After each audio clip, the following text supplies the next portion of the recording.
Chapter 1 Leaky Cauldron, Binding Entry System. Charing Cross Road, London. Between a big bookstore and a record store. Leaky Cauldron. Looking from the outside. The bar is unassuming. It is even easy to be ignored by people passing by. Its appearance gives it an old and slightly run-down feel. It's as if time has stood still here. Just then, in a single room, a boy with blonde hair was busy in the room, packing away all kinds of weird-looking things. Various bottles and jars. It contained colorful powders, liquids, and some plant roots whose original appearance was difficult to identify. In addition to these raw materials, he also organized a set of exquisite but slightly old tools. There are several thick books scattered on the table. The cover is made of leather. The boy closed the book gently, arranged neatly in alphabetical order, and put them in the corresponding places in the suitcase. Oh, Merlin's beard, I still need to go to school. Devereux sighed helplessly. It's been a year since I came into this world. Learn potions from such an eccentric teacher. It already felt like a torture. The happiest time every day is when the teacher goes to school. Unexpectedly, I still need to go to school and go to the school where the teacher is. Even though that's Hogwarts. But it's still a little uncomfortable. Devereux was not originally from this world. A year ago, he traveled to this world. It's considered soul penetration. Came into the body of such a little boy. It seems that he should be of mixed Huxia and European descent. Although she has blonde hair. But the eyes are dark brown. Obvious Asian features. As for the reason for time travel, don't ask. Ask about the dump truck. When he wakes up, what comes into view is a messy oily head. An old bat with a gloomy face lifted him up from the bed with one hand. What is your first impression as a master? That's the absolute old virgin. This person is definitely sexually repressed if he is so violent. He touched his red hands that were beaten because he stayed in bed. I saw that the old bat disappeared in an instant after giving a lot of instructions. Only then did Devereux realize that he had actually traveled through time. Came to a magical world. He also became a disciple of a potions master. By the way, I also learned English that I couldn't learn before. On this day, Devereux doubled up around the residence. I learned that my teacher is actually Professor Snape from the novel Harry Potter that I loved in my previous life. This news made Shen-Moulin both happy and scared. To my great joy, I came to the magical world that I had dreamed of. What I'm afraid of is that I have to deal with such a teacher. Although in the original book, Snape is a hero. But for students, it is undoubtedly a nightmare. Later experiences also verified this idea. Snape was very strict.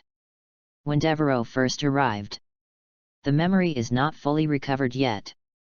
Therefore, many of the tasks assigned by Snape were not done well. All kinds of punishments. Devereux feels bad thinking about it now. Fortunately, Devereux has now mastered almost all the techniques needed for a potion assistant. Basically, I won't touch Snape's bad luck. But I still felt very uncomfortable staying with that old bat. That's why I went to Hogwarts to have such a conflict. I was stared at by this old bat every day. That was so uncomfortable.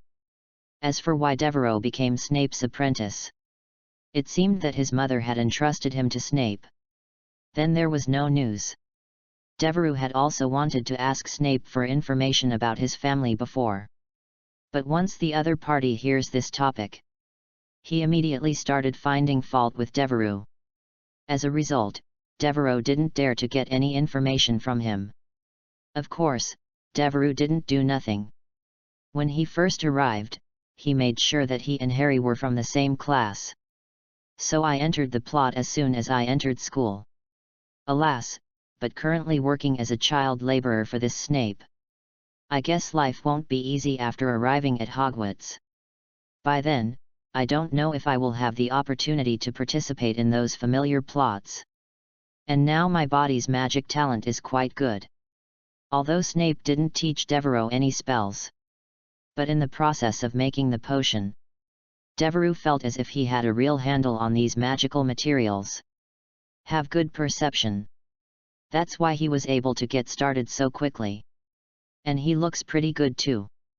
At least he's much more handsome than he was in his previous life. It can be regarded as one of the few comforts in such a miserable situation. Pack everything. Devereux was going downstairs. Today he and Snape made an appointment to go to Diagon Alley to purchase various supplies and books needed for class. I don't know what happened yesterday. Snape suddenly brought Devereux to the leaky cauldron in advance.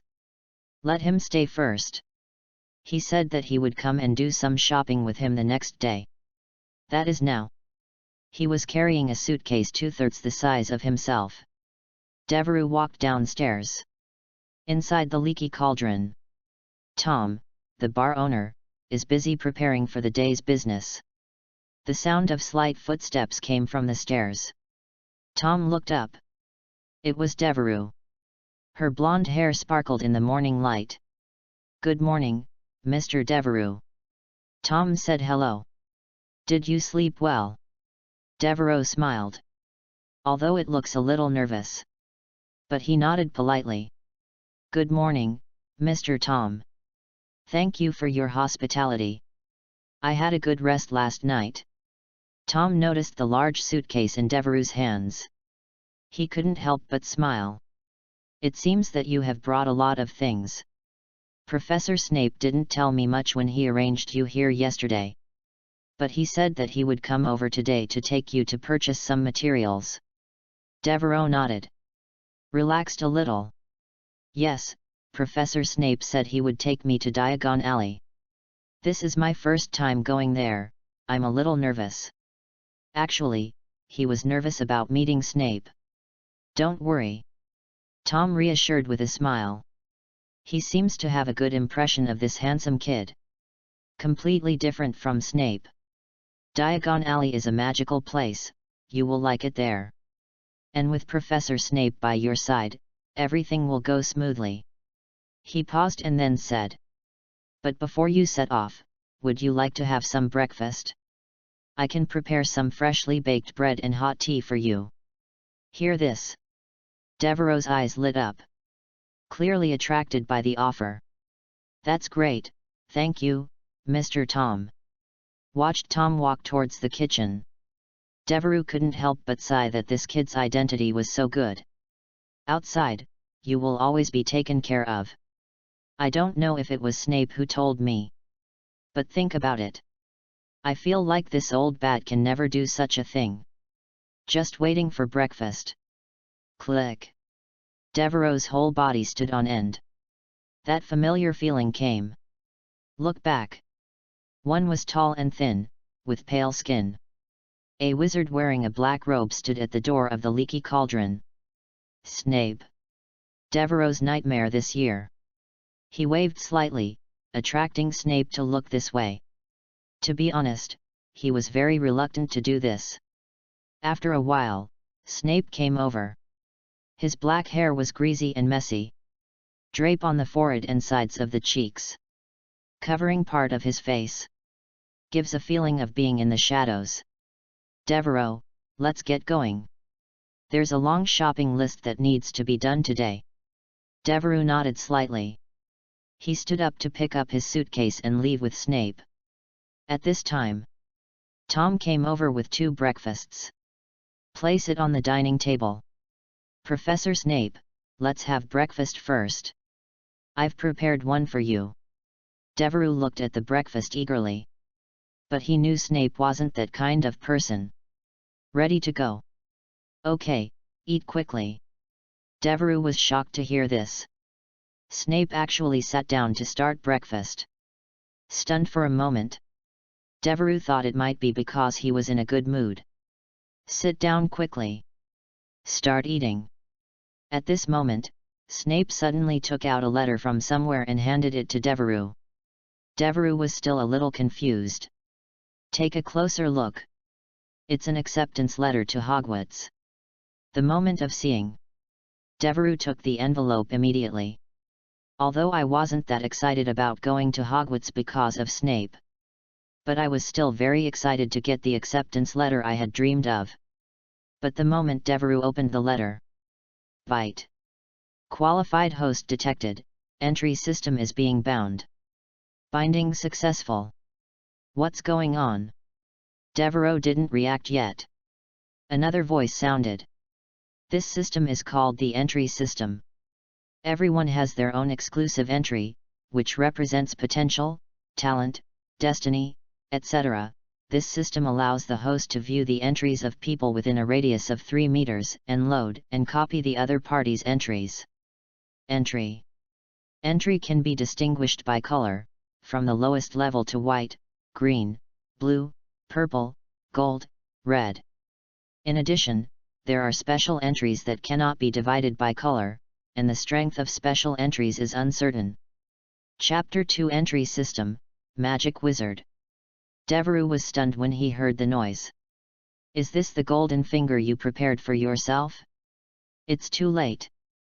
Vite. Newbie gift pack has been distributed. Congratulations to the host for obtaining the entry, Magic Wizard, the only one. Magic Wizard, the only one. You are the person with the strongest learning ability in the magic world. There is no magic that you cannot learn, and you can learn all magic at a glance. Watching Devereux stunned as he read the message. This is outrageous. Could it be that I accidentally opened the bottle of phantom medicine last night? With this setting, wouldn't he be able to change his own body just by watching others? Look at Professor McGonagall's animagus, can he turn into an animal? It's simply not that exciting. And this one doesn't seem to have any color. That means... Is it that you are the only one in the whole world who owns this entry? Vite. Panel loading has been completed, the host can view it by himself. Host, Devero Alexander.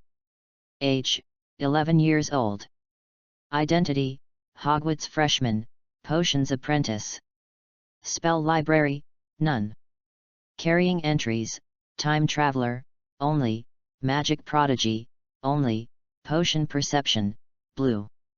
Entry database, unique, 2, red, 0, gold, 0, purple, 0, blue, 1, green, 0, white, 0. Pets, none.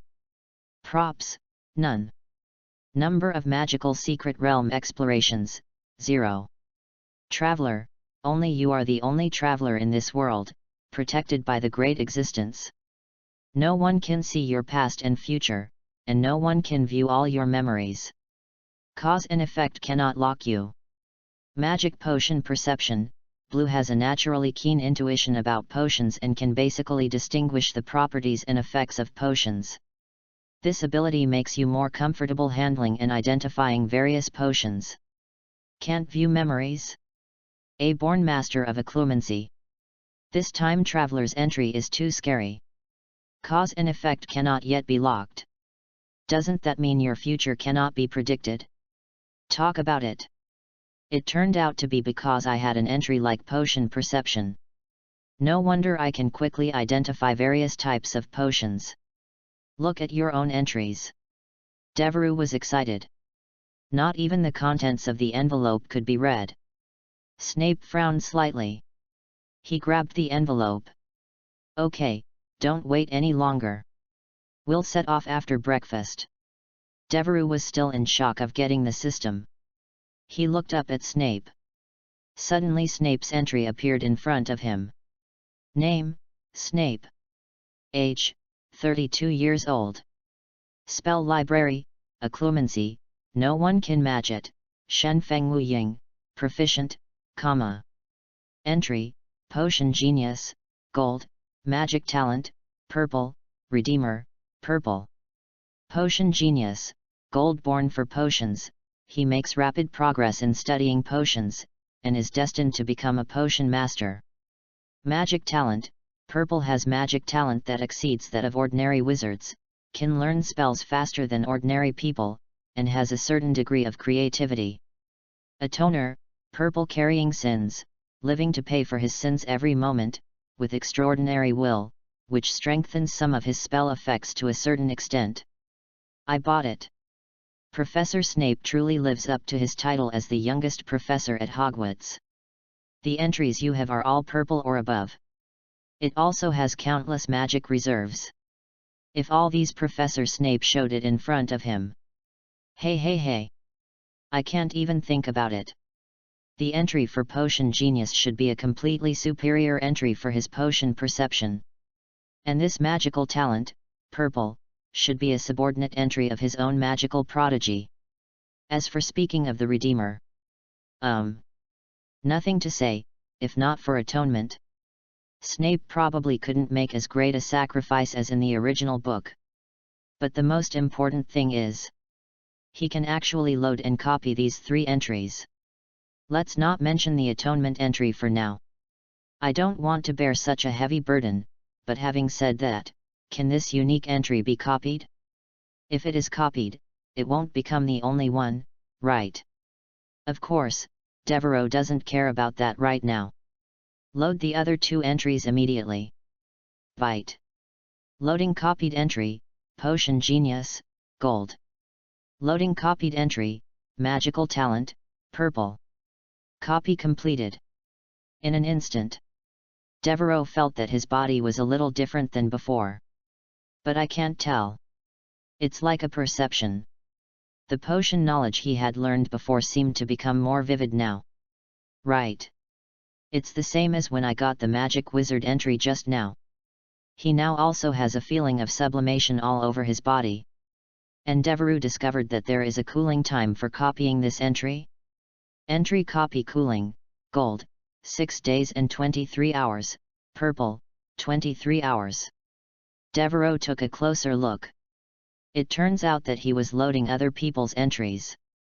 Different levels of entries have different cooling times. The golden entry is 7 days. Purple entries are days. The blue entry is 1 hour. Green entries are 1 minute. White entries have no time limit. Devereux looked at the time limit thoughtfully. Boom.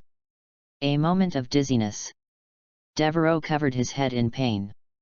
Stop being in a daze and have breakfast. Snape dropped the hand he had struck with Devereux. Continue with your own breakfast. Devereux rubbed his head. Want to cry but no tears. Well. Even with such a powerful golden finger.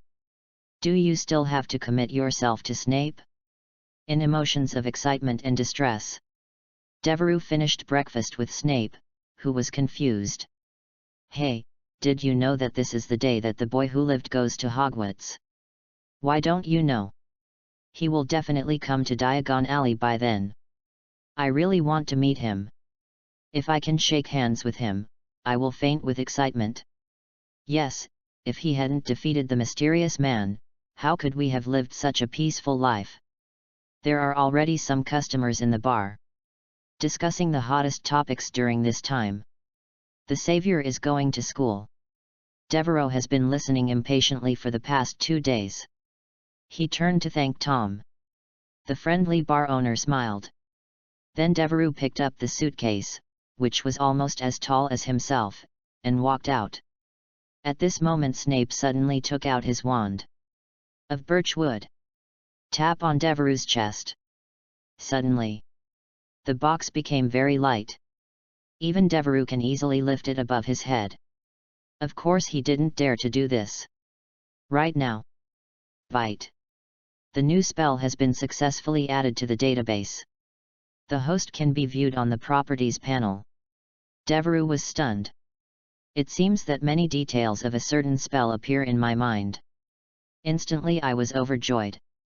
This should be the effect of my magic prodigy. Immediately call up the attribute panel in your mind. Sure enough, a spell was added.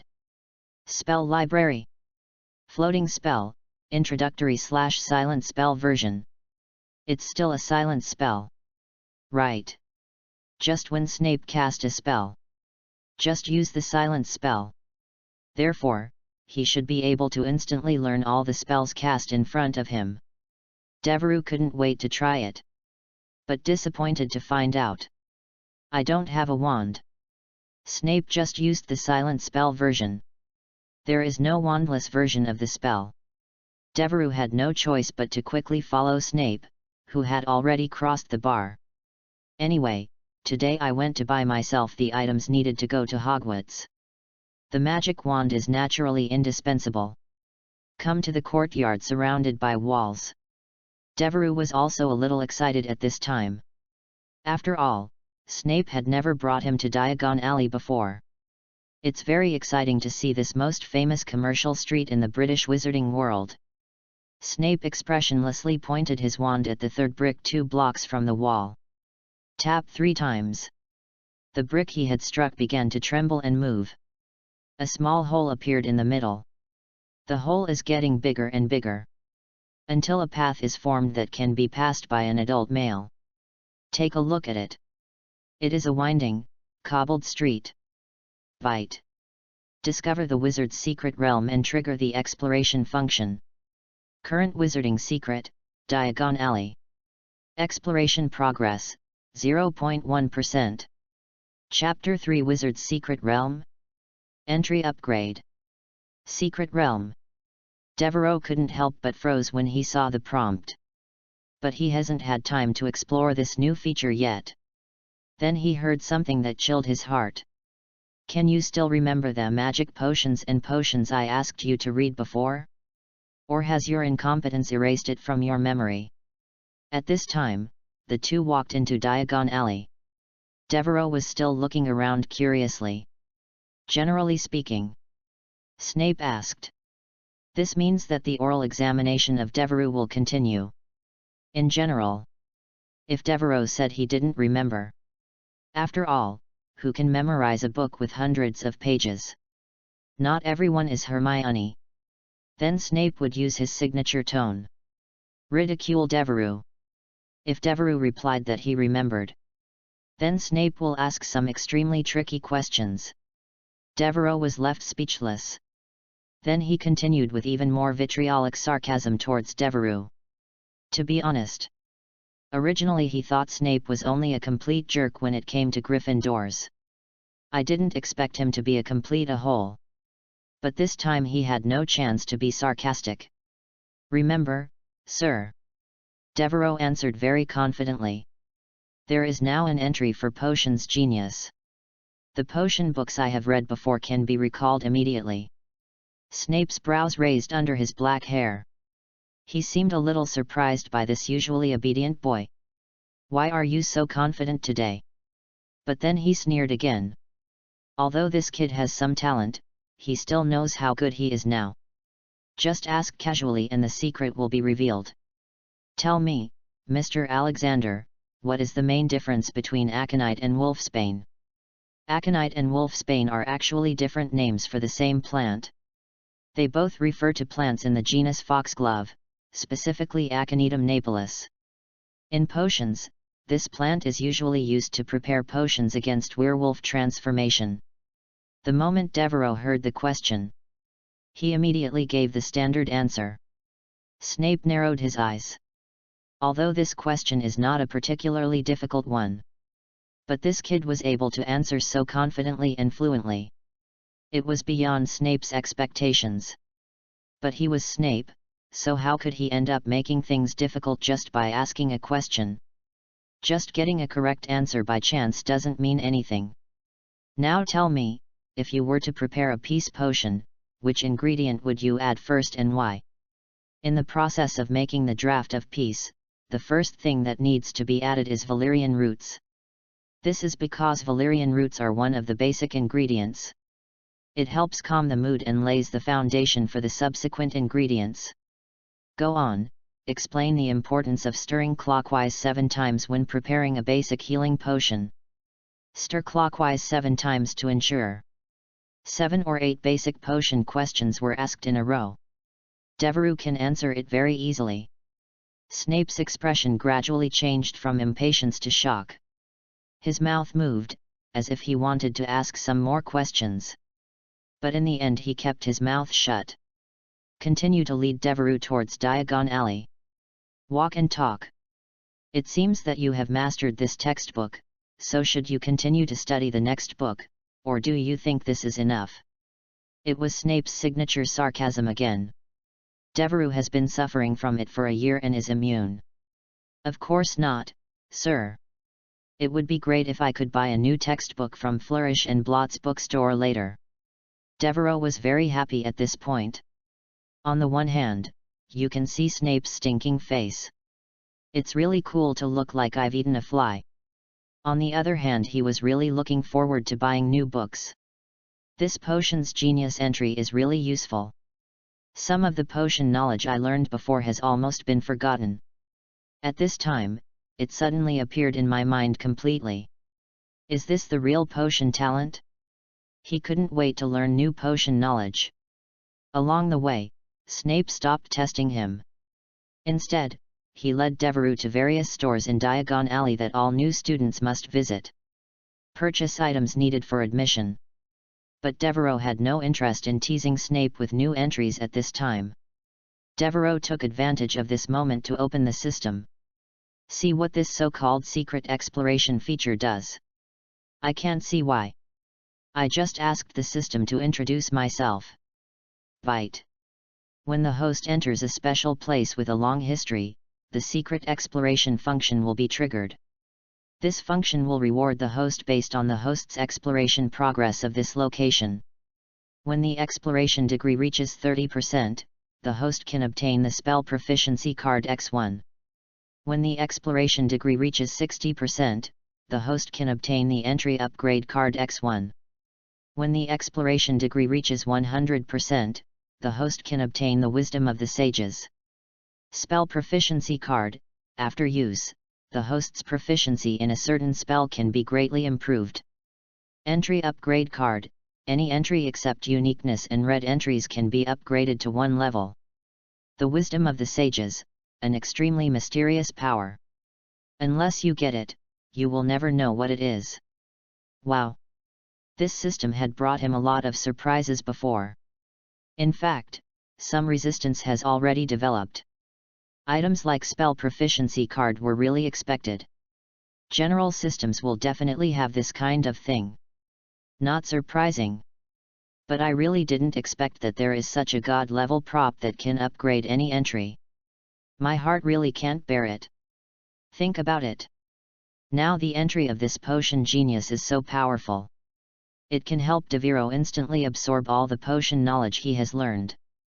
Then if you upgrade to another level, doesn't it mean that there is no need to learn at all? Of course I want to know that I still need to learn. But it's definitely learning at a very fast pace. And this Wisdom of the Sages. Devereux read his introduction. The corners of his mouth twitched. Isn't this a blind box? Probably some Slytherin Parseltongue, ancient magic, or something. It's pretty strong when you think about it. But the uncertainty was too great, so Devereux still decided to go to every secret place in the future.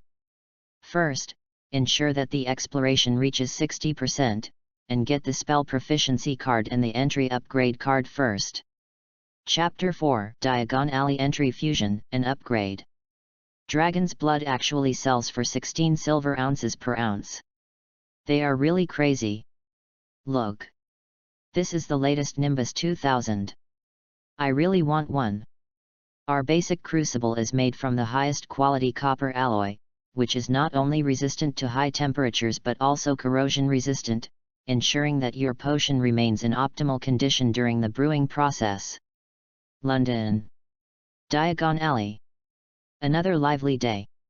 Devereux was about to cry at this time. Another knock from Snape. The reason was that he kept looking at other wizards and giggling while they were shopping. Snape couldn't stand it and taught him a lesson. Devereux wanted to say that he didn't want to either. But he made a discovery that left him speechless. It turns out that entries can be integrated and evolved.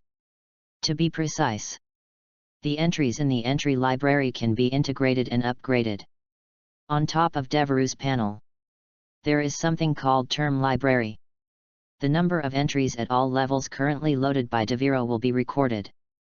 When it reaches a certain level, you can perform integration upgrades. And this does not mean merging and upgrading the same term. Instead, it is fused from the number of loaded entries accumulated in the entry library. Devereux can then independently select a carried entry to upgrade. After all, not all entries have positive effects for Devereux. Therefore, the system thoughtfully allows Devereux to select the entries that need to be carried from the entry library. Certainly not plug and play. But when loading for the first time, you can only choose once. If you choose not to carry it, then you won't be able to carry it with you anymore. If you choose to carry it, you want to remove it. At present, Devereux has not found a way. The specific fusion rules are: a red term can be obtained by fusing 5 gold terms. A golden term can be obtained by fusing 10 purple terms. A purple term can be obtained by fusing 100 blue terms. A blue color entry can also be obtained by fusing 1,000 green color entries. One green term can be obtained by fusing 10,000 white terms. Forward. Although it is true that the condition of 10,000 entries to be integrated shocked Devereux. But it makes sense when you think about it. Almost everyone has a few white entries on them. Like teeth, freckles, etc. Use them to combine them into a high-level entry. It is indeed a bit difficult. But he discovered that in fact, every wizard has at least one blue entry. Magic ability, the potential to become a qualified wizard again. Then he only needs to load the blue entry on everyone he has seen. There are so many wizards in London. A purple entry is basically a ding-ding on the board. It will be even more exciting to go to Hogwarts then. There are so many students waiting to be loaded by him. And there are dozens or hundreds of little wizards every year, waiting to be sucked by him. Devereux has never been more excited to go to Hogwarts. Besides, it doesn't mean that everyone only has white, green and blue entries. If I can collect higher level entries, then I will definitely grow faster. This is why Devereux smirked at a wizard just now. It's because this person actually has a purple entry. Magic cooking expert, purple. You have magical cooking talent that is beyond ordinary people. You only need simple guidance to learn the ability to cook a large table of delicious dishes. Devereux really likes this ability. But the cooling down due to entry loading is not over yet. I can only bear to miss it. I thought I would finally be able to stop being tortured by Snape's skills. Snape this year. Although it really didn't make Devereux hungry. But I definitely didn't intend to make anything good. Or rather, Devereux was shocked that Snape could cook. At first he thought Snape was going to feed him a potion. That's why Devereux smiled so happily just now. Right. There was something else that Devereux was very happy about. Under the influence of the magic wizard entry, he can learn spells simply by observing them. And in this Diagon Alley, many adult wizards use various spells. Then, Bite. The new spell has been successfully added to the database. The new spell has been successfully added to the database. The new spell has been successfully added to the database. After a while, Devereux's arsenal of spells became fuller. Spell library, floating spell, skilled/silent and sound, flying spell, beginner/sound, unlocking spell, beginner/sound, cleaning spell, beginner/sound, repair spell, beginner/sound. I only stayed in Diagon Alley for less than an hour. Devereux has relied on observation. Learned 5 spells. Among them, the most commonly used one is also the most basic floating spell. Not even Devereux practiced. Just watching others perform. It has reached a proficient level. Oh. Merlin's beard, this is the effect that a unique entry should have. So Devereux followed Snape. Constantly spying on other wizards performing spells. Also load their white and green entries. Although it takes a lot to integrate and strengthen. But it's better than nothing. Even the shops in Diagon Alley are extremely novel. Devereux stopped reading. Next. Snape took Devereux to buy school uniform robes. All kinds of stationery. And went to Flourish and Blott's bookstore to buy the books he needed for the new semester. As soon as Devereux got the book, he couldn't put it down. Especially the newly bought Book of Potions. A book about potion making written by the wizard Zygmunt Bach. The potion knowledge inside made him lose track of time as soon as he saw it. The result was that he got knocked by Snape after standing stupidly on the street for 10 minutes. You're not usually so interested in potions.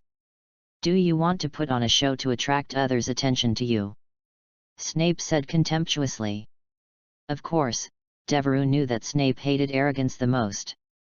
You must be very humble in front of him. Of course not, sir, but after studying in the leaky cauldron for the past few days, I finally understood that potions are an extremely profound, mysterious, and interesting knowledge. I can't wait to learn more. He boasted about the magic of potions in front of Snape. Then his temper will be a little smaller. Oh? I thought I taught you this in the first lesson, but I didn't expect you only learned it now. Sure enough, Snape only said this sentence this time. Then he took Devereux towards the next destination. If only Devereux hadn't said that just now. Snape simply left him in Diagon Alley and left. Devereux believed he could do it. While walking, Devereux also secretly took out the Book of Potions and secretly read it. There is an entry for Potions Genius. Now look at these difficult and obscure things. They all found it enjoyable.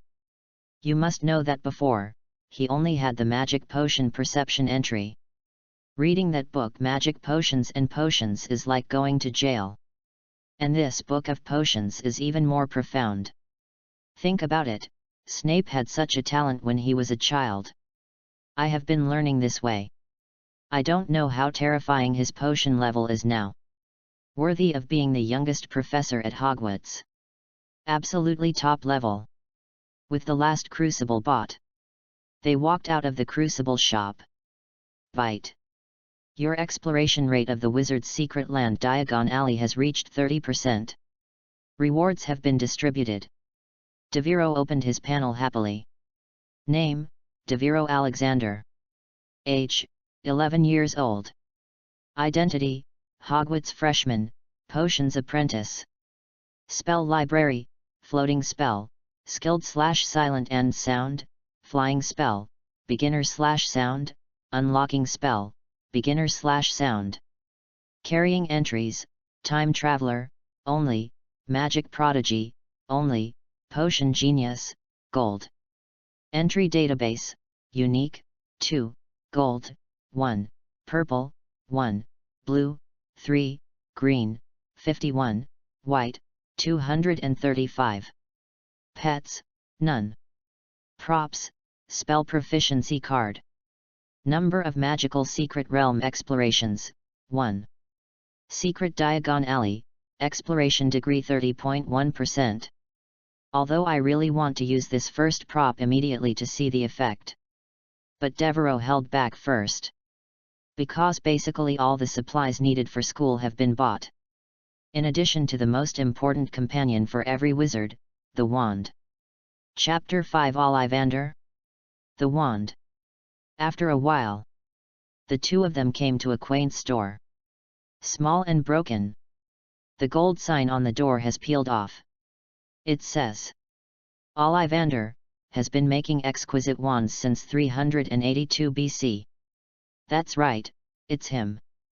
This is where you go to buy your wand in Diagon Alley. Ollivander, the best staff maker in England. He hands most of the wands owned by Hogwarts students. Standing in front of such a famous store, Devereux was quite excited. Follow Snape into the store. Secret Realm Diagon Alley Exploration Degree, 35.1%. Devereux raised an eyebrow. This was the most open to exploration of all the Diagon Alley shops he had entered. It seems that the information density here is very high. Just walked in. A tinkling bell came from somewhere behind the store. The store is small. Except for a bench. Nothing else. Snape asked Devereux to sit on the bench and wait. He was standing.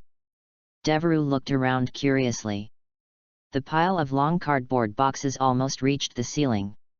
If Snape hadn't been there, He must have gone up and looked through it. Suddenly, there was a sound of wooden tools clashing and wheels turning. An old man with eyes as big as coins appeared in front of them. "Good morning, gentlemen." The voice is very soft. "Hello, Mr. Ollivander," Devereux said, standing up from his chair. "Name, Garrick Ollivander. Age, 61 years old. Spell library. Entry, magic ability, blue, natural staff maker, gold. Natural wand maker, gold. Born to make wands, born with the blood of wand making, he will make lifelong partners for countless wizards." Devereux was not surprised at all that Ollivander had the golden entry. After all, their family has always inherited the craft of making wands. In the original work, he made almost every Hogwarts student's wand. Really awesome. Without hesitation, Devereux just wanted to load his 2 entries. But it's a pity.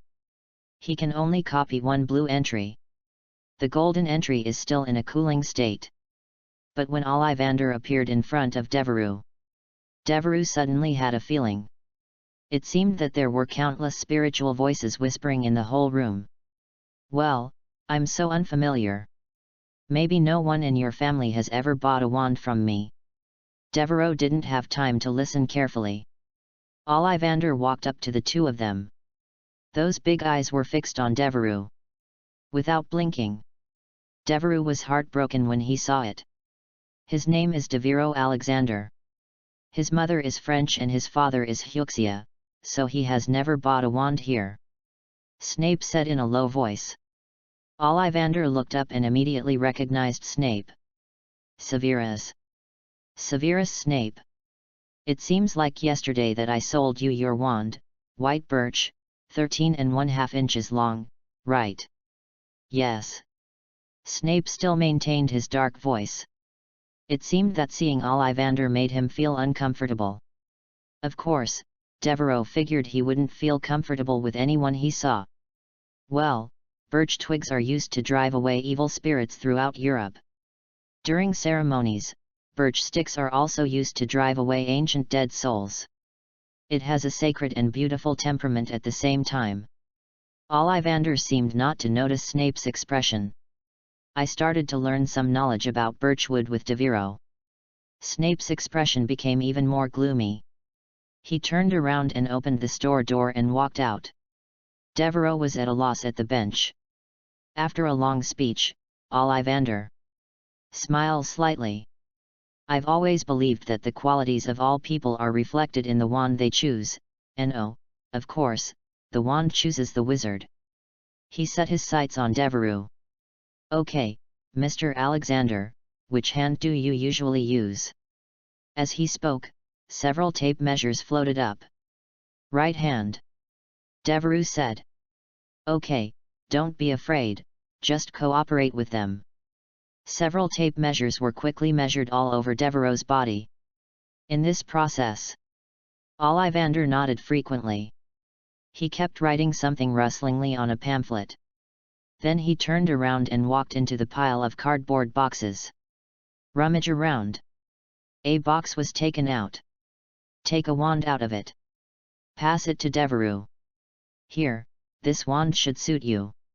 Oak and dragon cord, 11 inches, very strong." Devereux had an intuition just looking at it. It felt as if the wand was too heavy for him. "Take it." A casual wave. Suddenly a spark shot out. It directly smashed a chandelier on the ceiling. Devereux instantly felt uncoordinated all over his body. It seems that the right side of the body has become a lot heavier. No, very strong, but unbalanced. Ollivander grabbed the wand. "Again, take a new wand from the pile of cardboard boxes. Try this, cherry wood with water snake, 8¼ inches, more pliable." Devereux hasn't really got it this time. He felt that the wand seemed a bit too light. Ollivander seemed to think so too. Devereux hasn't touched it yet. He took it away. Tried several wands in succession. None are suitable. No, How could I think so, I am such a picky customer. Muttering in his mouth, Ollivander walked directly to the deepest part of the store this time. What? Think he is too good? Hey, maybe this is the only one that suits you. French, Huxia. As he spoke, he took out a simple wooden box. Take out a wand from it. The wood surface shows a fine and uniform texture with a light purple luster. The overall shape of the wand is smooth and elegant, and the handle is slightly thicker for easier holding. When Devereux saw it, he felt attracted. Although he had no education in wand making. But at this moment he just felt that this wand was made just for him. It's made of rosewood. Originally I wanted to match it with unicorn hair, but I didn't expect why it directly became a wand. It's really strange. Although it's very picky, I think it might suit you unexpectedly. Devereux took it. Suddenly it felt like this magic wand was an extension of my body. It was completely different from the previous wands that gave him a very serious sense of disharmony. At this moment he even felt like he was holding the wand. The whole person became much lighter.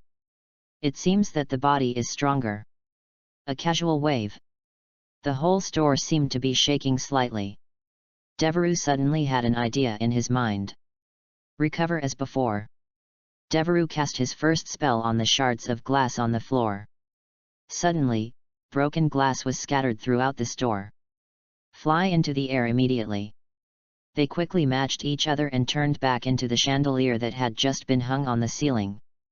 This astonishing scene stunned Ollivander. Even a few passers-by who had just passed the store stopped to watch. After all, he was a child who looked to be just 11 years old. Can cast such a perfect cleaning spell so smoothly. It's really eye-opening. Oh, Merlin's beard. What I saw.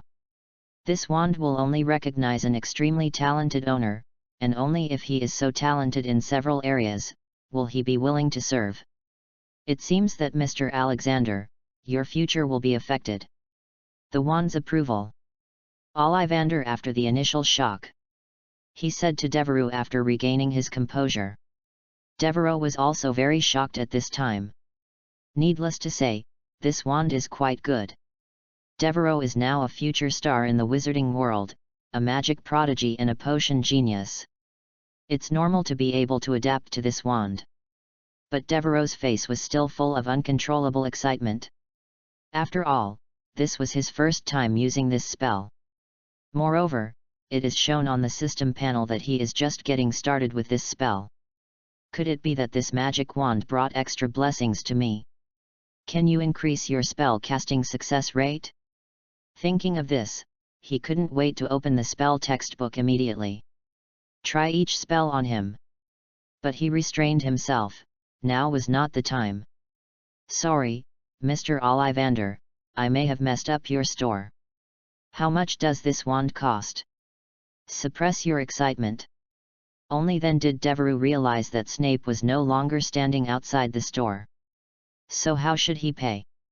No, maybe I just chose a wand that I like. Just run out in despair and find Snape to pay. Devereux thought this was too social. Just when he was at a loss, Ollivander said with a smile. It's okay, Mr. Alexander, Professor Snape has paid the money just now. I saw him walking to the left. You can go over there to find him. Chapter 6, Magic Toad L. After thanking Mr. Ollivander, Devereux left the wand shop. He ran towards the left side of the store entrance. The pace is fast. Several passers-by saw the magic he had just performed in the shop. They all cast curious glances. Some even tried to shake his hand. Hope to get to know this young wizard. However, Devereux just smiled and declined their offers. Now, his first priority is to find Professor Snape. Devereux didn't want to be left here by the professor. Think of this. He quickened his pace. I secretly prayed that Professor Snape wouldn't go too far. But Devereux also took advantage of this opportunity to improve his exploration of Diagon Alley. After all, Snape was watching before. He doesn't dare to go into some shops. Increase your exploration level. Now is a good opportunity. After running into several stores and coming out again, Devereux looks at the exploration progress on the system. The Wizard's Secret Realm Diagon Alley Exploration Degree, 39.8%. The corners of Devereux's mouth curled up slightly. It's going well. What do you think you are doing? Running around like a 3-year-old. Devereux was exploring Diagon Alley while looking for someone. Professor Snape's annoying yet familiar deep voice sounded in Devereux's ears. He was currently carrying a cylindrical object covered with black cloth. There is also the box that Devereux was holding earlier. Sorry sir, I couldn't find you just now. Devereux replied breathlessly. His physical fitness is indeed not very good now. I just visited a few shops. Just out of breath. Snape snorted. Without saying a word, he handed the box to Devereux. Fortunately, the levitation spell is still working. Otherwise Devereux would definitely be brought down by the heavy box. Someone said you used a spell in the wand shop. Snape's dark eyes narrowed slightly. He stared sharply at Devereux. Devereux smiled awkwardly, trying to hide his nervousness. Oh, I just said it like the other wizards just said, but I didn't expect it to work, haha. Of course, Devereux's poor acting skills will definitely not fool Snape. But he can't always say that he is a magic wizard. He knows it once others use it. That's outrageous. Who would believe it? But Snape just looked at Devereux deeply. Don't care about this anymore. He handed the cylinder covered in black cloth to Devereux. Your parents left it to you. Ah. Devereux took it dumbfounded. This was actually left to me by my parents? You know it has been a year since I came into this world. Devereux never heard Snape mention his parents once. I didn't expect to receive something left for me by my parents at this time. Devereux eagerly took the black cloth away. The result surprised him. It's actually a toad? Forward. It seems that the aesthetics of my parents in this world are really not very good. He even left a toad as a pet for his son. The expression on Devereux's face suddenly became a little unbearable. This is no ordinary toad. Strictly speaking, it is a magical creature. Snape said with some disgust. The scientific name is magic sack toad, and their belly is equivalent to a space that has been cast a traceless extension spell. Snape continued to explain. You can put a lot of things in. Of course, if you don't mind being dirty, the space will get bigger as you grow older. This toad is about 40 years old. And the space in his belly is about 40 square meters. Rise. Snape briefly introduced the characteristics of this magical creature. Devereux heard that this turned out to be a magical creature that could store things. The disgust just now was instantly swept away. His eyes sparkled with curiosity and excitement. He immediately took the magic sack toad out of the cage. Looked at it carefully. The size of this magic sack toad is slightly larger than the average toad. It's about the size of Devereux's forepalms. It's a bit difficult to lift it up. Its body is round and plump. Gives people a sense of calm. Its skin appears dark green, with mottled brown spots. The surface of the skin is covered with a layer of tiny wart-like bumps, giving it an old and rough texture. It seems this toad is not very active. Even if Devereux shakes it gently, it's also almost unresponsive. Devereux is seen taking the toad out. Snape calmly moved a step to the side. Professor Snape, what should I do if I want him to pack something? Devereux played with it fondly, but he couldn't figure out how to put the things in his stomach. Then he turned to ask Snape. Suddenly, he realized that Snape had retreated 10 steps away. Snape heard his question. There was a trace of struggle on his face. He sighed imperceptibly. He came over with an ugly look on his face, tapping his wand on the bump on the toad's back. Suddenly, the toad's mouth opened wide. It can almost fit Devereux's entire head into it. That's fine. The same goes for asking him to close the operation. With that said, Snape took a few steps back. Thank you, Professor Snape. With that said, Devereux bought various items, including books, school uniforms, and crucibles. All of them were stuffed into the toad's belly. When something is too big to fit in your mouth. Devereux was surprised. This toad's mouth can be extended to a great extent. He suspected that maybe it would be okay to stuff a piano in at this time. If Snape hadn't stopped him. He almost stuffed the entire box inside. When Snape stopped him, the look on his face was as if Devereux wanted him to eat the toad. So Devereux got his first pet. A magic sack toad. He named it Eld. After all, it is already 40 years old and is considered the longest lived among toads. Just like that, everything I wanted to buy was bought. The next step was to go back to Snape's residence. But this time, for some reason, Snape gave Devereux a room in the leaky cauldron.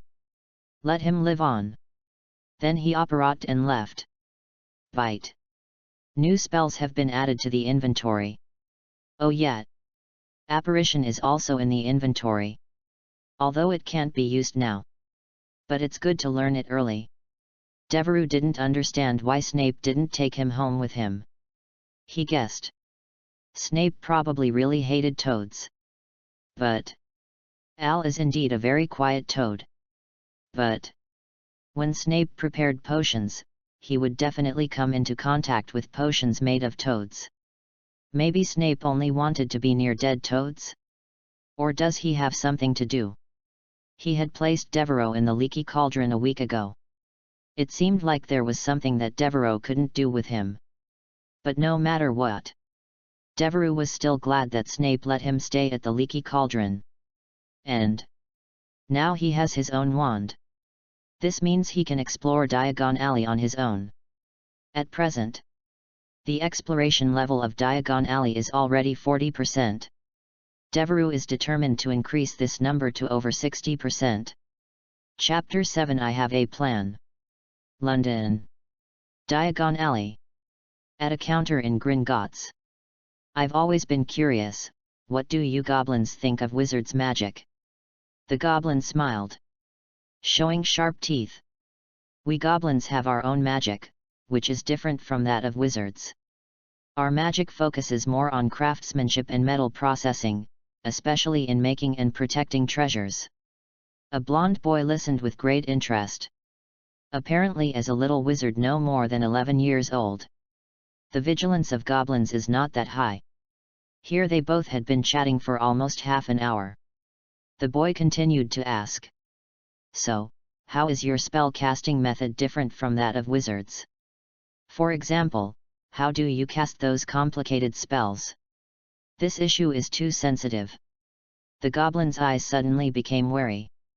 Why are you so curious about these details? There was a hint of displeasure in his voice.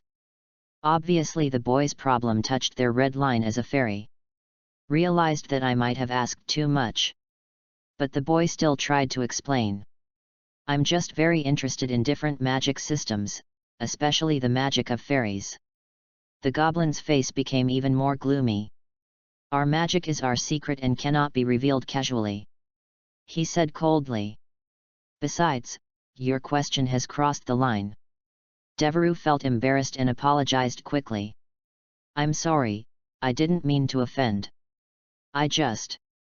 Enough. The goblin interrupted. Please leave here and don't disturb us again. Okay, okay, okay. The young man apologized and exited Gringotts. Tough luck. Devereux complained to himself. He originally wanted to learn something about goblin magic from Gringotts. After all, now he is a magic wizard. This means that he doesn't necessarily have to limit himself to learning the wizard's magic. If you can master the magic of fairies, how wonderful that would be. He also thought about whether there was anything special about goblins. But after checking it out I was a little discouraged. Like ordinary wizards, most of them have a blue entry for magic ability. Nothing special. so there is no way to break through from the entry. That's why he went to the ferry for therapy. Even if it doesn't work out, that doesn't stop Devereux from imagining it either. If he could learn the goblin's forging technique, make yourself a Gryffindor sword in the future. How exciting that would be! With such a sword, what else is he afraid of Voldemort? He can directly become the juggernaut of Gryffindor. However, the reality is not as simple as he imagined. His probing didn't elicit any useful information from the goblin. Just as described in the original work, goblins are total egoists. It is almost impossible to learn how to forge swords from them. But Devereux was undeterred. He had other options. For example, he could learn the art of operating without a wand from a house elf, or learn astrology from the centaurs. These magic spells are also very attractive. Talk about it. Devereux has almost torn through the entire Diagon Alley these days. He shuttled between stores. From Ollivander's wand shop to Florin Fusco's ice cream parlor. No corner is spared. By the way, the entry for Ollivander's genius staff maker was loaded during this process. Suddenly, his control over the wand became stronger. So Devereux took up another hobby of reading wand-making books at Flourish and Blotts. However, despite his efforts, the exploration level of the secret realm still remains at 58%. Devereux suspected that the remaining 2 percentage points had something to do with Nocturne Alley.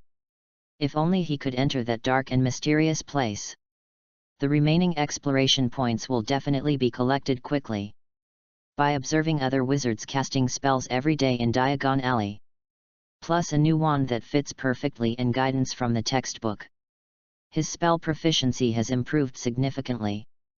At least for now. The levitation spell was already very handy to him. But entering Nocturne Alley is still fraught with danger. Who knows if some dark wizard will suddenly pop up? Should we capture him and use him as a test subject or throw him into the pot directly? Devereux didn't want to find himself in this situation unprepared. He doesn't even know how to curse. There are no countermeasures at all when encountering a dark wizard. Although it is a time of peace. But no one can guarantee that there won't be some malicious wizard casting a curse on the street. Devereux decided to wait a while before going to Nocturne Alley. After all, he was going to Hogwarts soon. There are many opportunities to learn jinxes there. That's when. Not only will he learn various defensive magic, you can also master some necessary attack methods. So, when I go to Nocturne Alley again, he at least has some ability to protect himself. As for Nocturne Alley, if Professor Snape would take him, that is of course the best choice. Professor Snape knew a lot about dark magic. With him around, Devereux will feel more at ease. But Devereux found this unlikely. Professor Snape had always been cold and serious. It is unlikely that such an offer would be made unsolicited, since it is impossible to advance the progress of the secret realm exploration. Devereux's favorite places now are the Leaky Cauldron, Flourish and Blotts, and wandering the streets of Diagon Alley. The Leaky Cauldron is always full of gossip. Devereux likes to sit in the corner, listen to wizards discuss the latest magical news and curiosities. But what surprised him was, he had yet to meet Harry Potter. Maybe it was because the timing was wrong. Or maybe Harry wasn't in Diagon Alley at the moment. Devereux was very interested in getting to know the boy who lived. After all, he is the future savior. Devereux was curious. What exactly are the entries on Harry's body? I really can't wait to find out. As for why you are wandering on the street, of course it's to collect entries. Ever since I missed that magical cooking purple entry on day 1, Devereux successfully loaded a new entry from Lady Platinum. Magic Tailor, purple unique talent for using magic to tailor clothes, and can quickly learn all kinds of clothing design knowledge. This is a pretty good lifestyle entry. Devereux loaded it up without hesitation. Soon, he renovated his old clothes. Give them a new look. Except for the leaky cauldron and the high street. Devereux's favorite place to go is Flourish and Blott's bookstore. The bookshelves here are filled with all kinds of second-hand books. Devereux can leaf through these books. Find useful knowledge. Take the help of these books. Devereux quickly mastered many spells and potion recipes that only upperclassmen could learn. However, Devereux discovered that he seemed to have little talent for transfiguration. Even though he studied hard. But I always feel that this is the most boring of all subjects. It seems. He needed to load Professor McGonagall's entry at Hogwarts. To improve your skills in this area. Devereux planned so. Then he started walking from the entrance of Gringotts to the leaky cauldron. The streets of Diagon Alley are filled with people. The signs of various shops are shining in the sun. As he walked, while looking around, hope to find something interesting. Dear wizards and witches, want to improve your potion-making skills? Come to our Diagon Alley herbal shop and buy the best quality amphora roots. Suddenly, a loud shouting sound reached his ears. Devereux paused, turning his head to look in the direction of the sound. It was a herbal shop with simple decoration. A rickety wooden sign hung at the door. It says FYS Herbal Shop. Amphora Roots. Devereux repeated in a low voice. Suddenly a light flashed in his eyes. The corners of his mouth turned up slightly. Showed a wicked smile. He has a plan. Chapter 8 Potion Spirit, read. 1 month later. Nocturne Alley welcomes a rare guest, Tom, the owner of the leaky cauldron. Everyone knows. Nocturne Alley is one of the darkest and most dangerous places in the wizarding world. The wizards here are usually outlaws or fringe characters. They are highly wary of any strangers. The moment Tom appeared at the end of the alley, the originally noisy Nocturne Alley became quiet. All eyes were on Tom. Some wizards stopped what they were doing. Others quietly reached for their wands. There is a tense and weird atmosphere in the air. Soon, whispers spread through the crowd. Isn't that Tom from the leaky cauldron? Why is he here? It feels like he's not normal today. Does he have any purpose? A wizard with a scarred face and fierce eyes stepped forward. Mocked. Hey, Tom, what are you doing here? Do you want to have some fun? Tom ignored his provocation. He clutched his wand tightly in his hand. The 4 characters "Don't bother me" seemed to be written on his face. He knows, in this kind of place, any unnecessary conflict can lead to trouble. Although he is not afraid of these criminals. But I don't want to cause trouble for no reason. Certainly. No one would want to mess with him. After all, Tom is the owner of the leaky cauldron. He has considerable influence in Diagon Alley. Don't move him if you can. It's better to figure out what his purpose is first. Many wizards in cloaks began to quietly follow Tom, trying to figure out his true intentions. They watched from the dark, waiting for Tom's next move. Tom walked slowly in Nocturne Alley, eyes looking around. He passed a small shop selling dark items. The owner is a wrinkled old wizard. He was staring at him suspiciously. Don't know why. Tom showed a proud expression. But he didn't stop either. Keep walking forward. Then, he passed a shop that sold banned books and illegal potions.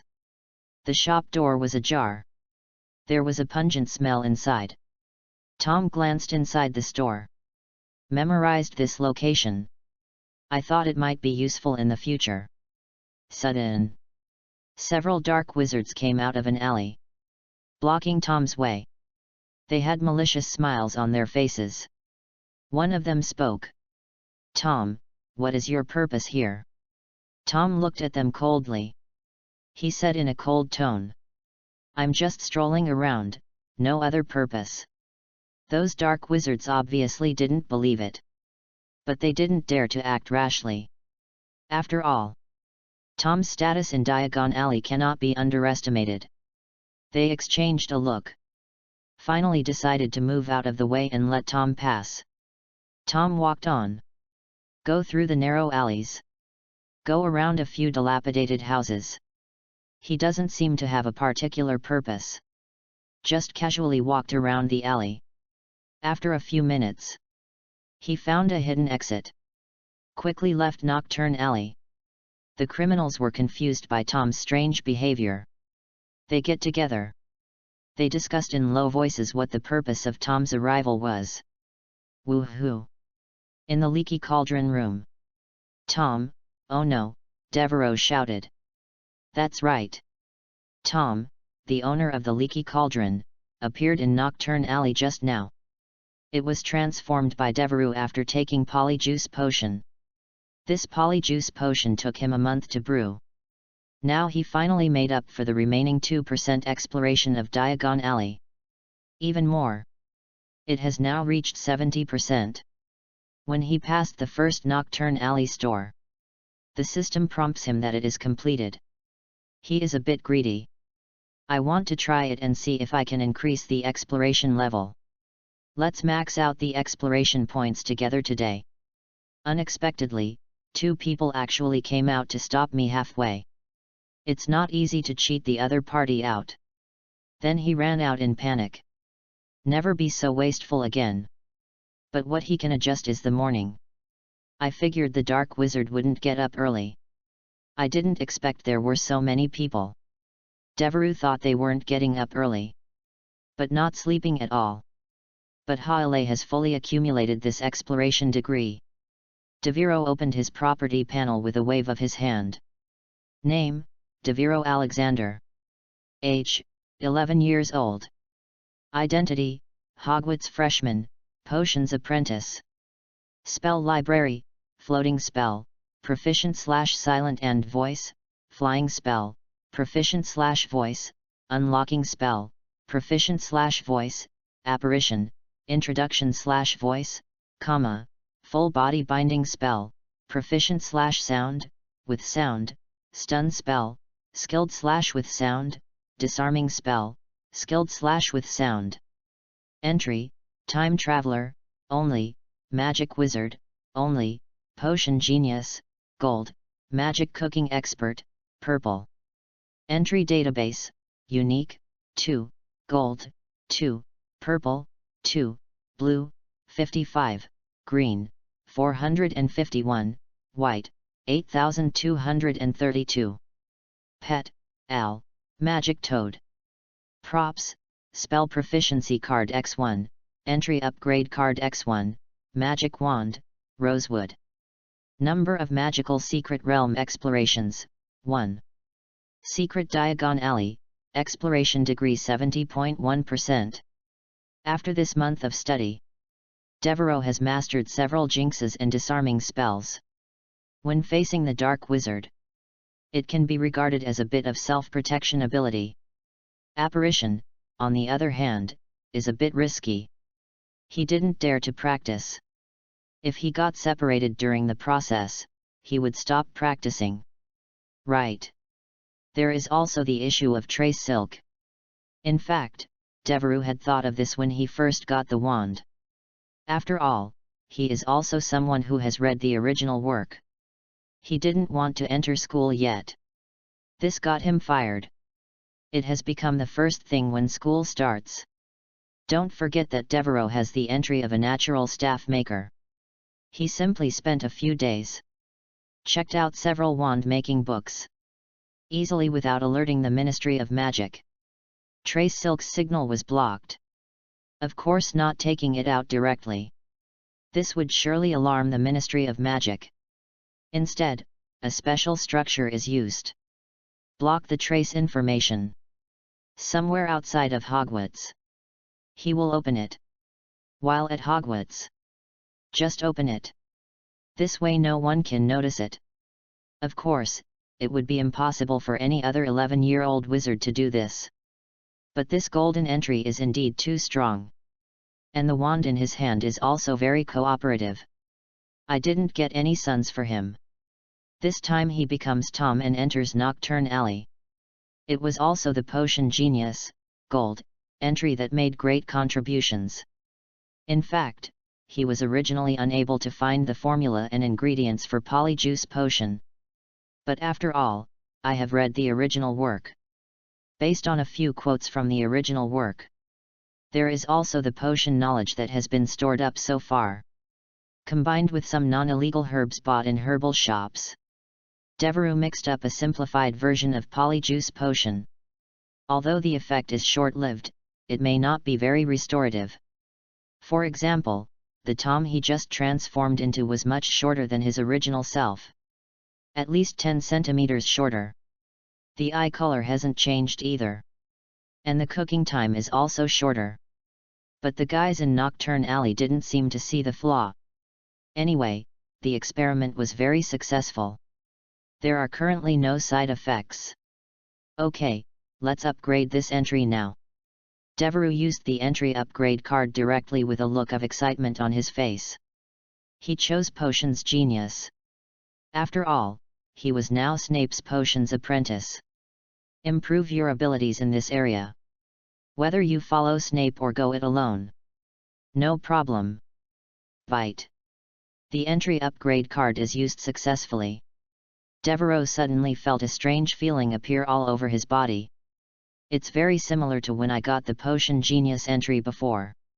But this time it's much more intense. Suddenly he felt as if his body had changed again. It was like Polyjuice Potion was working again.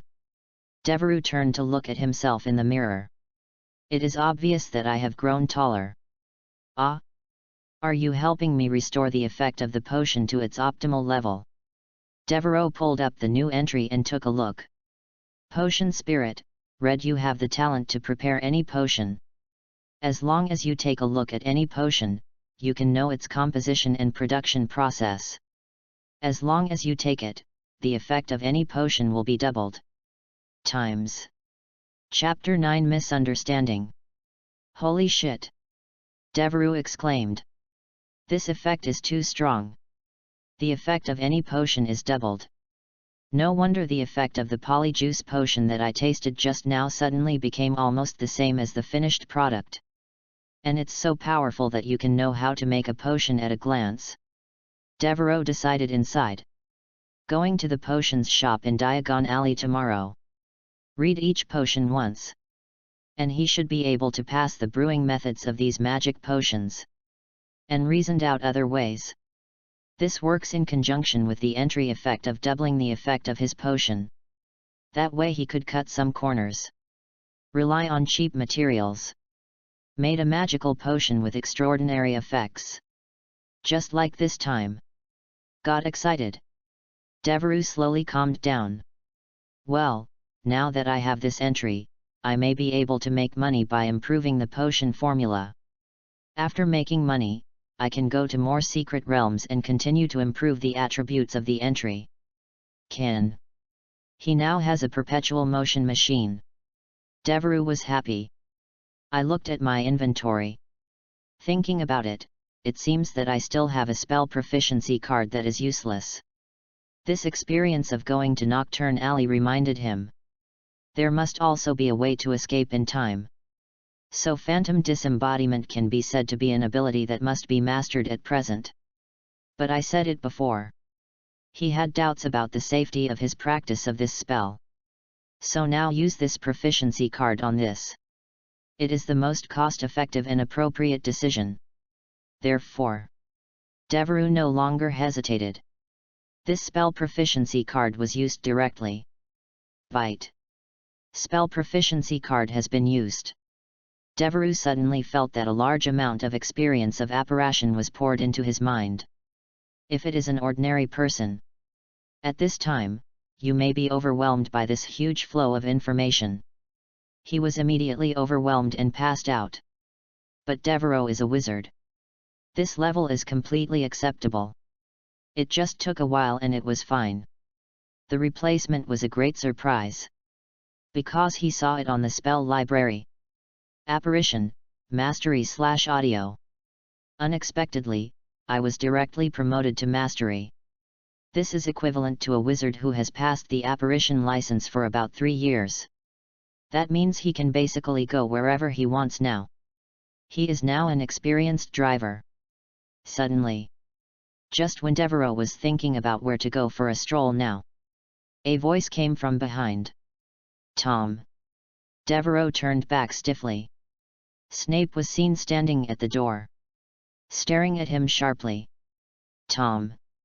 Snape's voice was low and suspicious. What are you doing here? Devereaux's heart tightened. No, something is wrong. I couldn't think of how to explain it for a moment. I could only stammer. Professor Snape, Where's Devereaux? Snape's face grew darker. His eyes were like snakes staring at Devereaux, who had transformed into Tom. Oh, actually. Devereaux felt miserable at this time. Talk about it. If this entry hadn't been upgraded, Polyjuice Potion's effects are doubled. Snape must have noticed Devereaux's incomplete transformation right away. But now there are almost no flaws. Devereaux was still thinking about what to say so that Snape wouldn't transfer him directly to the Ministry of Magic. Did you go to Nocturne Alley today? Devereaux hasn't explained yet. Snape suddenly said this. I saw that his hand had reached to his lower back, as if holding something tightly. His eyes were fixed on Devereaux's every move. Devereaux knew he was definitely mistaken. Quickly wave your hand. No, Professor, you misunderstood. But he forgot that he still held the wand in his hand at this time. Expelliarmus! Snape shouted. A flash of red light shot from the tip of his wand. Head straight for Devereaux. But as a wizard of magic, Devereaux's training these days is not in vain. He responded quickly. Chant the mantra immediately. Armor protection. A transparent barrier formed in front of him. He narrowly blocked Snape's attack. Magic sparks fly. Suddenly, Devereaux felt that the power of Snape's curse was obviously stronger than his own. Almost didn't block it. Is this an adult wizard? But Devereaux wasn't given any time to think. Snape showed no mercy. Wave the wand again. Collapse. A blue light flew toward Devereaux. Devereaux ducked quickly. At the same time, he counterattacked. The tables are flying. A table leg suddenly flew up. Throw it at Snape. Snape dodged easily. Continue casting. All petrified. A purple light wrapped around Devereaux. Devereaux recited the armor spell again. But this time he felt that his magic power was a little tight. He knew he couldn't fight hard. Be sure to explain. Professor Snape, listen to my explanation. I'm Devereaux. I became what I am now after taking Polyjuice Potion. I only went to Nocturne Alley for fun. Snape snorted. His face was as gloomy as water. Expelliarmus! Another red light shot toward Devereaux. A kid who hasn't even been to school can brew Polyjuice Potion? Do you think I would believe it? When Snape said this, the voice was horribly deep. It was as if he was deliberately suppressing his anger. Devereaux barely resisted. But he felt his magic draining quickly. He gritted his teeth and persisted. The strategy must be changed. Apparition. Bang. Devereaux disappeared instantly. Snape didn't even think about it. Cast the spell directly behind you. Expelliarmus! Expelliarmus! The wand glowed red at the same time. Both men were instantly repelled by the spell. Snape simply dropped his wand. Take a few steps back. But I can still stand firm. But Devereaux was much worse. It hit the wall of the aisle directly. Lying on the ground, unable to stand up for a long time. He originally wanted to teleport behind Snape and disarm him. But Snape's combat experience is too rich. He immediately counterattacked. And there is a huge difference in the magic power levels between the two, so it is natural for such a scene to happen. Snape quickly picked up his wand again. Then he grabbed Devereaux by the collar. putting the wand against Devereux's chin. "Tell me, where is that boy? Which did you sell him to?" Devereux had never seen such an expression on Snape's face. He felt very scary at this time. Devereux was struggling at this point. "I feel pain all over my body." He could clearly feel that the clothes on his body had become ill-fitting. Snape's expression at this time also changed from gloomy and scary to confused. Then it turned into complete consternation. "Devereux! It's really you!" Snape's eyes widened. He looked in disbelief at the boy who was gradually returning to his original appearance. Chapter 10: Shocking the Potion Genius. "Devereux? It's really you?" Snape was in deep shock. This simply challenged his authority as a potion expert for so many years.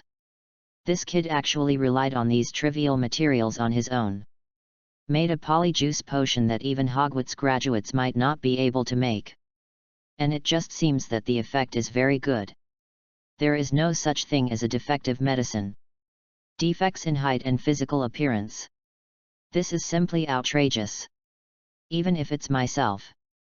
At such an age. If you have enough materials on hand, you can still give it a try. But in the materials he left behind, almost all of them are scraps that I have no use for. Give him some training. This one by itself will never produce the same effect as Devereux's just now. But it wasn't time to shock him yet. "Professor Snape, what's the problem?" Then the real Tom appears at the bottom of the stairs. At this time, Snape was still holding his wand and pressing Devereux's chin. "It's okay, Tom, Devereux made a mistake and I'm giving him a little punishment." Snape tapped the boy calmly. "Did you say it was Devereux?" Devereux suddenly felt that all his strength had returned. Bite. New spells added to the inventory. Devereux glanced. Revival spell, introduction/silent. Can. Learned another spell. "That's right, Tom, I accidentally put a material in the wrong place. The professor did it to make me remember it," Devereux said very sincerely. But he felt like Tom didn't believe it. Really? After all, what lesson would cast a curse on the other person? In addition, the room is now as messy as if it had experienced a gang fight. It's really not very credible. But Snape didn't care about that. All explained. Believe it or not. He directly grabbed Devereux and walked into the room. A suspicious Tom was left watching them from the bottom of the stairs. "How on earth did you do that?" Snape grabbed Devereux into the room and immediately cast a soundproofing spell. Then he started questioning Devereux. "Polyjuice potion? Do you think this can be prepared by any beginner? You have neither the necessary skills nor the required materials. The only explanation is whether you did it with the dark wizards in Nocturne Alley. What kind of shady deal was it? Not only that, you have also mastered apparition and a series of other advanced spells. Even advanced students may not be able to fully master these spells. Tell me, how did you learn these? What's even more unbelievable is that you cast spells at will outside of Hogwarts. Do you know what a serious violation this is? Don't you want to go to Hogwarts anymore?" Snape asked Devereux a barrage of questions. Devereux was confused for a moment. Don't know which question to answer. After a lot of nonsense. Snape was also confused by him. All he had to do was pull out his wand and use legilimency directly. Fortunately, Devereux calmed down in time. Talk to Snape word for word. "Let's start with the polyjuice potion. I bought the minimum amount of amphora roots, foxglove, jumping bean juice and other ingredients from the herbal store. Then I used red horsehair instead of unicorn tail hair. Well, I know the effect will definitely be different, but I also added." Devereux said. "Tell Snape your initial thoughts." That is, with the help of the potion genius entries. The deduced method of preparing defective polyjuice potion. Snape's expression gradually changed from suspicion to surprise. In the end, he even looked at Devereux in astonishment. "This is exactly the same as my original thinking. Snape was secretly shocked. When he was in school, he also wanted to try making polyjuice potion. What Devereaux said was pretty much what he was thinking at the time. This kid actually has a potion talent comparable to his own? Why didn't you see it before? Feeling stupid and stupid. But think of this. Snape's expression turned questioning again. But it's impossible to make a polyjuice potion with such a good effect using this idea. You just didn't have any flaws at all, and I didn't see any flaws at all. Devereaux knew he would ask. At this time, he also prepared an answer. In fact, when he just got the red entry potion spirit body. You already know how to improve your polyjuice potion recipe. It can successfully cover up the poor results caused by the original formula. So at this point he almost blurted it out. That's right, so I have made further improvements on this idea. I will add amphora roots and foxglove in batches from the 14th day to the 21st day of cooking, because this works. Who is Snape? That's a potion genius certified by the system. Here improvements like Devereaux. After a little thought, you will know that this method is definitely useful. Although it may still not be able to achieve what can be achieved according to the original formula. Flawless effect. But getting close is totally fine. Maybe, we can continue to experiment along this line of thinking. A new polyjuice potion recipe will be available. Snape suddenly lost his composure when he thought of this. Could it be that this kid did it unintentionally? This is going to be big news in the potion world. Suddenly. It seemed like he had thought of something. Snape looked a little relieved again. Yes, he is his child, so how can he be an ordinary person? I guess this guy's talent for potions is probably better than mine. Snape's inner drama is quite sufficient. But Devereaux only saw Snape's expression changing. Sometimes surprised, sometimes questioning. After a while, I felt a little relieved. I have no idea what he is thinking. Your argument is quite valid. Snape nodded stiffly. Approved of Devereaux's ideas. Think again for a moment. Now, write your thoughts down on the parchment. Oh, crap. Forgot. Snape was still instigating Devereaux. He smacked his lips suddenly.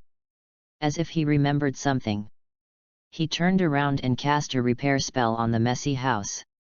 Immediately, the dust, glass shards, broken tables and chairs all returned to their original positions intact. Then he turned to Devereaux. Where is your luggage? Pack it quickly. Devereaux picked up his staff and waved it. Come here, Al. The spell had just fallen. A dark green shadow flew from the corner of the room into Devereaux's hands. It's all here. Devereaux put Al on his shoulder and said to Snape. Snape showed an expression of disgust almost subconsciously. He seemed to hate the toad very much. Don't know why. Okay, today is the day for you to go to Hogwarts. I will take you to the train station. Wait. You actually used your wand outside the school. Chapter 11 The Boy Who Lived. You can modify your wand yourself. Snape seemed to have heard an extremely ridiculous joke. This joke is too ridiculous. As a result, it's not very funny. Yes, I just finished it according to the teaching materials in Flourishes and Blots bookstore and a little bit of my own whims. Devereaux said, nodding. Snape couldn't believe that Devereaux had said such words so easily. But for reference, he just made a minimalist version of polyjuice potion that he couldn't even make. Snape couldn't help but start to believe it. How long have you been doing this? Snape asked hesitantly. He also knew that if Devereaux lied to him, then Devereaux would basically be fired. It didn't take long, just 2 weeks, I just cast the spell hundreds of times. Snape couldn't help but hold his forehead. If what this guy said is true. The Ministry of Magic didn't come for 2 weeks. That's for sure, it hasn't been discovered. But if that's the case, then this kid couldn't be more than a potion genius. Or a supreme genius in staff making. Wait a minute, then tell me in detail how you modified this wand. Damn it! It's too late. Before Devereux could tell Snape about his modification of the wand in detail, Snape cursed secretly. Said it was almost too late. Just ask Devereux to talk to him alone about this matter when he arrives at school later. Then he grabbed Devereux's shoulders. Bang! It was as if Devereux had entered a flush toilet. Arriving in a new place is dizzy. Although he can already use Phantom very skillfully. But it was moved by Snape. Still a bit too much. It just doesn't feel as comfortable as when I cast the spell myself. Turn around. They are in a small alley now. There are no wizards or muggles. Snape thrust a ticket into Devereux's hand. Now, go and take the train inside the station. The platform is platform 9 3/4. The entrance is the stone pillar between platforms 9 and 10. Just rush in without hesitation. Finished the instructions. Snape narrowed his eyes. Also, I don't care where you learned it, you are not allowed to apparate where I can't see it. After saying that, he pushed Devereux out of the alley. Devereux walked toward the station in a daze. Just before the pit stop. Looking back, Snape had disappeared into the alley. To be honest, an 11-year-old mixed-race boy appears in a train station with a toad on his shoulder. Still somewhat weird. It attracted the attention of many Muggle adults. But Devereux paid them no mind. He walked towards platform 9, minding his own business. After a while, we arrived at our destination. We successfully found the stone pillar between the two platforms. But let him hit a stone pillar without any protection. He was still a little worried. To be honest, I'm a little bit hesitant. Just as Devereux hesitated, suddenly another boy who looked about the same age as Devereux was pushing a huge luggage trolley. He appeared on the platform with a worried look on his face. Devereux saw that he had just been reprimanded by a station guard. Green eyes, with eyes. The long hair covers the forehead. Nothing wrong. This is the famous savior. The boy who lived. Harry Potter. Devereux immediately stepped forward.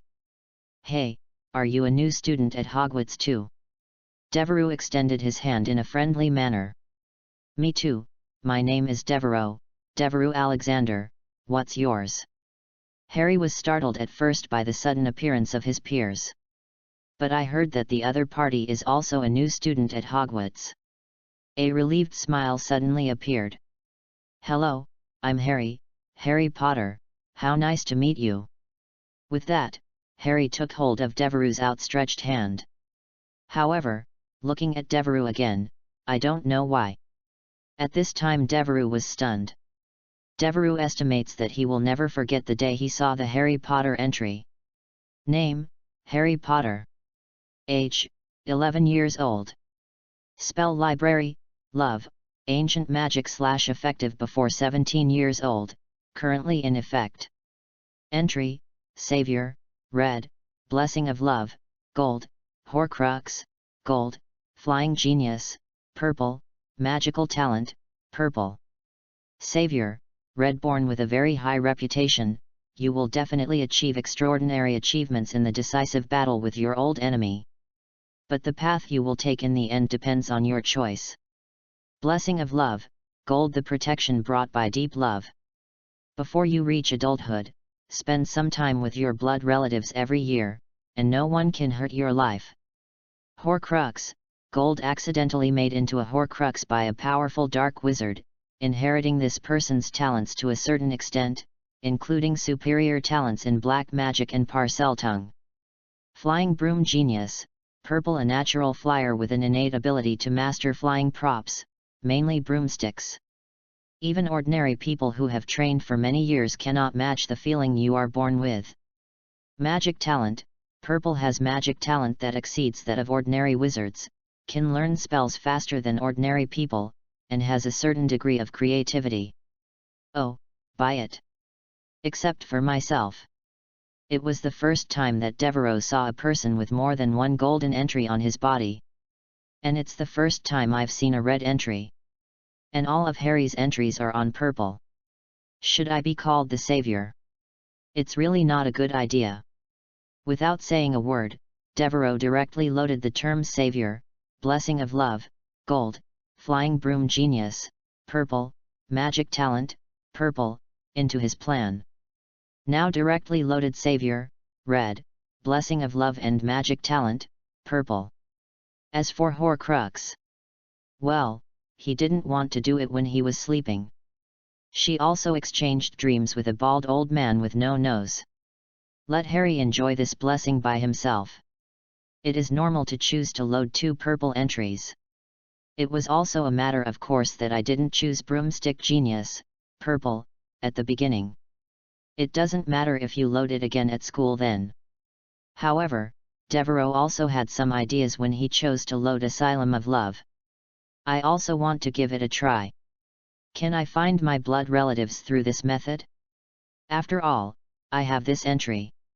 Then you have the magic of love. This way, you can check whether this magic is effective. To determine who is his blood relative. The savior entry was actually something Devereux wanted to see. I am already 11 years old. How come he has such a high reputation? Try it and see how this system will help you solve this problem. Byte. Loading copied entry savior, red. Loading copied entry, love's blessing, gold. Loading copied entry, magical talent, purple. Copy completed. Suddenly. This is the moment the entry copy is completed. Devereux didn't feel the sudden change in his body like when he copied Potion Genius and Genius Rod Maker before. In other words, there is, but it's very small. The difference is. Devereux felt as if he had undergone a mysterious change. The change is indescribable. It was as if I suddenly saw the future of my life. But in an instant, everything was forgotten. Very strange feeling.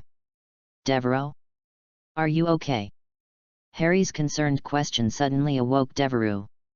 Oh, I'm fine. Well, what were we talking about just now? Devereux didn't have time to recall this mysterious feeling. I plan to think about this in the car later. Well, we said we need to go to the station, but I'm not very good at finding it. Well, I actually don't know how to enter platform 9 1/4. Harry was still a little shy when talking about this.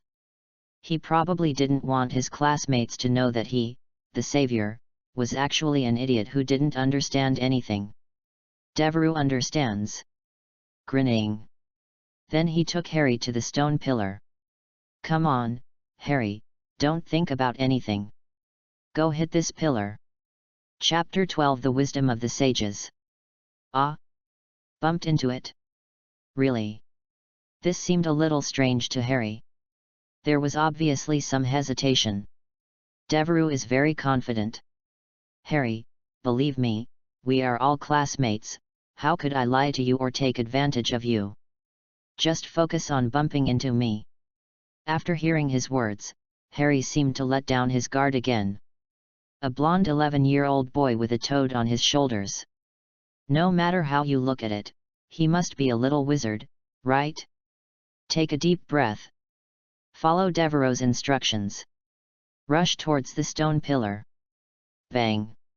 It's unexpected. Harry hit the stone pillar directly. He fell on his back. Devereux was also stunned. Ah! No, right? Dobby hasn't come here to cast spells this year. Then when he saw a group of noisy red-haired family walk past. Mom, I need to take the prefect's special carriage, so, said a tall red-haired boy. Oh. Percy, you turned out to be a prefect, how come we didn't know it? One of the twins said in a sinister tone. Mom, can I really not get in the car? A little girl held her mother's hand and begged. No, Ginny, you're too young. The lady shook her head firmly. That's when Devereux realized. Forward. It seems that he counted wrongly. Not this pillar.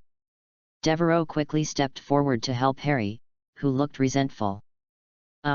Sorry Potter, I seem to have counted the wrong stone pillars. It should be the one over there," he said, and hurriedly helped Harry pack up the luggage scattered on the floor. But at this time, Devereux really felt that it was right to let Harry help him try and make mistakes first. Otherwise, he would not be pushing a luggage trolley like other little wizards. That's going to hit the wall straight up. It would be bad if the appearance is disfigured. After packing my luggage, Devereux led Harry, who looked suspicious, to another stone pillar. It was obvious that Harry no longer trusted de Villot at this time. "Don't worry, it will definitely be right this time." Devereux tried to calm Harry down. "Look, the children of that family are all walking this way." Just as they were talking, a group of red-haired children rushed towards the stone wall. One by one, they passed through the stone pillars smoothly, disappear into the stone wall.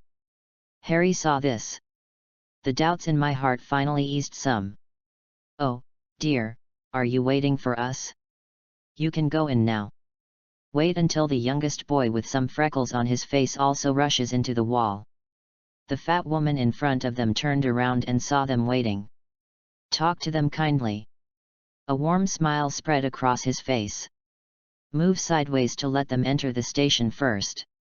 Devereux smiled and nodded. "Say it politely." "Thank you, madam. It's our first time to go to Hogwarts and we don't know the way very well." "Haha, we almost hit another pillar just now." "Almost? I really bumped into it," Harry interjected indignantly. There was still a trace of anger on his face. With the help of Mrs. Weasley, Harry took a deep breath. He mustered up the courage to rush towards the stone pillar. "Finally, this time I successfully passed through the stone pillar. Entered platform 9 3/4. Devereux thanked Mrs. Weasley. "Then rush into the stone pillars." Mrs. Weasley looked at Devereux's disappearing figure. Suddenly something came to mind. "Why doesn't this kid bring any luggage?" she muttered. His brows furrowed slightly. "Wow, is this the platform of Wizard Station?" Devereux felt as if he had passed through a shield of water. But the body didn't get wet. Then he came to another space that was completely different from before. Many people here wear traditional wizard robes. Give Devereux the illusion of returning to Diagon Alley. Certainly. Most were still wearing Muggle clothes. After all, parents who come to take their children to school still have to pass by the Muggle station. Follow the relevant laws protecting Muggles. They dress as closely as possible to Muggle life. As Devereux looked left and right, wanted to find where Harry was. "By the way, I was loading the entries on passers-by like crazy." Bite. Discover the wizard's secret realm and trigger the exploration function. Current wizarding secret, London Wizarding Station. Exploration progress, 1.1%. Devereux was stunned. "I really didn't expect that this station can be regarded as a wizard's secret place. But it is true that this place may have been 200 years ago. After the Industrial Revolution, students began to be transported to Hogwarts. The history is quite long."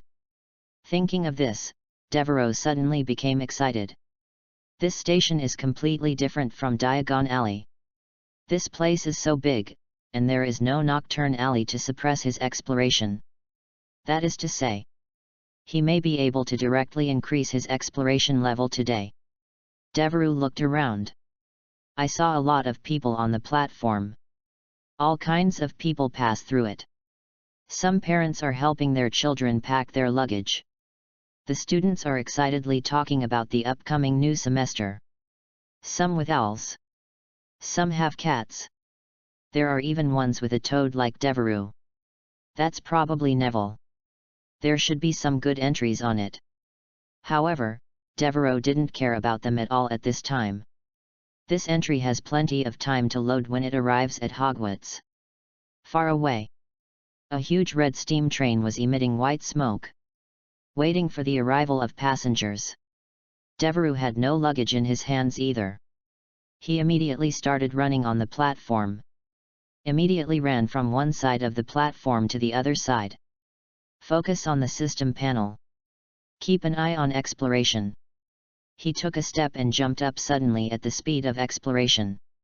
0%. 1%. 5%. 15%. 30%. Byte. Spell proficiency cards have been issued. 60%. Byte. Entry upgrade card has been issued. 100%. Byte. Get the wisdom of the sages. Boom. Stand on the edge of the platform. Devereaux trembled all over. A huge amount of knowledge was introduced into his mind. Intertwined and integrated with each other. It contains a terrifying amount of information. Even if Devereaux is a wizard, such a huge amount of knowledge is also unbearable. It is estimated that an ordinary 11-year-old wizard could bear it. Your brain will be on fire at that moment. After holding my head and digesting this knowledge for a while, Devereaux slowly stood up straight. Open the system panel and take a look. A new item appears on the panel. Possessing the wisdom of the sages, Zen meditation method of Venerable Buddha Buddha. Venerable Buddha Buddha's meditation method, continuous practice can improve the intensity and recovery speed of magic power. More importantly, this ancient magic practice method can establish a closer connection between the mind and magic power, allowing you to able to maintain inner peace and strength when facing difficulties and challenges. Chapter 13 The Silent Curse makes its debut. When Devereaux saw this introduction, he couldn't wait to start practicing on the spot. After all, this is a way to increase the strength of his magic power. The previous battle with Snape. He clearly felt that he was a minor.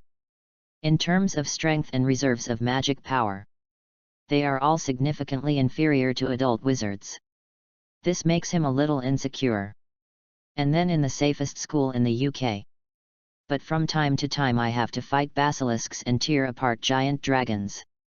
If you play half the battle, you will run out of mana. That's it.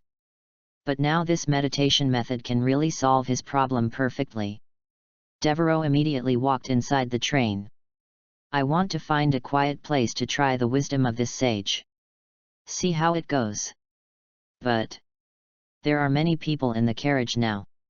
Many carriages are full of people. The environment is very noisy. It simply does not meet the quiet environment required for meditation. Devereaux did this in every car. I can only regret putting this matter aside for now. There is really no rush for this moment. As a result, Devereaux wanted to find a car with fewer people to spend this long journey. Unfortunately, I happened to see two red-haired boys struggling to help another boy move a box. Yes, it's Harry Potter. The ones who helped him were the Weasley twins. Devereaux saw that all three of them seemed to be struggling. Then he came forward. Hey! Wait a minute, this should make it easier, said. Devereaux took out his wand and tapped Harry's luggage. The three people carrying the box suddenly felt that the box was very heavy just now. Suddenly it became several times lighter. Even Harry, the smallest among them, could lift it easily. The three of them worked together. The box was immediately placed on the luggage rack. Oh my God! Is this a levitation spell? That's great! You must be a freshman, but you can actually use spells so skillfully. The Weasley twins looked into Devereaux's eyes with great surprise. The other students nearby also looked shocked when they saw this scene. Although this floating spell is a relatively basic spell, but there are still many people in their first grade who have waited until the final exam. Nor can this spell be completed perfectly. Wait, spell? The twins looked at each other. Exclaim loudly. What you just used was a silent spell. Devereaux smiled modestly. Yes, it's just the simplest spell. After the twins experienced a brief period of speech dysfunction and dancing. Come up immediately. Wow, if we can also learn Merlin's beard, there will be so many things we can do. Yes, I haven't introduced myself yet, I'm Fred, and this is George. If you are willing, can you teach us?" As he spoke, Fred approached Devereaux's ear mysteriously. "It's not in vain. When we get to school, we can tell you a lot of the school's secrets. Although we didn't have time in the tower last year, we basically know all the secrets in the auditorium. Yes, I guarantee you won't find anyone in the school who knows the school so well." As they spoke, the twins exchanged fists with each other. Devereaux rolled his eyes. Said with a smile, "Yes, but you have to take me to see part of it first, and then I'll teach you." For Devereaux, after all, this kind of silent curse or something. In fact, it's just a matter of taking a look. Being able to let these two demon kings teach him about Hogwarts. Maybe you can get treasures like the Marauder's map from them in the future. Why not? Woohoo! The twins raised their arms and shouted. They immediately huddled together and whispered.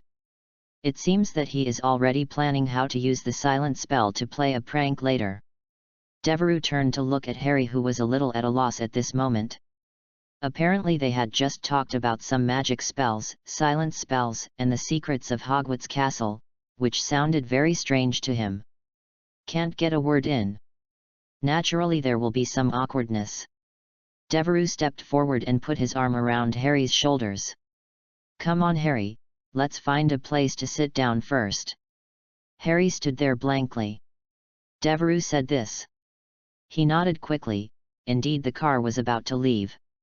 Then he turned around and planned to walk into the carriage where they were originally sitting. "Harry? Could it be that, you are that Harry?" Devereaux was heard calling Harry's name. The twins' whispers suddenly stopped. Harry had obviously experienced such scenes many times. He naturally lifted his hair from his forehead, revealing the lightning-shaped scar. The twins were stunned when they saw it. It was also the first time Devereaux saw Harry's scar in real life. "This scar is more hideous than what I saw in the movie in my previous life." Devereaux even felt the urge to reach out and touch the scar. But considering Harry's mood, he held back. In fact, Devereaux has always been curious. Why did Avada Kedavra leave a lightning-shaped scar? It doesn't seem to be mentioned in the original work. After showing them the scars, the twins ran out of the car yelling, "It seems that I can't wait to share this with my family." Devereaux watched the two of them leave. Then he and Harry took their seats in the carriage. Devereaux has just added 2 purple entries on each of them to his entry shopping cart. I plan to check it out at Hogwarts later. The entries on them are: Explorer, purple. Prank Inventor, purple. Should be said or not? Both entries work well. In general, has a purple entry. That means this person can be very good in this field. And if it is a blue entry, it has the potential to reach the mid to upper level. The golden entry means that the person is born to be a leader in this field. Those with red entries are basically people with great luck. Basically, it is integrated with some rules in this field to a certain extent. For example, take the entry Magic Potion Spirit Body. Devereaux thought it was too much of a supermodel. Although his knowledge base is still very weak now. But just talking about the level of brewing potions, he might be better than Snape to some extent. Of course, this is just a gut feeling. Devereaux has never really tried it, nor does he dare. But no matter what, the Weasley twins are indeed very talented people. No wonder they can at such a young age be the industry leader in pranks and tricks. Devereaux, you know so many spells. Harry was sitting opposite Devereaux and said somewhat frustrated. Well, I grew up in a Muggle family. I basically don't know any magic. If there is any test when I enter school, I will be doomed. Devereaux listened to Harry. Can't help but smile. I just wanted to say something to encourage Harry. At this time there was a knock on the carriage door. A little boy with red hair and freckles on his face stood outside the door. Can I sit here please? My name is Ron Weasley. Chapter 14, Exam Genius. Neither objected. The next natural experience was Harry showing off his scars. Ron marveled. Then we talked about something about the magical world. Harry's concerns about his magical abilities. Ron's comfort was obviously much more useful than that of Devereux, a top student. Harry felt a little more relieved. By this time Devereux had already checked Ron's entry. Forward. It's exactly the same as in the original work. Ron has a basic entry for magic ability, blue.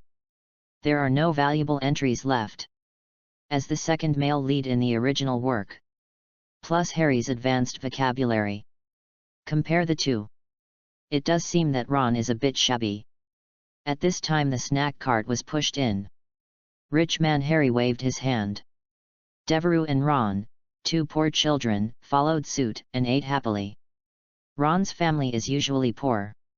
I really can't eat these snacks. Devereux is Snape, who is usually very mean. How dare he reveal the slightest thought of eating snacks? If he were to do this, just be prepared to work twice as hard on potions. After Harry accidentally ate a peppery BB's all-flavor bean. When you choke. The door suddenly opened. A girl with shaggy hair walked in. Followed by a crying, round-faced boy. Sorry to bother you, my name is Hermione Granger, and this is Neville Longbottom. We are looking for his lost toad. Has anyone seen Neville's toad? As soon as she said this, both Harry and Ron turned their attention to Al, who was sleeping on Devereux's shoulder. Neville also looked over. But obviously, Devereux's Al and Neville's toad look very different. Al is much bigger. Devereux spread his hands. Said that this toad is definitely not Neville's one. I was thinking in my heart. Why is Hermione here with Neville? Did you change some events yourself? I immediately checked Hermione's entry. Name, Hermione Granger. Age, 11 years old. Entry, exam-taking expert, purple, magic ability, purple, potion perception, blue. Test-taking expert, purple, very good at reading textbooks, memory is beyond ordinary people, and can handle various exams with ease. OMG. Should be said or not? Hermione's talent is indeed good. At least after arriving at the platform. Devereux saw it. Except for the main character Harry. The entry configuration is the best one. And what Devereux didn't expect was that Hermione actually had an entry on potions. But in retrospect, being able to independently make polyjuice potion in the second grade is indeed impossible without some talent. Naturally, what Devereux covets the most is the entry exam-taking genius. Although Devereux is a magic wizard. But he is just a magic prodigy. Subjects such as history of magic that emphasize the accumulation of knowledge rather than practice. Then Devereux would probably be in the same pain as Harry and the others. With it. It is estimated that life in Hogwarts will be a lot more nourishing in the future. So Devereux added this entry to his shopping cart. Sorry, we probably didn't see it, but... Devereux touched his chin when he came back to his senses.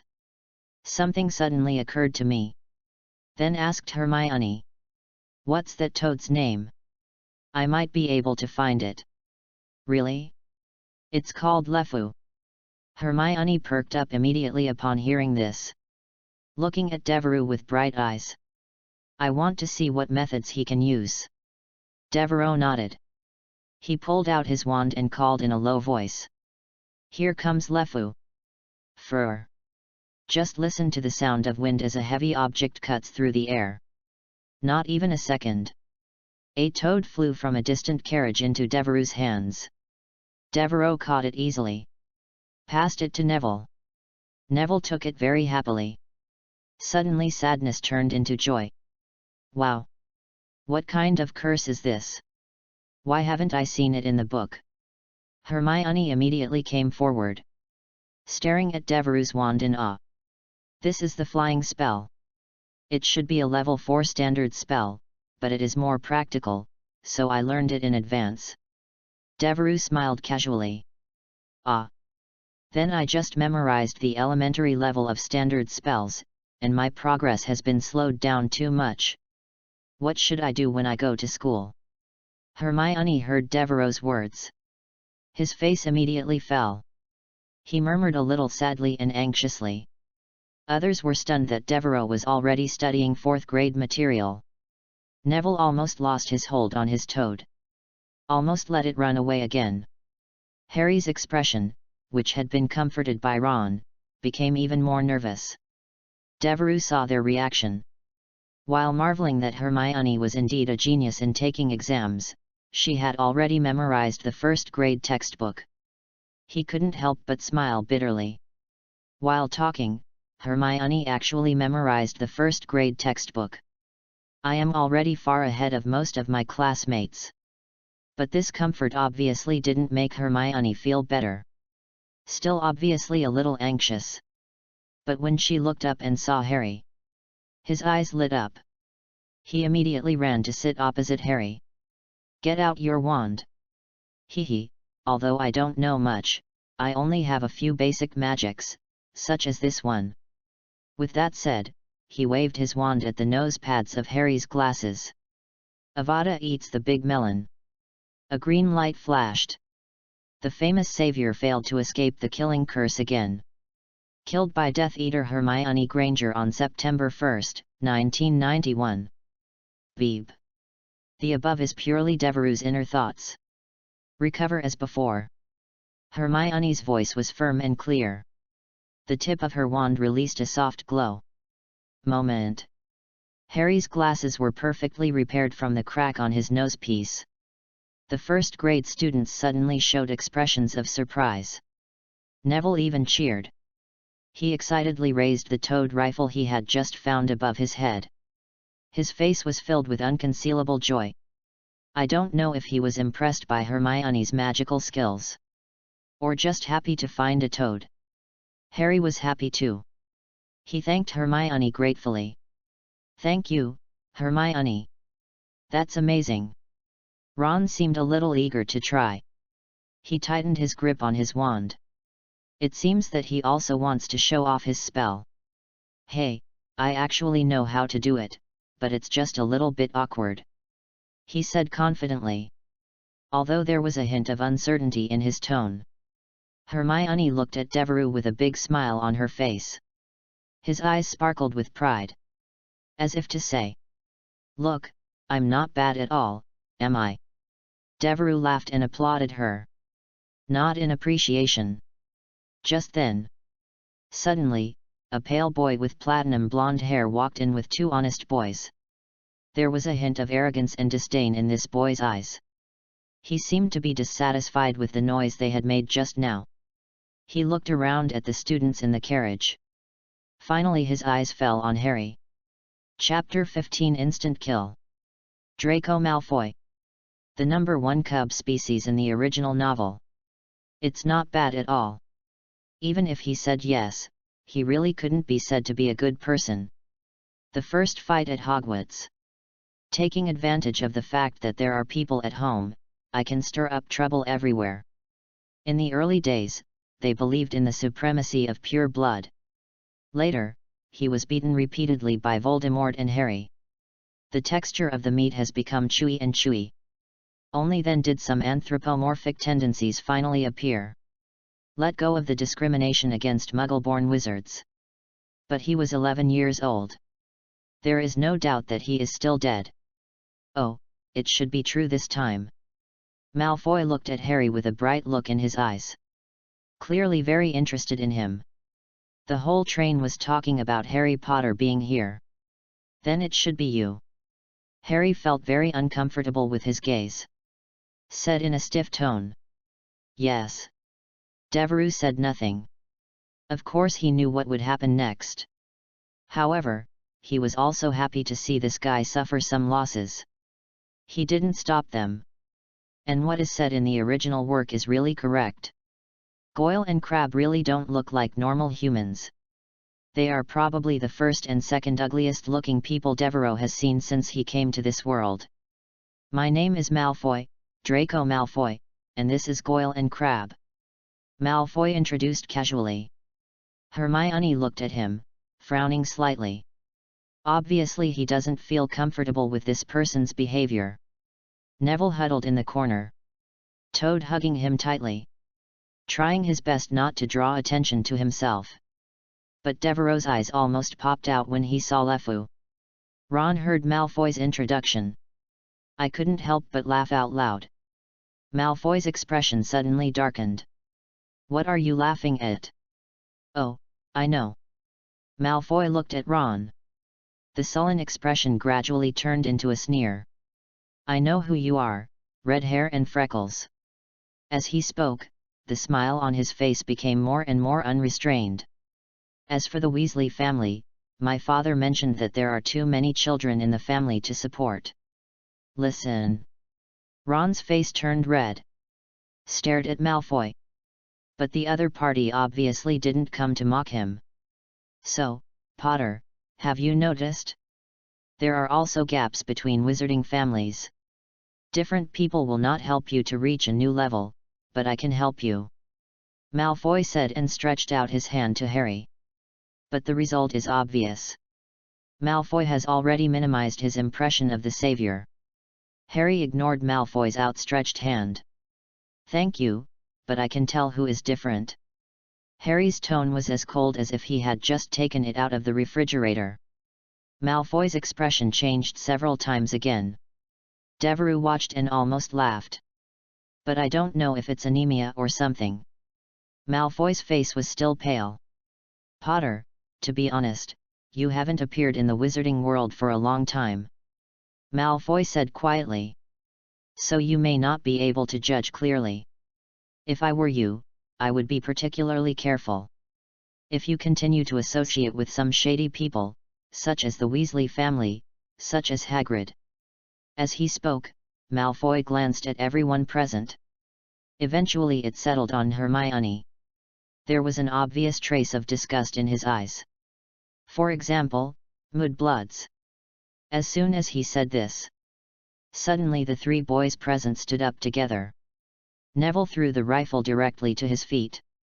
The originally timid expression was now full of anger. Ron's face was almost as red as his hair. Point directly at Malfoy.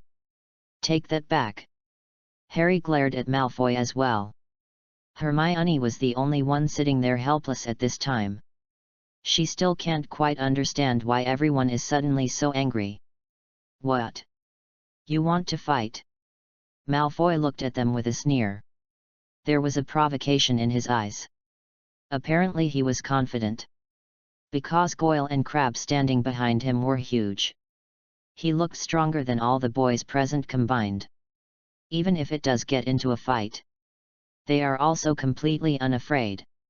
However, right now, Malfoy suddenly felt his heart skip a beat.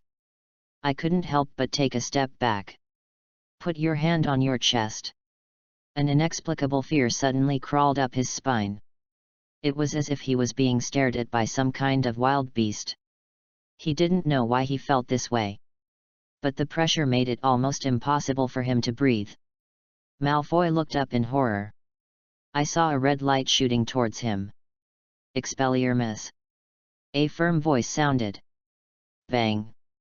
Malfoy felt dizzy. The whole person hit the wall of the carriage directly. He groaned. I couldn't get up for a long time. Goyle and Crabbe were frightened when they saw this scene.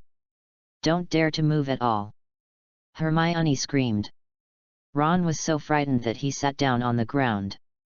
Malfoy raised his head with difficulty, looking at this horrific scene in disbelief. It's unimaginable that there are people of the same age who can use such magic. I saw a strange little wizard walking towards me. The man grabbed his collar hard, pulled him up from the ground. Then he held the wand to his chin. Black eyes stared at him, full of threats and anger. Don't ever let me hear you say that word again. The man's voice was low and cold. Understand? Said. He thrust his wand hard into Malfoy's chin. Malfoy groaned in pain. Tearfully, he nodded and promised not to say it again. Very good. The little wizard slowly took his wand away. Malfoy breathed a sigh of relief. Suddenly I was thinking about it. How to get revenge on this person. You must report to the professor as soon as you get off the bus. I also want to let my dad know that I want this person to be expelled. However, just at this moment, the man stabbed him sharply in the abdomen. Ouch! Malfoy screamed in pain. The body arched involuntarily. At the same time, the little wizard also poked Goyle and Crabbe in this way. The three of them suddenly felt their bodies floating uncontrollably. The man suddenly waved his wand. The three of them were thrown directly to the floor several carriages away. There was a loud bang sound. The students in the carriage were shocked by this sudden scene. Their eyes widened. Stick your head out. Wanted to see what was going on. What a big noise it made. Do it all. Devereux slammed the carriage door shut. Breathing heavily, he sat back down in his seat. He didn't know why. Why did I hear the word mudblood? Suddenly I couldn't control my emotions. After taking a deep breath to calm down. Look up. He saw the other four people looking at him dumbfounded. Chapter 16. What are the effects of meditation? Devereux, are you okay? Harry spoke first. His face was filled with worry. Several other people also looked at Devereux with concern. Neville was still in shock. Because he had just grabbed Crabbe by the collar. Unexpectedly, Crabbe passed out like mud in the next second. It really startled him. But get along with each other for a short period of time. They all found Devereux to be a steady, helpful person. A student who studies very well. But I didn't expect to do such a thing just now. Devereux had mostly calmed down by now. I'm fine, it's just. But he is still a little confused now. I don't know how to explain my sudden impulse. Suddenly, for some reason, Devereux began to breathe rhythmically. After a while, I feel my mind is clear. The restlessness of the magic power in the body was calmed down. The magic power consumed by the continuous casting of spells just now seems to be gradually recovering. Devereux opened his eyes in disbelief. This happened without him realizing it. Have you practiced Zen meditation? The effect is so good. It's okay, Devereux, if I knew these spells, I would definitely do the same to them. Ron patted Devereux on the shoulder and said. Neville also nodded repeatedly. Yes, this kind of spell is probably also a course for senior students. Devereux, you are much better than them. Thank you, guys. Devereux came away from the surprise of the meditation method. He forced a smile to these people. Although the effect of this meditation method shocked him. I even want to keep trying. But he still thought about why his emotions were suddenly out of control. This seems to be some kind of physiological reaction. The moment he heard the word, the magic power all over his body seemed to be boiling. Hot magic suddenly poured into my mind. Devereux's sanity was instantly shattered. All he wanted to do was beat up that guy. He didn't even think about anything else. Now I just feel a little scared. Fortunately, I don't know much black magic now. I just wanted to throw the Atharva Kedavra in that guy's face. But he was actually on the train heading to school. Treat your classmates like this. I don't know what kind of punishment I will receive. Think of this. Devereux felt very anxious again. Wait a moment, everyone, regardless of the fact that we were actually on the train to Hogwarts, knocking 3 classmates away and throwing them into other carriages. Hermione waved to get everyone's attention. I want to say that I shouldn't have done that just now, because I risked being expelled from the school. Really? That's what happened to first-year Hermione. Before experiencing the troll incident. He is still a stubborn person who takes school rules as his guideline. Ron jumped up immediately. No? Quite.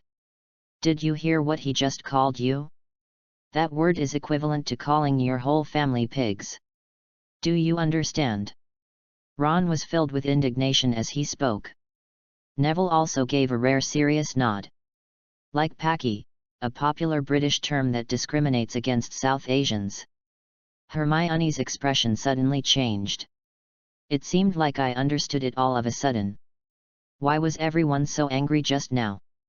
Of course Harry didn't understand this either. He was doing it simply because Malfoy had insulted his friend.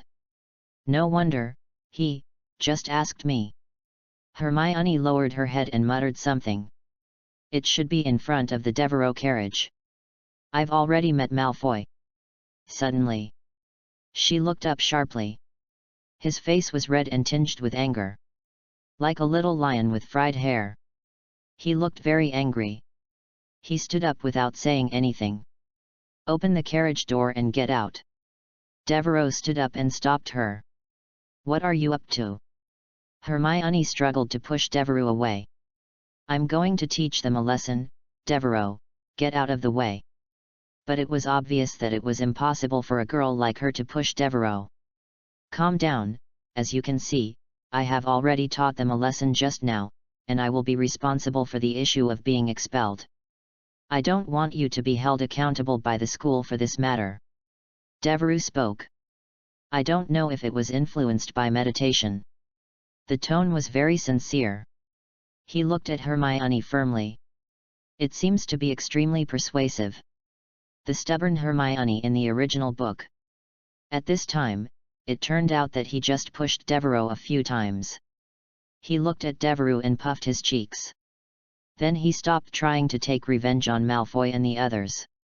Devereux breathed a sigh of relief and sat down. My heart turned a little strange. Is Hermione so easy to talk to? Let's talk about the practice of Zen meditation.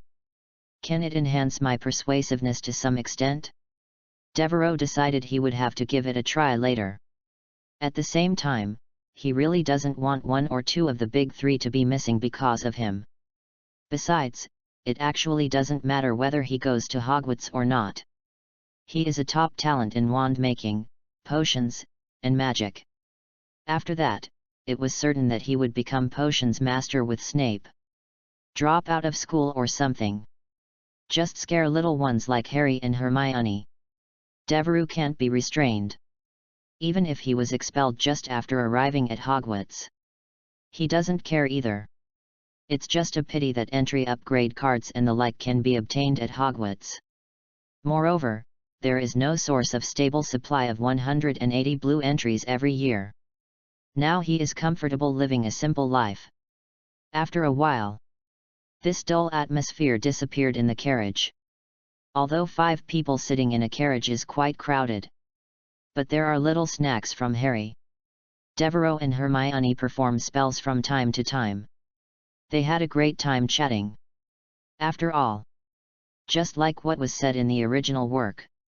A few people who had nothing to do with each other. After experiencing something special together, it's hard not to be a good friend. And beat up an arrogant and discriminatory young man. It should be one of them. Hey, Devereux, do you know what the test will be in the sorting ceremony? Harry asked. There was some concern on his face. Obviously he has little confidence in himself. No more interruptions from Draco Malfoy.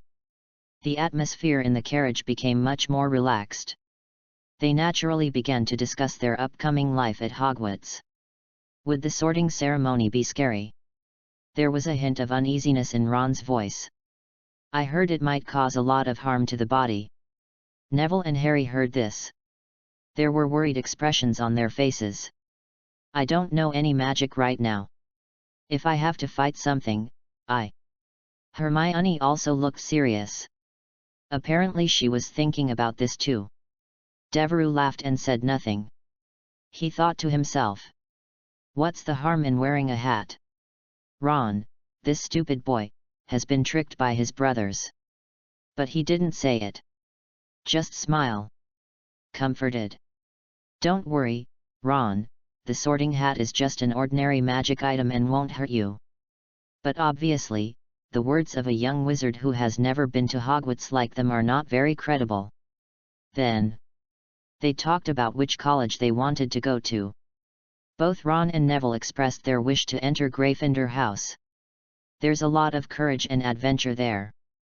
And most of their family went there too. Harry said dejectedly that he might go to Hufflepuff.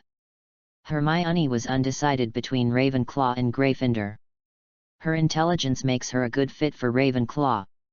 But the bravery deep inside made her yearn for Gryffindor. While chatting, everyone asked Devereux which college he wanted to go to. Me? I will most likely go to Ravenclaw, Devereux said with a smile. Find out the reason. Devereux is actually very interested in Professor Flitwick, the head of Ravenclaw. Professor Flitwick is more than just a top dueling champion. Still a teacher of spells. If you can have a good relationship with him, maybe you can even ask him to open a small stove. Teach more advanced spells. Think of this. Devereux's eyes flashed with anticipation. Certainly. Now Devereux could be at risk of being fired. These ideas still seem a bit far away. But he did not share these concerns with anyone else. Instead, continued chatting happily with everyone. During this time, several people put on Hogwarts school uniform robes after being reminded by Hermione. The sky outside gradually darkens. Several people were eating snacks. Chatting lively. Devereux struck up a conversation now and then. Share some of his experiences and interesting stories in Diagon Alley. Harry, Ron, Hermione, and Neville were all fascinated by his stories. The carriage was filled with laughter and laughter. Some time passed. Devereux pretended to close his eyes and relax. Start trying the meditation methods you learned before. It was similar to the feeling after attacking Malfoy before. I just feel like my mind suddenly becomes clear. Everything seemed to have calmed down. He could even clearly feel the magic flowing through his body. Follow the guidance of the wisdom of the sages in your mind. Devereux suddenly withdrew his spiritual power from his body. Began to cover the carriage. But there is no difference among the other children. Devereux should be very excited at this point. But unusually calm. Just constantly exploring and circulating. Exercise your mental strength. That's all. To others, it looked like Devereux was actually asleep. Wait until it gets dark. Only a burst of air was heard. The train gradually stopped. Devereux slowly opened his eyes. He knew that he had finally arrived, Hogwarts.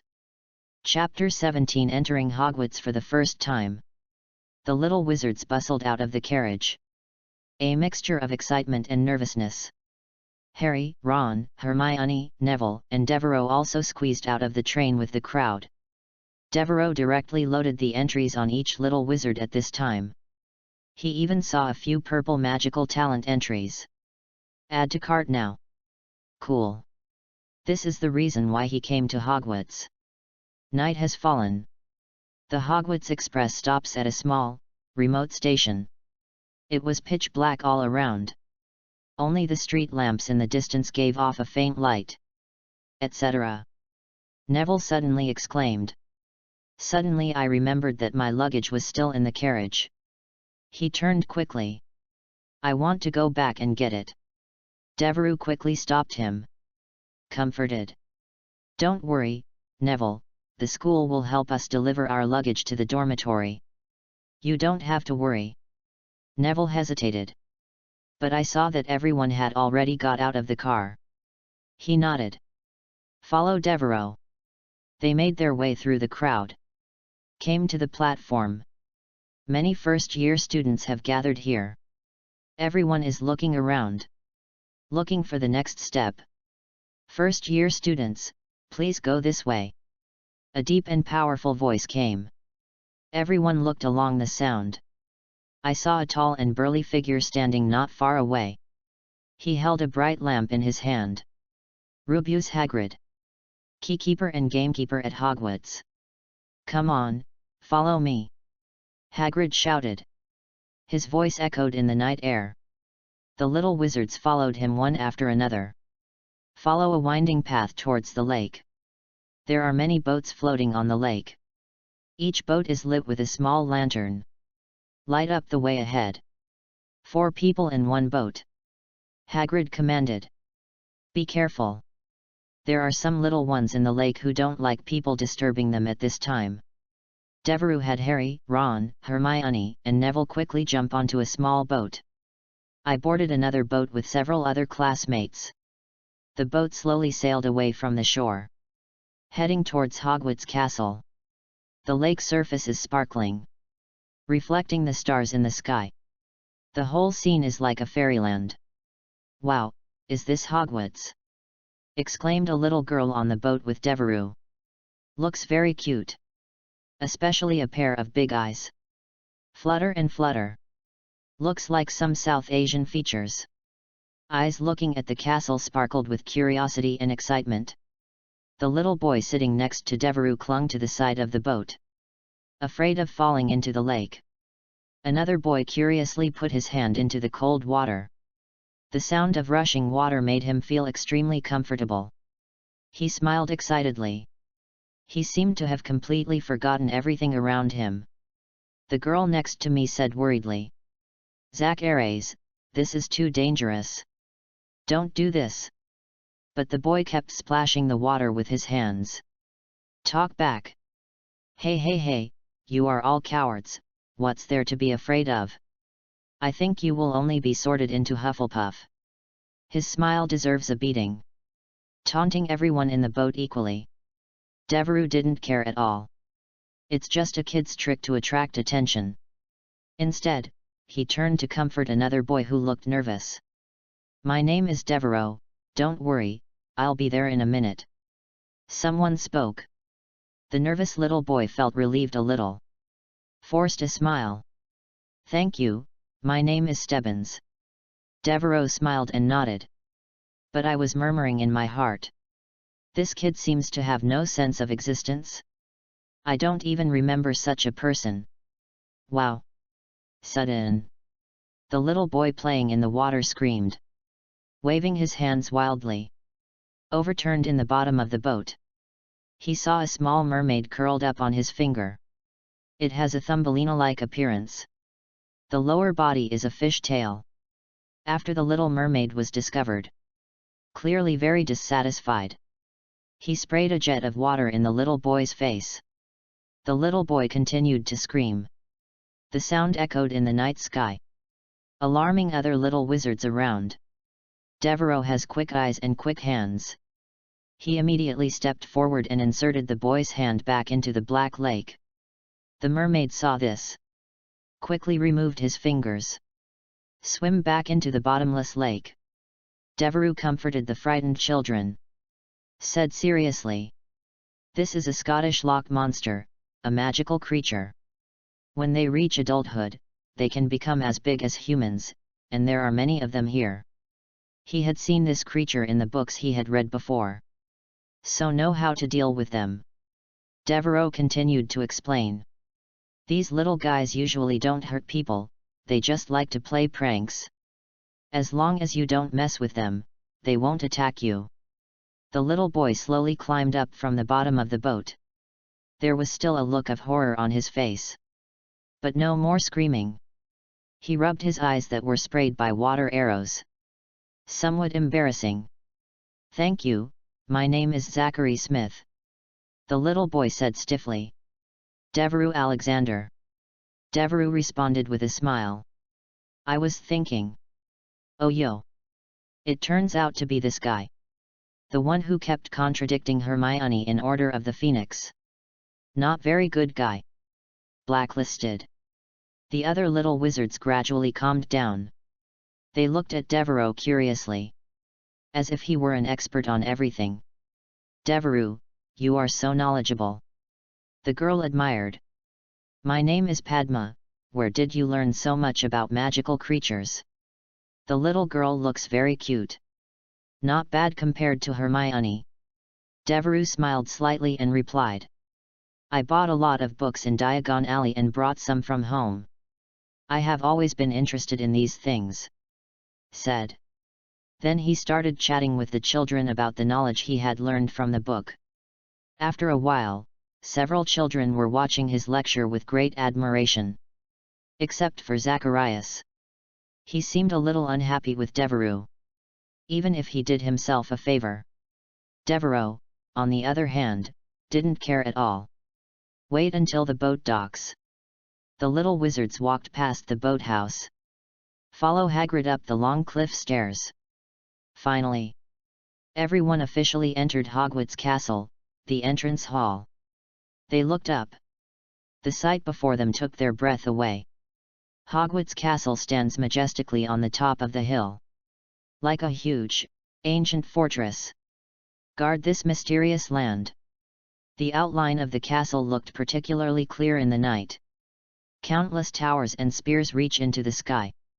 Like rows of sharp spears. The outer walls of the castle are made of heavy stones.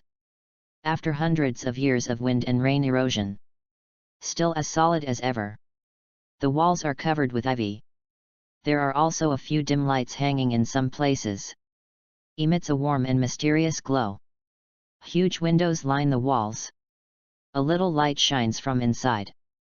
It seemed like countless pairs of eyes were watching these new little wizards. The front door is two heavy oak doors. It is engraved with complex magical runes and patterns.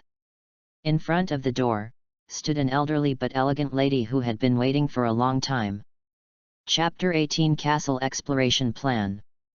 They were greeted by Professor McGonagall. She stood solemnly at the door. The moment Devereux saw this lady, his eyes almost popped out of his head. He was too greedy for the entry of this lovely and respectable professor in the original work. He lacks the most talent in transfiguration. He had asked the system before. Why is he obviously a magic wizard? It is very easy to learn all kinds of spells. But why is it so difficult to learn the art of transfiguration? The system's answer directly silenced Devereux. To say that he has a talent for transfiguration is too bad. The magic wizard has a remarkable effect on spell magic. It's because Devereux's own talent is pretty good. Entries cannot solve all problems. Now that he can't learn the art of transformation, it's already the result of the magic prodigy's efforts. If not satisfied, just look for more entries and increase your efforts. What? How can a time traveler like me be so talented? Devereux is somewhat autistic. Compared with Harry, a son of super destiny with golden words all over his body. His own origins really pale in comparison. Maybe that's Ron's level. Even worse, he would have to sit at the same table as Neville. So Devereux is extremely hungry for high-quality entries. But finally Devereux saw the goddess that haunted him. Professor Minerva McGonagall. First-year student, Professor McGonagall. Hagrid said to Professor McGonagall. Apparently he was also a little afraid of this venerable lady. Thank you, Hagrid. Leave it to me to pick you up when you get here. Professor McGonagall nodded. He looked at the noisy freshman with a serious expression. This majestic old professor has the ability to speak without speaking. The ability to make everyone quiet. Under her gaze. When no one is talking. Professor McGonagall turned around. She opened the door wide. Inside, the stone walls were surrounded by blazing torches. The ceiling is so high that you can barely see the top. On the front is a luxurious marble staircase. Direct access upstairs. Devereux was still somewhat distant from Professor McGonagall at this time. There is no way to view her entries. Anxious, Devereux jumped to his feet. But there is no way. There are too many people. Devereux wanted to pull out his wand at this moment. Shoot out all the little wizards blocking him in front of him. In the end, I had to be like everyone else. They followed Professor McGonagall along the stone floor. Just then, a familiar voice sounded.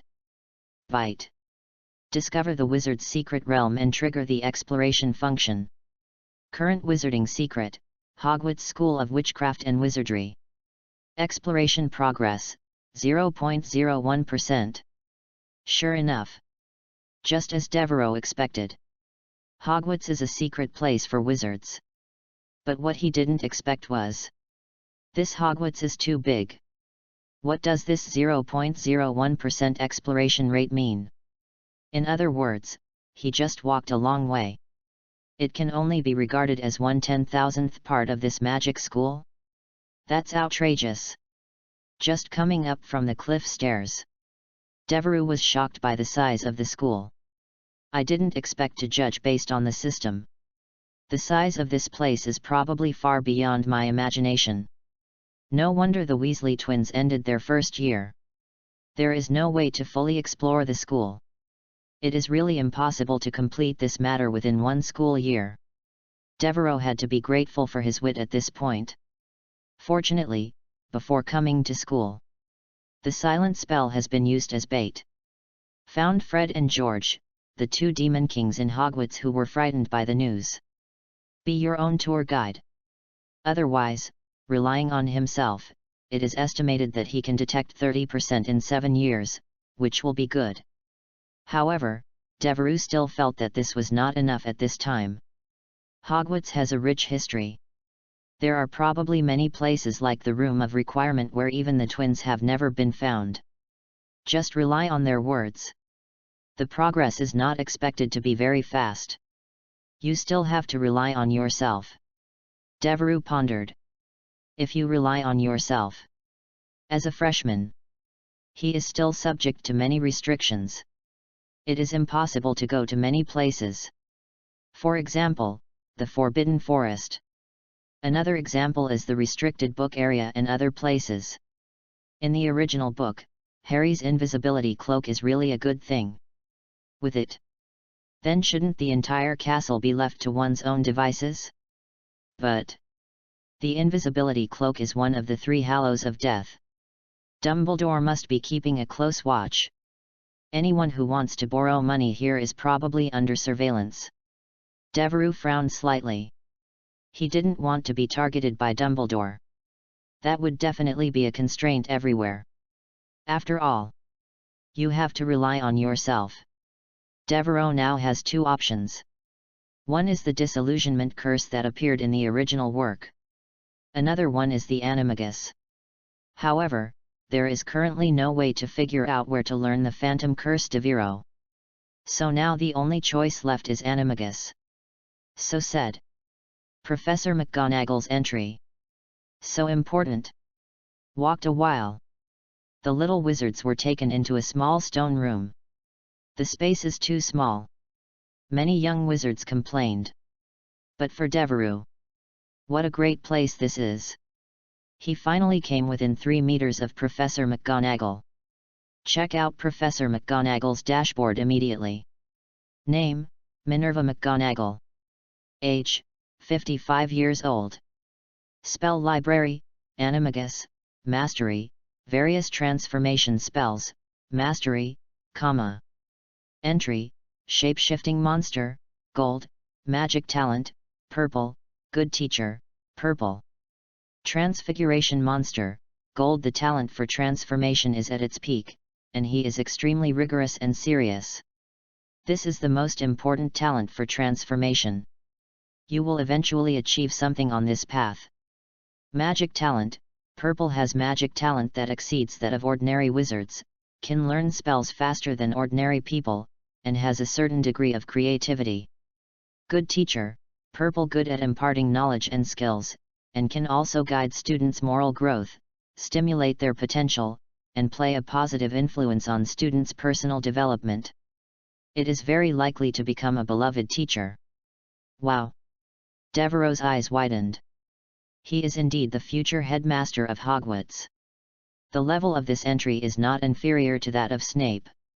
It might even be more useful for Devereux. He is really scratching his head right now. Harry's 2 entries, 1 gold and 1 purple, were previously loaded on the station. It's all in the cooling down stage now. Look at the entry in front of you. But can't load. This was simply more uncomfortable for him than killing Devereux. Devereux, what's wrong with you? Neville beside him asked worriedly. At this time, Harry and his group of 4 had already met Devereux. Are standing together. Have you ever experienced what it feels like to go to the toilet and be pulled out? Devereaux said with an ashen face. Neville shook his head in horror. That's how I feel right now, Devereaux said weakly. Their whispers caused Professor McGonagall to glare at them. Neville stood up straight immediately. Devereaux, on the other hand, had a droopy face and showed no interest. Welcome to Hogwarts, Professor McGonagall said after the audience was quiet.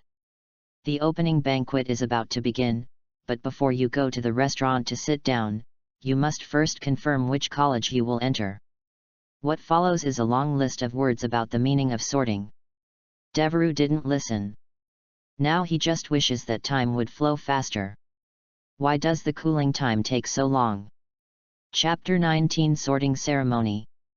In a few minutes, the sorting ceremony will be held in front of all the teachers and students of the school. Professor McGonagall's eyes wandered over all the disheveled little wizards. So I suggest that you tidy up and feel refreshed while waiting. Harry nervously held down his unruly hair with his hand. Devereaux was calm and collected. Although the inability to load entries now makes him a little depressed. But I just used meditation a little bit. I suddenly felt refreshed. Sure enough, the wisdom of this sage is very useful. When it's ready over there, I'll come and pick you up, Professor McGonagall said. Please remain quiet while you wait. With that said, he left the room. As soon as the professor left, the little wizards became restless. They all began to discuss the sorting ceremony for a while. Devereaux, on the other hand, was not worried at all.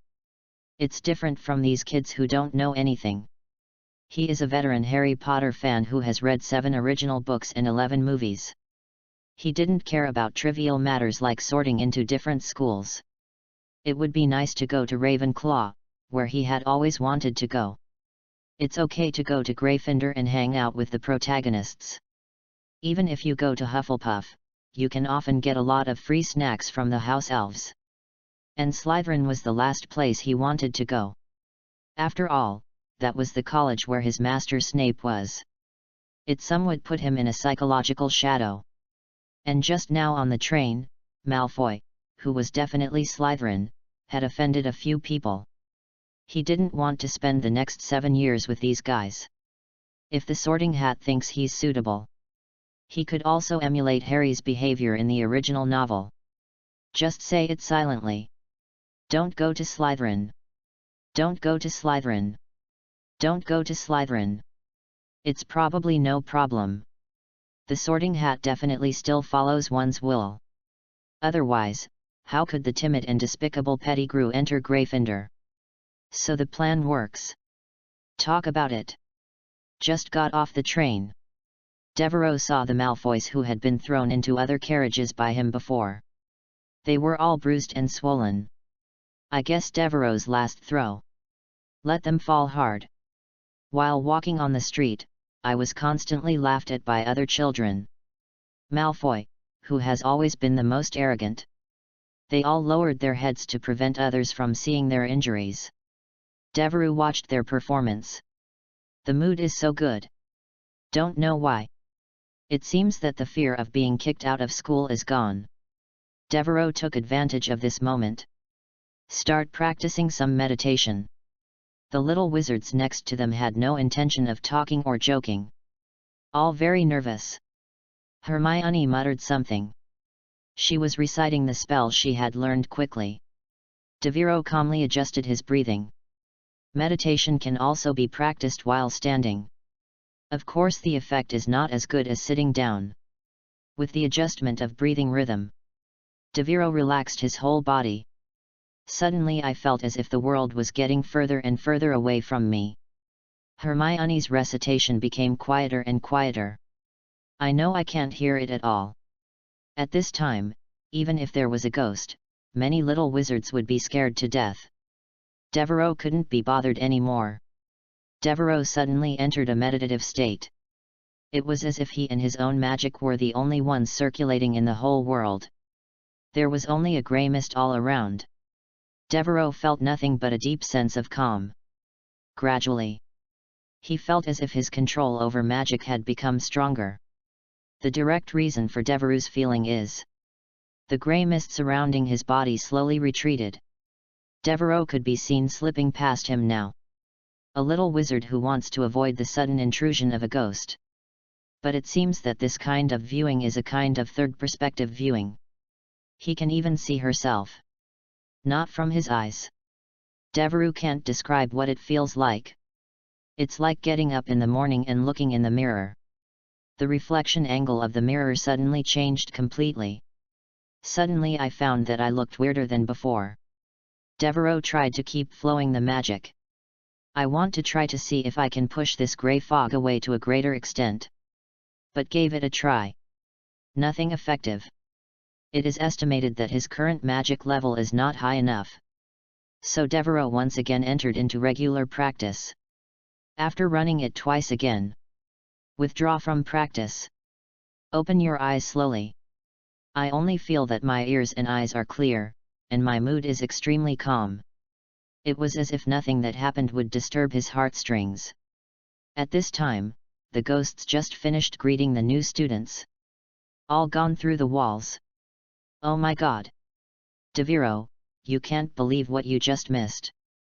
Although Neville came from a wizarding family. But it was probably the first time I encountered a ghost. At this time, he was shaking with fear. Devereux smiled. They would see this ghost often after that. It's okay, Neville, I heard that one of our classes was taught to us by a ghost. As soon as these words came out, Neville's face turned even paler. Now, get in single file. Professor McGonagall is back. Speaking to first-year students. Follow me. Follow Professor McGonagall. The little wizards walked into the auditorium in an orderly manner. The auditorium was brightly lit. The 4 long tables represent the 4 houses respectively, Gryffindor, Hufflepuff, Ravenclaw, and Slytherin. Each table is set with exquisite tableware and silver candlesticks. The candle light flickered softly on the smooth tabletop. The senior students are already seated. All eyes turned to these new junior students. Certainly. Most of the attention was drawn to Harry. He was too embarrassed to respond to the stares. The most striking thing is the ceiling of the auditorium. Even Devereux was stunned by this fantastic and wonderful scenery. It is enchanted. Showing a starry night sky. Stars twinkled in the darkness. It was as if the entire universe had been moved into this hall. The moon hangs in the sky, spreading a faint silver glow. Light up every corner. Professor McGonagall led the first-year students down the long red carpet. Go to the front of the auditorium. There, on a high stool was an old hat, the Sorting Hat. Sure enough. The Sorting Hat is patched. Very worn. And extremely dirty. For a moment Devereux was a bit reluctant to put it on his head. Not a moment. The hat began to sing his strange song of the Sorting Hat. A brief introduction to the 4 major colleges. Received applause from the audience. In order for him to be able to assign himself to a satisfactory college in the future, Devereux still gave face like everyone else. Applause. Next is the ironclad Hannah session. Sure enough, I was sorted into Hufflepuff. Devereux ranks somewhere in the middle of the pack. Behind Malfoy. But in front of Harry. One by one, the little wizards went up. Were assigned to their respective colleges. Malfoy seemed to sit down. Then he and the Slytherin prefect began to whisper quietly. Point out Devereux from time to time. He was probably complaining. Finally. Devereux Alexander. This surname is less common in the UK. It attracted some people's attention. Devereux takes a confident stride. He walked up the steps very gracefully and picked up the Sorting Hat. When it's time to put it on your head. The Sorting Hat suddenly screamed sharply. Slytherin. Chapter 20 Bloodline is supreme. Strength is supreme. Slytherin. After the Sorting Hat shouted. Sparse applause came from a long table. Obviously for a little wizard who is not from a pure-blood 28 family. They're not very interested. Devereux was stunned. No. We haven't brought it with us yet. Aren't you going to be confused about the Sorting Hat? We are the unparalleled super geniuses in the magic world. Am I not brave and loyal? Forward. Doesn't seem very loyal. But at least consider the students' opinions. I don't want to sleep in a dungeon for 7 years. Professor McGonagall took off the Sorting Hat. Give Devereux a gentle push on the back. Push Devereux out of his meltdown. Devereux stood up stiffly from the barstool. My legs felt as heavy as lead. He took hesitant steps. Slowly walked towards the Slytherin table. On the Slytherin table. The students looked at him expressionlessly. There was curiosity in their eyes. But mostly apathy. As if waiting for a new person to join. But don't expect too much. Devereux doesn't mind the indifference. It's just that my heart is full of hopelessness about future college life. Hey, hello, welcome to Slytherin, I'm Marcus Flint, the prefect. Devereux was suddenly spoken to. Turn around. I saw a tall boy with strong muscles. He has short dark brown hair and sharp blue eyes. There was a confident and slightly arrogant smile on his face. Hello, my name is Devereux Alexander. Devereux nodded hesitantly. Marcus smiled and lowered his head. It's amazing that you can master the disarming spell before you even enter school, Devereux. Even in Slytherin, your mastery of spells is considered very good. I guess many third-year students would be no match for you in a duel. Surprisingly, Marcus didn't seem to be bothered by what Devereux did on the station. And what are your opinions on him? On the contrary, she was actually quite enthusiastic towards him. It's quite a contrast to other Slytherins. Well, thank you. Actually, I'm not that good.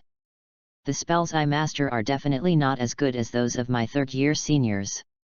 Devereux was not knocked unconscious by the other party's praise.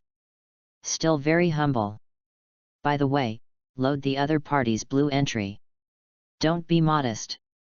If you want to gain respect in Slytherin, modesty is not a good quality, especially, you know. Marcus said cryptically. Devereux knew it right away. The other party must be talking about blood family matters. Really? From the attitude of these Slytherins just now. You can tell. They should also know about Devereux using Expelliarmus to defeat Malfoy. But he didn't pay much attention to him. Some people may even do it because of Malfoy. And deliberately left out. Under such circumstances, Devereux wants to avoid being picked on by people from all walks of life in the future. You have to show your abilities. Devereux glanced sharply at every Slytherin.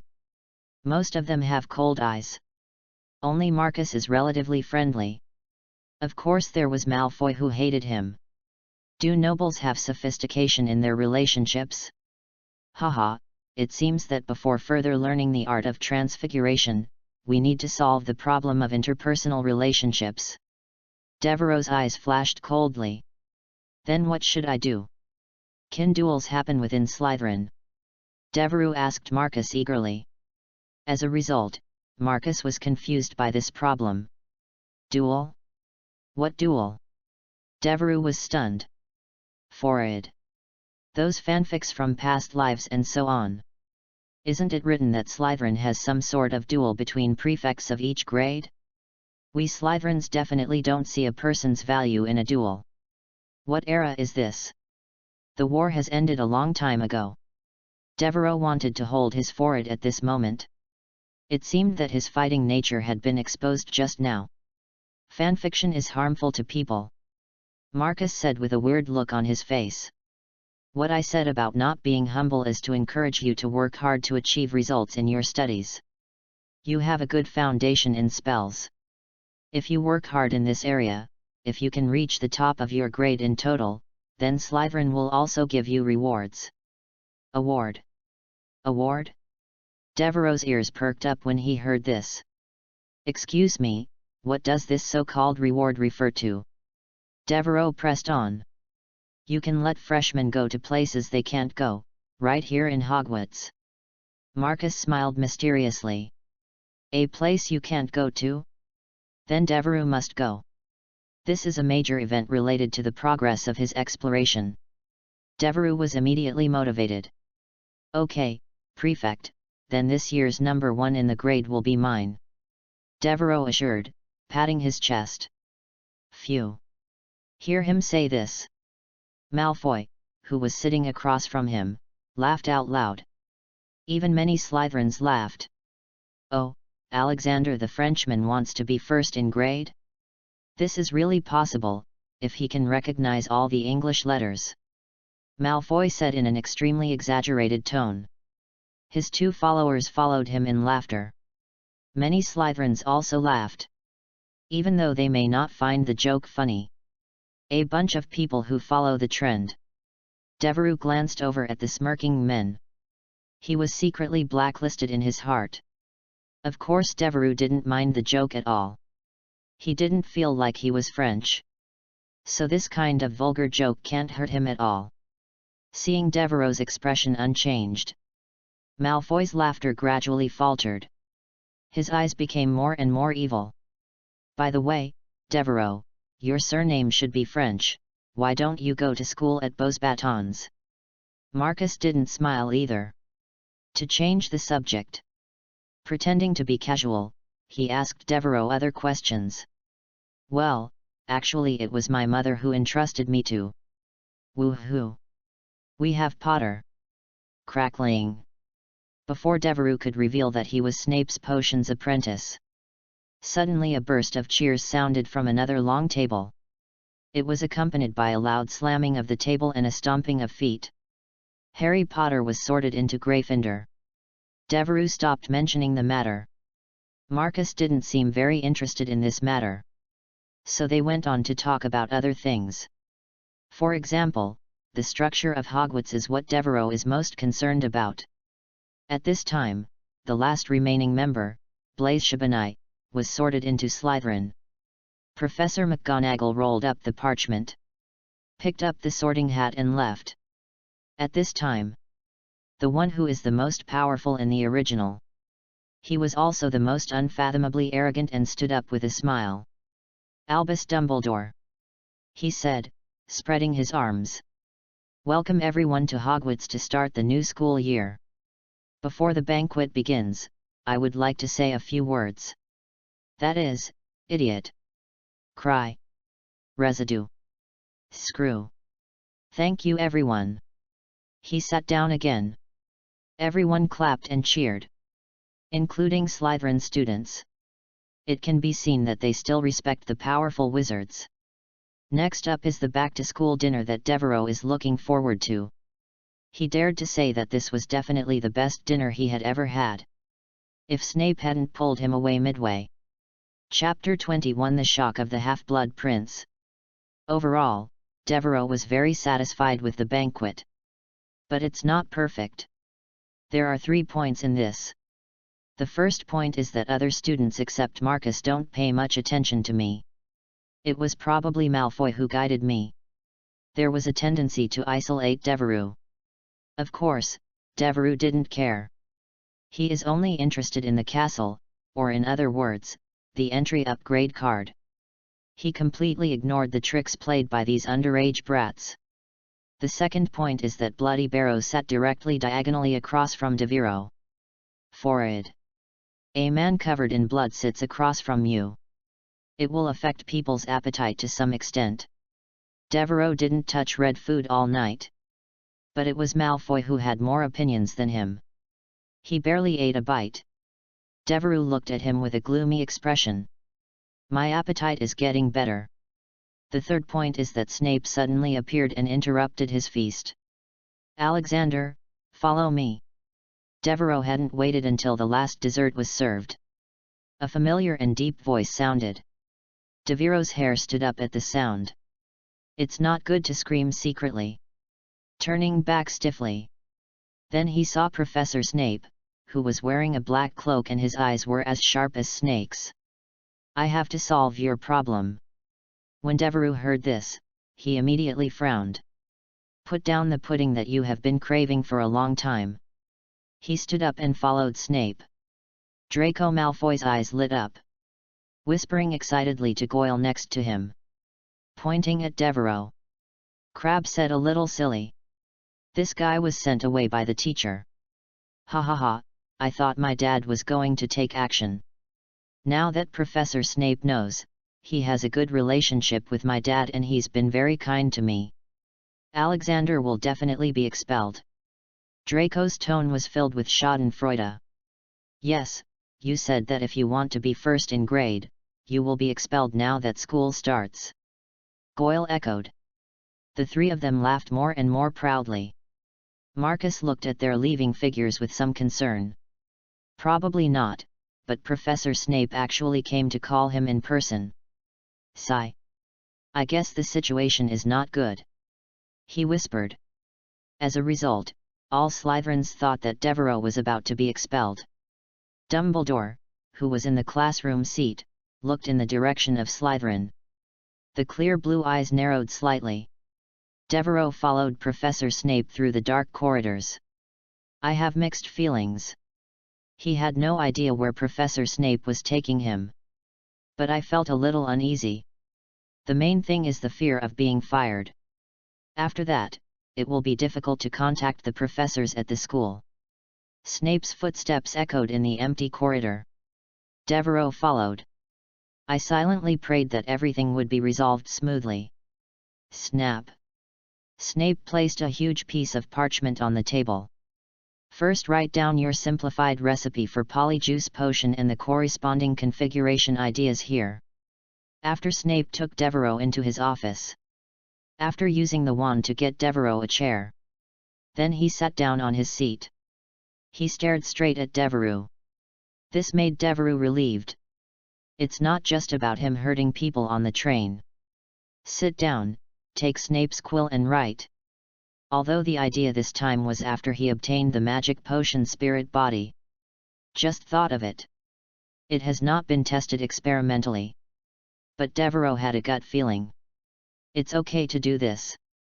In line with the trust in the red entry. Devereux just wrote it down. Snape said not a word during the process. The only sound in this office is the rustling of quills writing.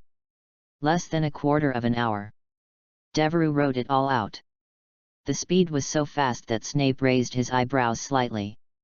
Somewhat surprised. He originally thought that Devereux was a child. It only takes less than half an hour to write such a complicated thing. It's probably impossible to figure it out. I didn't expect it to be so fast. Devereux was certainly fast. These things come to Hogwarts. I have long known it by heart. Snape took the parchment and began to read. To be honest, even now, he still has doubts about Devereux's words. He still thought Devereux might be the dark wizard from Nocturne Alley. What deal was made? Not only taught him spells. He also taught him various methods of brewing potions. But now, he doesn't think so anymore. Snape sat upright at this time, picked up the quill and began to reason seriously according to Devereux's ideas. Completely immerse yourself in the world of potions. At this point Devereux was finally able to take a good look at Snape's office. As soon as I walked in the door, Devereux felt the temperature plummet. It feels like the place where Slytherin stays is one level lower than other places. There were several dim oil lamps hanging on the surrounding walls. Emit a faint light. There is a large desk in the center of the office.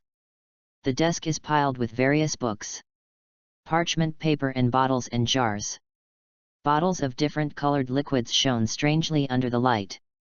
Some of the liquid is still slowly swirling. As if there is life. There is a thick black book on the corner of the desk.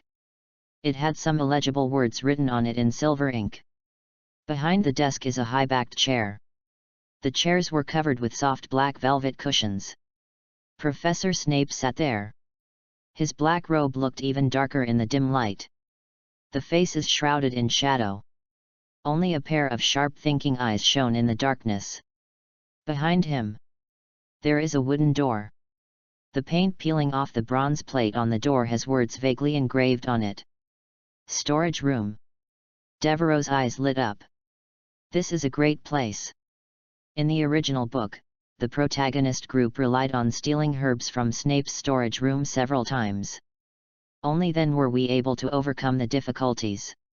I guess I might be a regular visitor here, hee. After half an hour, Devereux began to yawn. Snape put down the parchment in surprise. At this time, the parchment was already filled with various annotations. It's so dense that it's hard to see the original content. Impossible. Devereux raised an eyebrow. Is this old bat still doubting himself? This is definitely not something that the Nocturne Alley gang can make. Devereux nodded with satisfaction. That is indeed impossible. Snape sighed.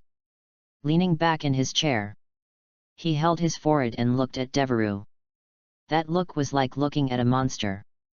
Why? What why? Devereux was a little confused by Snape's abrupt question. Why didn't you do this when you were an apprentice? Put forward your suggestions for improvement or something like that. Snape's language at this time was much kinder than before. His facial expressions relaxed. But there was still some shock and confusion. He was now so shocked by Devereux that he couldn't put on the airs he had before. This guy's idea is a huge discovery that can change the way of making this kind of magic potion. It may even have a big impact on the entire science of potions. Definitely a unique potion genius in history. But before, he remained in obscurity for so many years under his own hands? It was really puzzling to Snape. Well, you won't let me. Devereux said the answer he had been preparing for a long time. He knew it would leave Snape speechless. What? You, hiss. Snape subconsciously wanted to refute. But when he opened his mouth, he thought back to his previous attitude towards Devereux. I suddenly felt that what this guy said seemed to make sense. I really didn't let him express any opinions. See his expression. The corners of Devereux's lips curled up slightly. Can choke this old bat. It is really tied with cleaning up Malfoy as Devereux's two favorite entertainment activities at the moment. Chapter 22 in Slytherin, modesty is not a good quality. I don't know if I saw Devereux's pride. Or just want to torment Devereux. Snape immediately put away his shocked expression. The original gloominess was restored. Okay, then from now on, come here every Friday afternoon. There will be a task for you. Snape ordered in a deep voice. Devereux listened. His face fell again. No. One more afternoon a week to be alone with this old bat? That's a real sin. But Snape was a professor and head of Slytherin. Devereux had no choice but to obey. It seemed that it was specifically designed to prevent Devereux from feeling comfortable. Snape talked about another thing. Also, let's talk about the spell. Devereux pouted. What is supposed to come is finally coming. Snape should be here to hold him accountable for what he did on the train. Although in the original book, Harry and his party also cast a curse on Malfoy on the train. But Devereux is not sure he will be treated like a savior. Professor, it was Malfoy who insulted my friend first, so I took action. So Devereux argued as hard as possible. What Malfoy? It was beyond Devereux's expectations. Snape seemed to have never heard of this matter at all. Frowning slightly. It's about that time I used a spell to attack Malfoy on the train. Professor, you don't know. Snape waved his hand impatiently. Things like that aren't important. I'm asking you why you know so many advanced spells, and even mastered apparition. This is an extremely dangerous spell. Devereux blurted out. So Professor, I won't be expelled for casting a spell on a classmate. Snape snorted. Point your finger towards the parchment on the table. With this thing here, as long as you don't kill someone, I won't let you be expelled. Devereux was stunned. He also didn't expect that this polyjuice potion would have such a great effect. How could Snape protect him to this extent? At this time, what Marcus had just said to him at the Slytherin table echoed in Devereux's ears again. Modesty is not a good quality in Slytherin. Seeing Snape's attitude, then Devereux felt too relieved. It's not just about firing him. Devereux became very relaxed. I just chatted with Marcus, plus Snape's attitude towards me. Let him know. You must not hide your abilities. Hidden clumsiness. Package yourself like a kid. A new student doesn't understand anything. That is totally not possible. He's just a super genius. Why?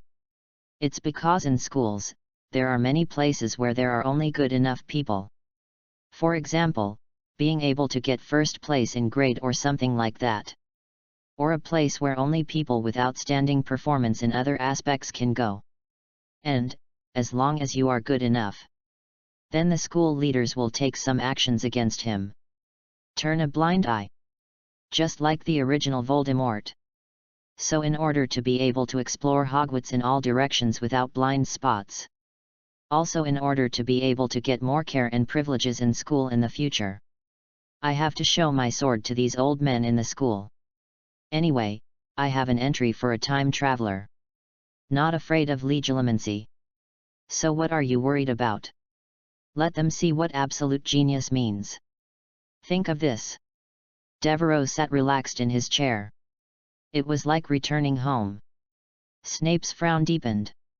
Devereux relaxed his body and sat up straight. Professor. The reason why I know so many spells is not because I have any deal with the Dark Wizard, nor because I have done other illegal things. It's because, he said to Snape with firm and serious eyes. Actually, I'm a genius.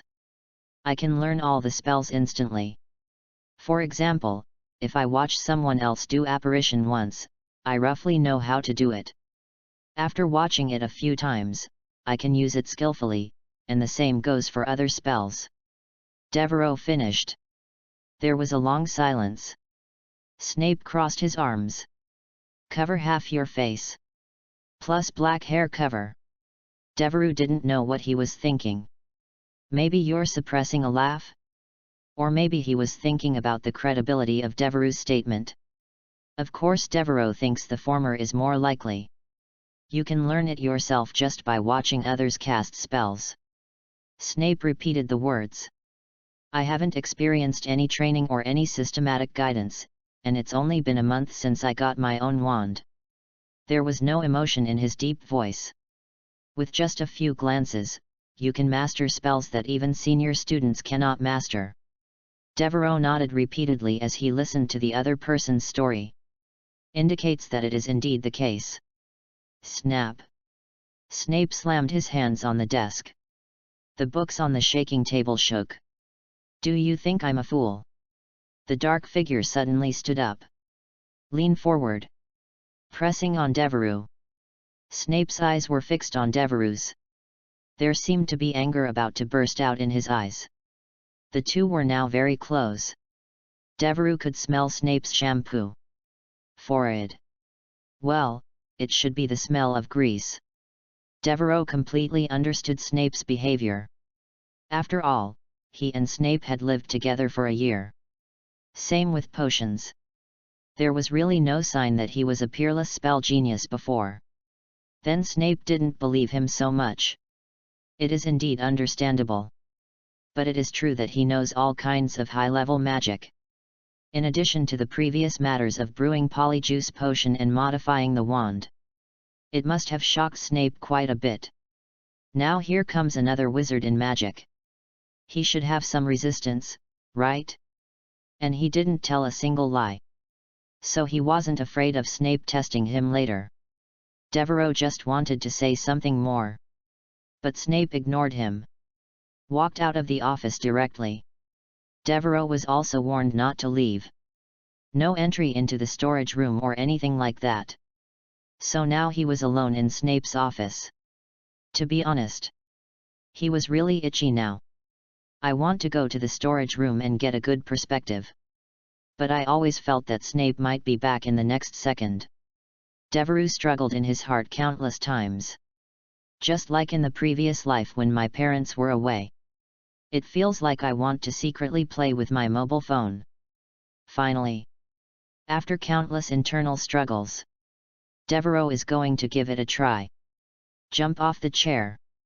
Devereux came to the storeroom door. First try to see if you can open the door manually. But the doorknob wouldn't turn at all. Devereux immediately pulled out his wand. Open the Elijah cave. He was now very proficient in the lock-picking spell.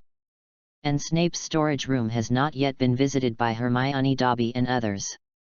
Apparently security measures were not in place. It was easily opened by Devereux's spell. Devereux's lips curled up. It's time to open the door and take a good look at this holy place of potion ingredients. What are you doing? Suddenly it was like a basin of ice water in the middle of winter. Devereux was shivering from the cold. Turn around. Snape was looking at Devereux with a sullen expression. Come with me. Strange thing is. Snape didn't pursue it. Instead, he said sullenly. Use actual combat to test whether you are the so-called genius. Devereux smiled. He already had itchy hands. And he had no intention of convincing Snape with words. Xin Ran followed Snape out of the office. Chapter 22 Savior. Are you sure? Sci-fi. In a hidden corridor of Hogwarts. Dumbledore and Snape stood in the moonlight. At this time, all the freshmen had returned to the lounge and were getting ready to sleep. Professors are also getting ready to take a break. It's hard to completely confirm. I have lived with him for a long time. Although there were some strange changes a year ago, no matter what method I use, I can't see the problem. He is still the same person. But just this month, he suddenly seemed like a different person. I don't mean personality or anything like that. There was no change, but he suddenly became a genius, just like. Snape's expression was solemn at this time. Rarely, the wording is confusing. Just like his father, right? Dumbledore's calm blue eyes stared at the moon outside the window. Yes, so, I was wondering if there was something wrong over there that made him suddenly change like this. Snape looked very anxious now. His hands clenched unconsciously. This is difficult to observe, sci-fi. As for the Savior, we can only protect him as much as possible.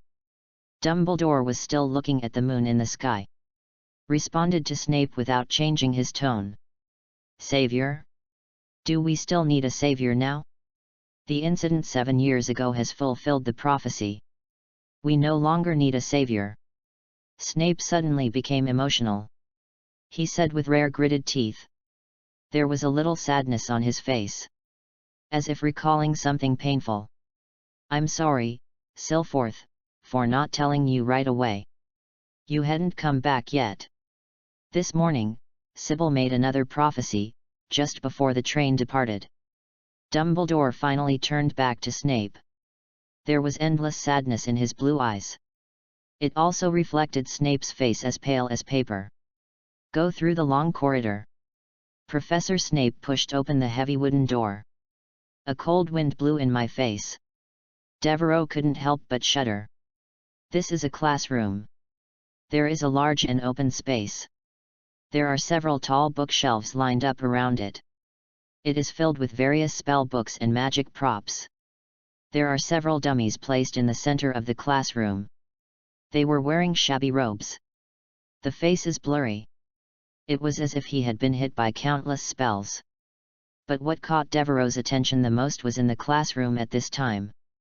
There was actually a Hogwarts teacher already standing there.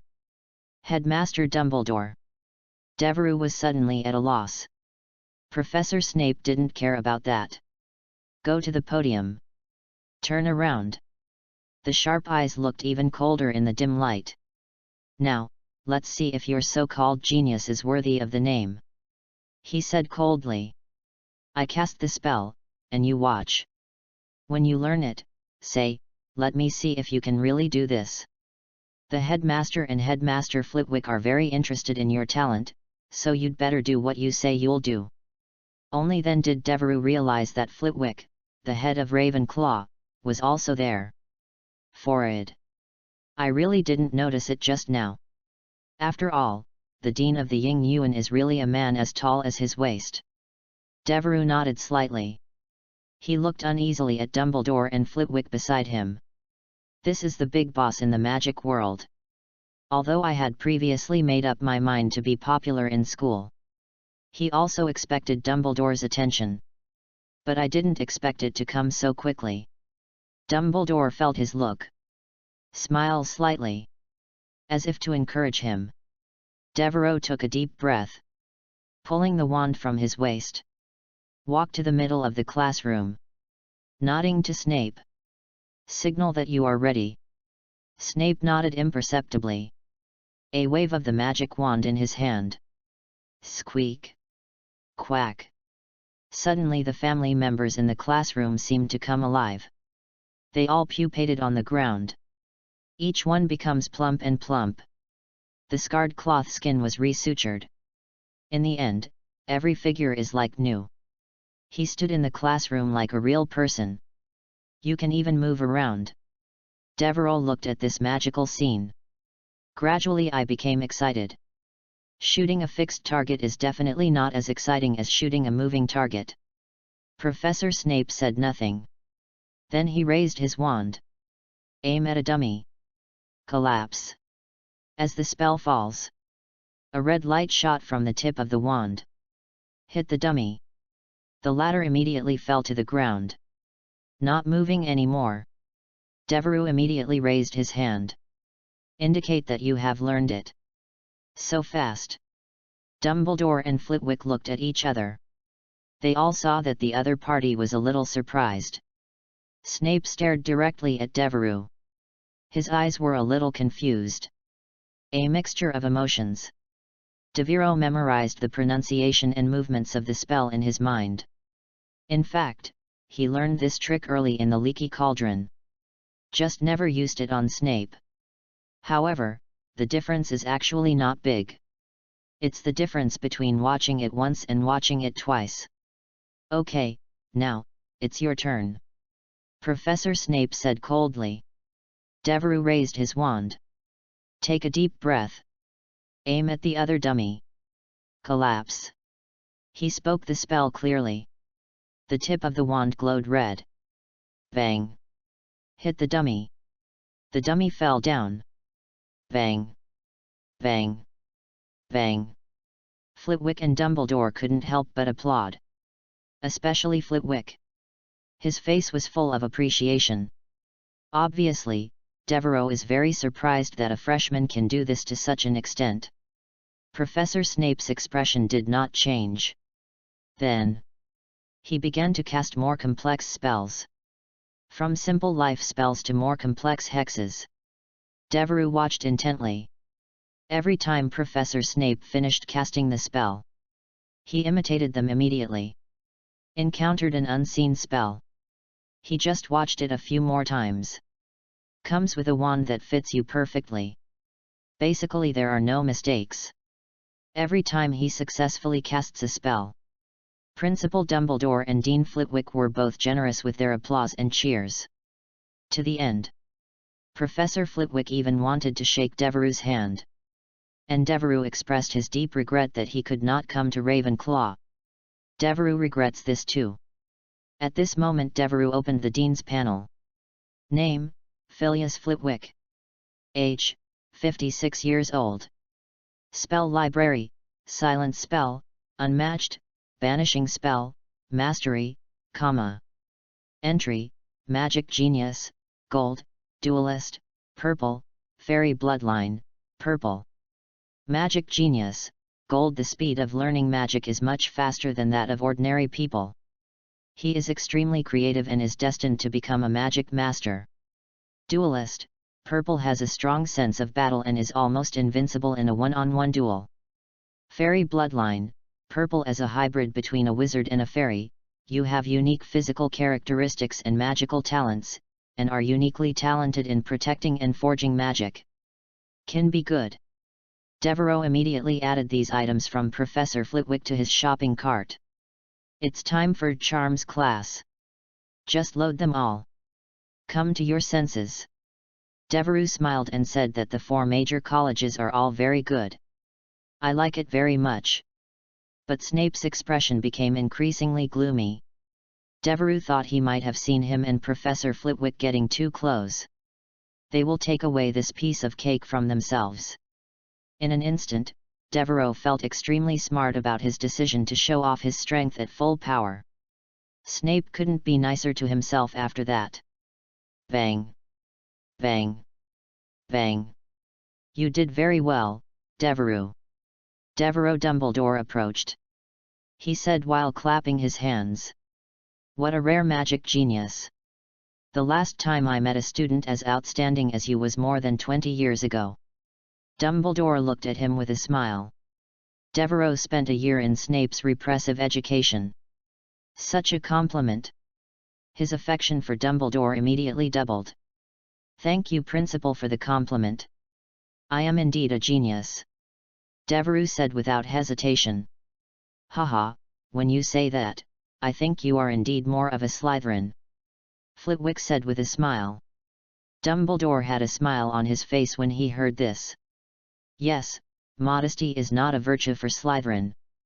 Decades ago, a student about your age also said this to me. Dumbledore looked up, as if remembering. At this time, he had come within 3 meters of Devereaux. Devereaux quickly opened Dumbledore's panel. Name, Albus Dumbledore. Age, 109 years old. Spell library, Legilimency, no one can match it. Transformation curse, no one can match it. Loyalty curse, no one can match it. Entry, power, red. Magical spirit, red. Mentor of the great being, gold. Shape-shifting monster, gold. Holder of the elder wand, gold. Alchemy genius, gold. Redeemer, gold. Purple. Language expert, purple. Magical creature affinity, purple. Chapter 23 Horrible entry. Wealth, red. You have the potential to explore everything. You can dominate the world and benefit all living beings. Everything is your choice.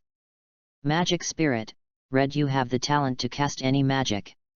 As long as you look at any magic, you can know its casting method and effect. As long as any magic is cast by you, the effect will be doubled. Mentor of great beings, gold. You will personally guide the great beings in the digital magic world to take different paths, and play an extremely important role. Transfiguration monster, gold. The talent for transformation is at its peak, and he is extremely rigorous and serious. This is the most important talent for transformation. You will eventually achieve something on this path. The holder of the Elder Wand, gold. The holder of the strongest wand will never lose in any duel.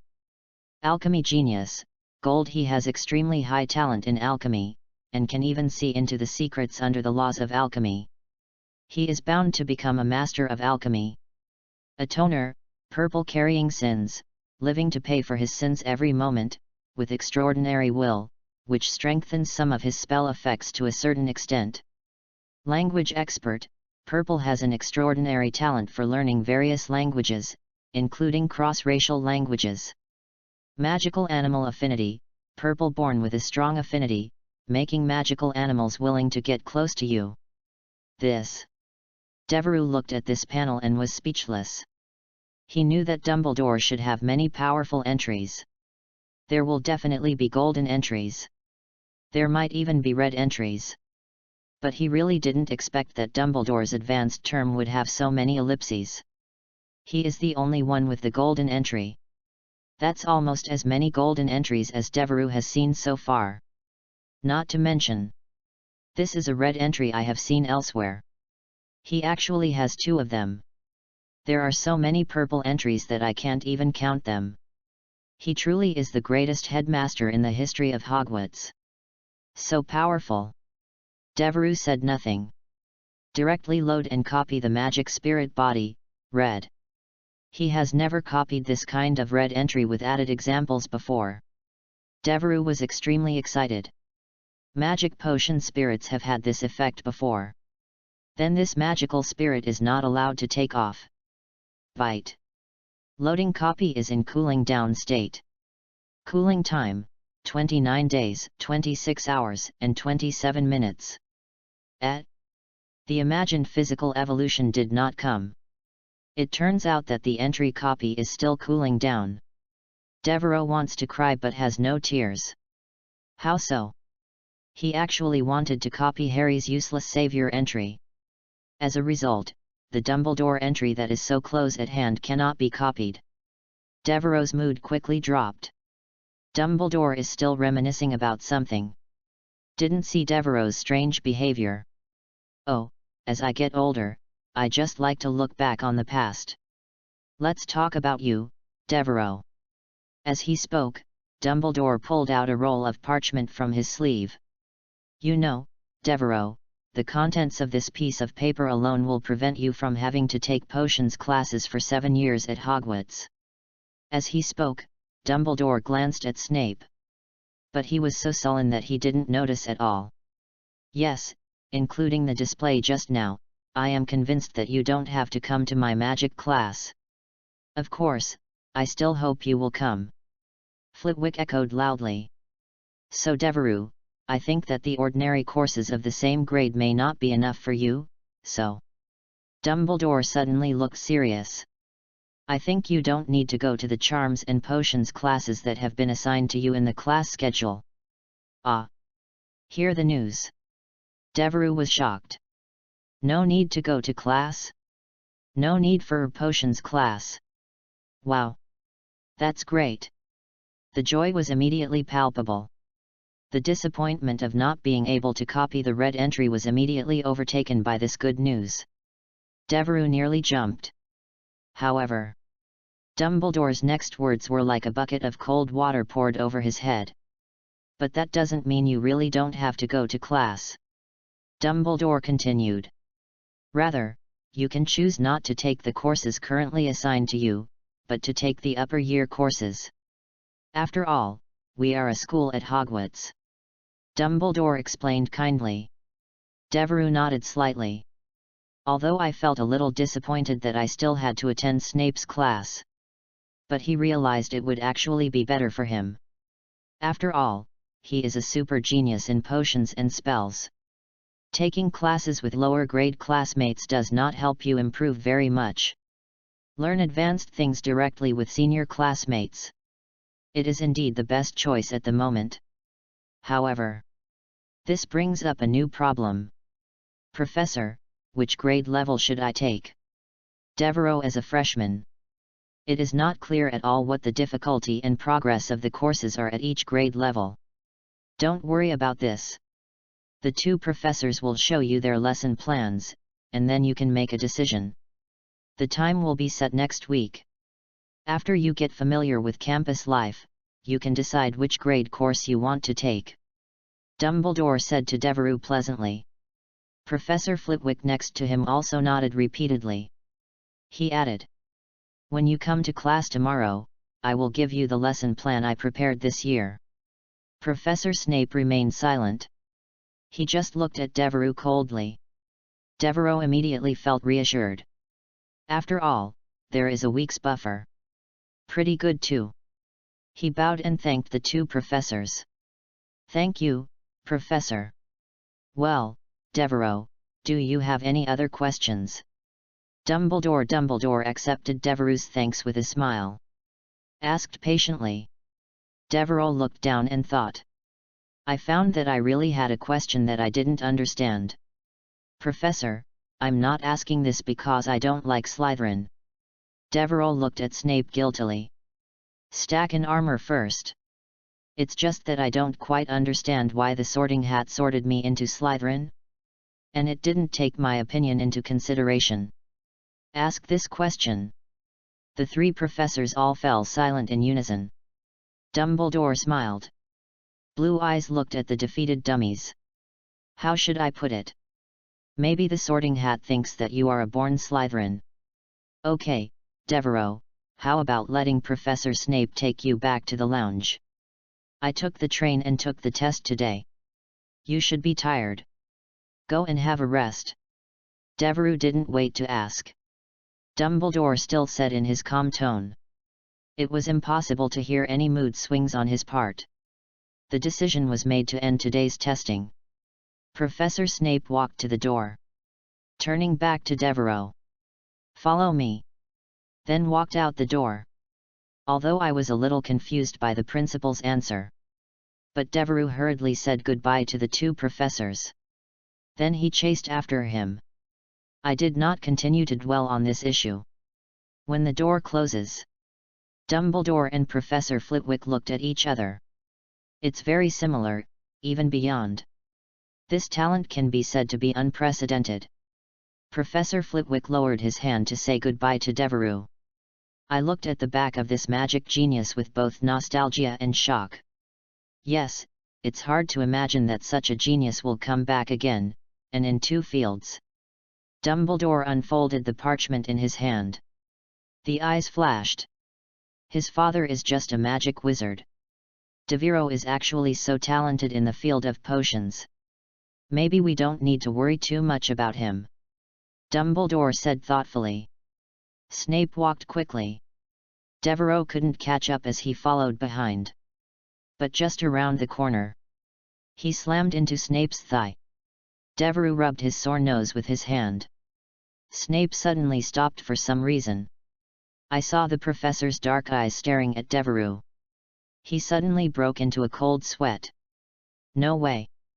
Could it be what I said to Professor Flitwick just now? Made Snape hold a grudge? Do you want to clean yourself up now? Devereux had his hand on his wand. Chapter 24 Permission to Return Late. Hello, Professor Snape. At this time, a voice came from behind Devereux. It's Fletcher, the caretaker of Hogwarts. He was carrying an oil lamp. Probably on patrol. Check to see if there are any students who stay up late at night. Now he was looking at Devereux suspiciously. Professor, is there a little wizard who is causing you trouble, running around and not sleeping well? Apparently he felt that Devereux had been caught by Snape after returning home late. Snape looked up at him. Shake his head slightly. He's here to help me. Fletcher obviously trusted Snape very much. After all, Snape really didn't seem like someone who would shield students. I guess they have cooperated to catch students many times. Take the lantern and leave. Wait a moment. Snape suddenly turned around and called to him. Fool Kai stopped in surprise. What's the matter, Professor? This student, Devereux Alexander, will often help me in the future, so he will come home late sometimes at school in the evening. As you can see, there is no need to embarrass him. Professor, this. Fool Kai looked a little embarrassed. This is certainly not in line with his usual style. Snape said nothing. Just stare at him. Fletcher felt the gaze. Swallowing slowly. Well, okay, but try not to go past 11. He agreed with difficulty. 11:30. Snape said in a low voice. Okay, Professor, I'll go on inspection first. Fletcher immediately agreed. Then he quickly left in a panic. Permission to return late? The corners of Devereux's mouth immediately turned up. This is good stuff. In the original book, Harry was punished many times for coming home late. Devereux is a man determined to visit every corner of Hogwarts. How could it be possible not to come home late? This privilege given by Snape is really timely. It seems that working for Snape is not in vain. Watch Falchi run away. Snape glanced back at Devereux again. Devereux felt that the other party must have something to say to him. But he couldn't guess what Snape was hiding from him. After all, he doesn't know legilimency either. Can't read Snape's mind. Snape said nothing in the end. He took Devereux to the entrance of the lounge. Tell him the password. He left by himself. Devereux breathed a sigh of relief. No surprises today. That is to say, countless valuable spells of various types were harvested. Also loaded a red entry from Harry. Although it has no effect.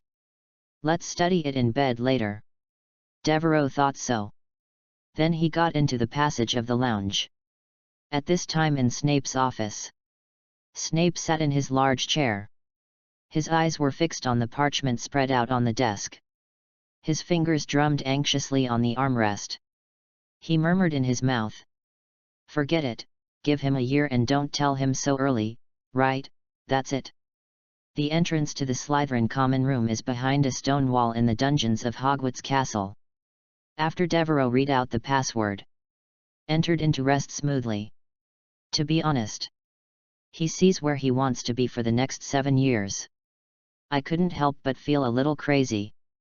The Slytherin house common room is a long, narrow dungeon.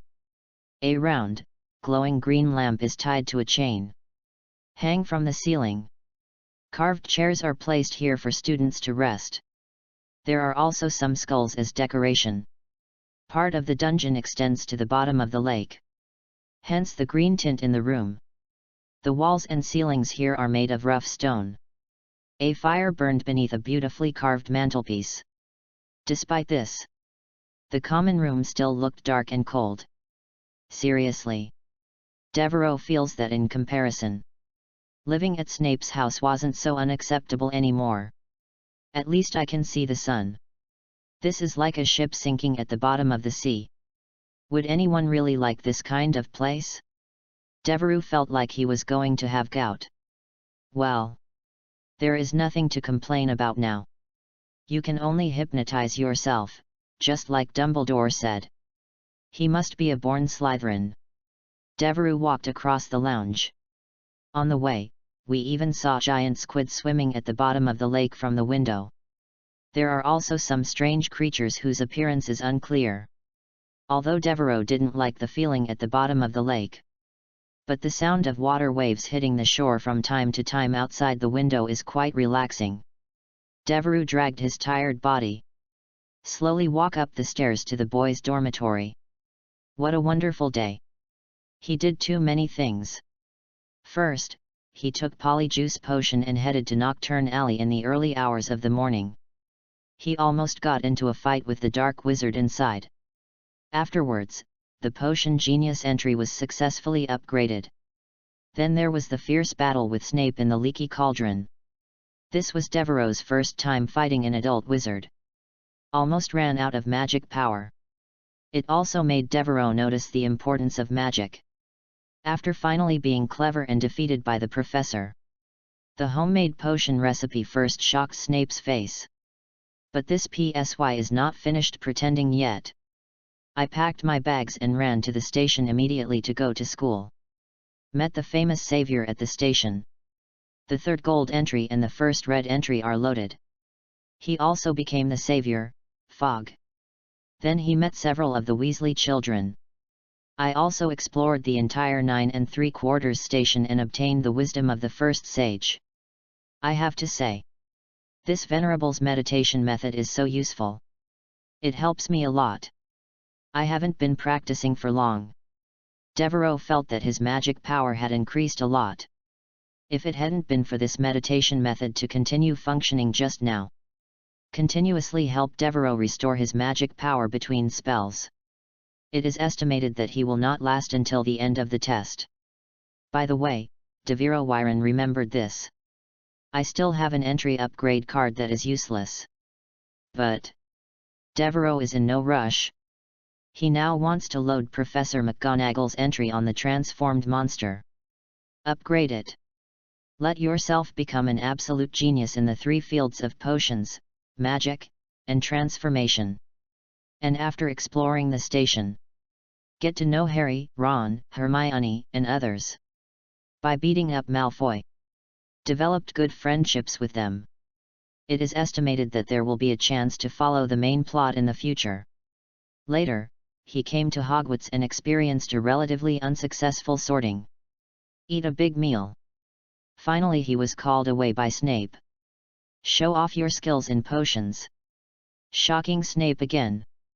Finally, he revealed that he was a genius. Dumbledore and Flitwick were shocked again. The effect is remarkable. I got the privilege of being able to take senior classes and come home late. It's really a fruitful harvest after all. Devereaux opened the bedroom door with difficulty. Find your bed in the dark. Although he wanted to use fluorescent flashes to illuminate himself. But he was too tired. He threw himself directly on the bed that someone had made for him. Even the previous thought of practicing some meditation before going to bed was forgotten. Now he just wants to look forward to his future life in the magic school. Entering Dreamland. Chapter 25, Early in the morning, I got the entry. Host, Devereaux Alexander. Age, 11 years old. Identity, first-year student at Hogwarts, Potions Apprentice. Spell Library, Floating Spell, Mastery/Silent and Sound. Carry entries, Time Traveler, only, Magic Prodigy, only, Potion Spirit, red, Savior, red, Genius Staff Maker, gold. Entry Database, Unique, 2, red, 2, gold, 3, purple, 6, blue, 70, green, 881, white, 9372. Pet, Al, Magic Toad. Props, Entry Upgrade Card X1, Spell Proficiency Card X1, Magic Wand, Rosewood. The Wisdom of the Sages, the Meditation Method of Venerable Buddha Jaya. Number of Magical Secret Realm Explorations, 3. Devereaux was eating leisurely in the cafeteria of Hogwarts. By the way, tidy up your properties panel. Now Devereaux asked the system. Finally figured out some things. Unexpectedly, the entry for this magic spirit was actually a magic entry. My own magic wizard entry is its absolute superior entry. All spellcasting entries. They are all subordinate terms to it. Similar items will be automatically merged when loaded. So Devereaux does not need to regret that he was not able to copy this entry before. Or rather, everything in his current body is already as good as it can be for casting spells. Forward. But Devereaux always felt that the name Magic Spirit was a bit stronger. But that's not the point. The point is that the cooldown time for this red entry is a full month. Damn it. Then Dumbledore's other red entry was placed there neatly. Devereaux couldn't even get it for a month. What a torture. However, fortunately, the copy time of Devereaux's purple entry has been refreshed at this time. Then his first target is Hermione's examination genius, purple. Although yesterday I had confirmed that I had received a lot of privileges from Dumbledore. But, after all, you still have to take the exam according to the procedure. That is for the reward of being first in grade at the end of the semester. Also to make my campus life more comfortable in the future. This entry must also be obtained. So now Devereaux wakes up early on purpose. Just to wait here for Hermione to show up. But right now, an unexpected guest has arrived. What? He's still here like this? It was Malfoy and his two lackeys. Originally they walked into the cafeteria talking and laughing. Looking for a nice place to sit. As a result, I saw Devereaux sitting in a corner of the cafeteria eating as if he was a ghost. Isn't it possible? Then he didn't come home all night last night. Yes, you were called away by the dean, but you were not expelled. The three people over there were whispering. Devereaux laughed at their performance. To be honest, these three children are really slow. He went back to the dormitory last night. Although there is no light on. But the noise caused is not small, right? None of the three of them realized it. Forget Goyle and Crabbe. They certainly don't look very smart. Malfoy, you look thick-browed. Has your IQ also been downgraded? Devereaux ate his breakfast. He also took out some toad-specific feed he bought in Diagon Alley from his arms and fed it to Al. Yesterday, he went to the auditorium to participate in the sorting ceremony and later demonstrated his spell-learning ability to Snape and others. Al was not taken by Devereaux. But just like other luggage, the staff at Hogwarts helped me move into the dormitory. Of course, since Al is so small, he can only take it. The reason why I didn't take it. I also thought about it for a while. There are children all around. And Al's appearance is indeed unflattering. Just left it on the train. Now it's time to reward yourself. Malfoy and the others looked at him as if he were a ghost. Devereux was impatient. But even Malfoy came to the cafeteria. This time the target, Hermione, hasn't come yet? Devereux frowned slightly. I looked at my watch. This time is quite close to the start of class. Devereux finished his breakfast with a few shovels. Decided not to wait. Let's talk about it after class is over. Follow the original route. Devereux is not lost like Harry Ron in the original novel. Maybe it has something to do with his entry on Magical Prodigy. He can feel it.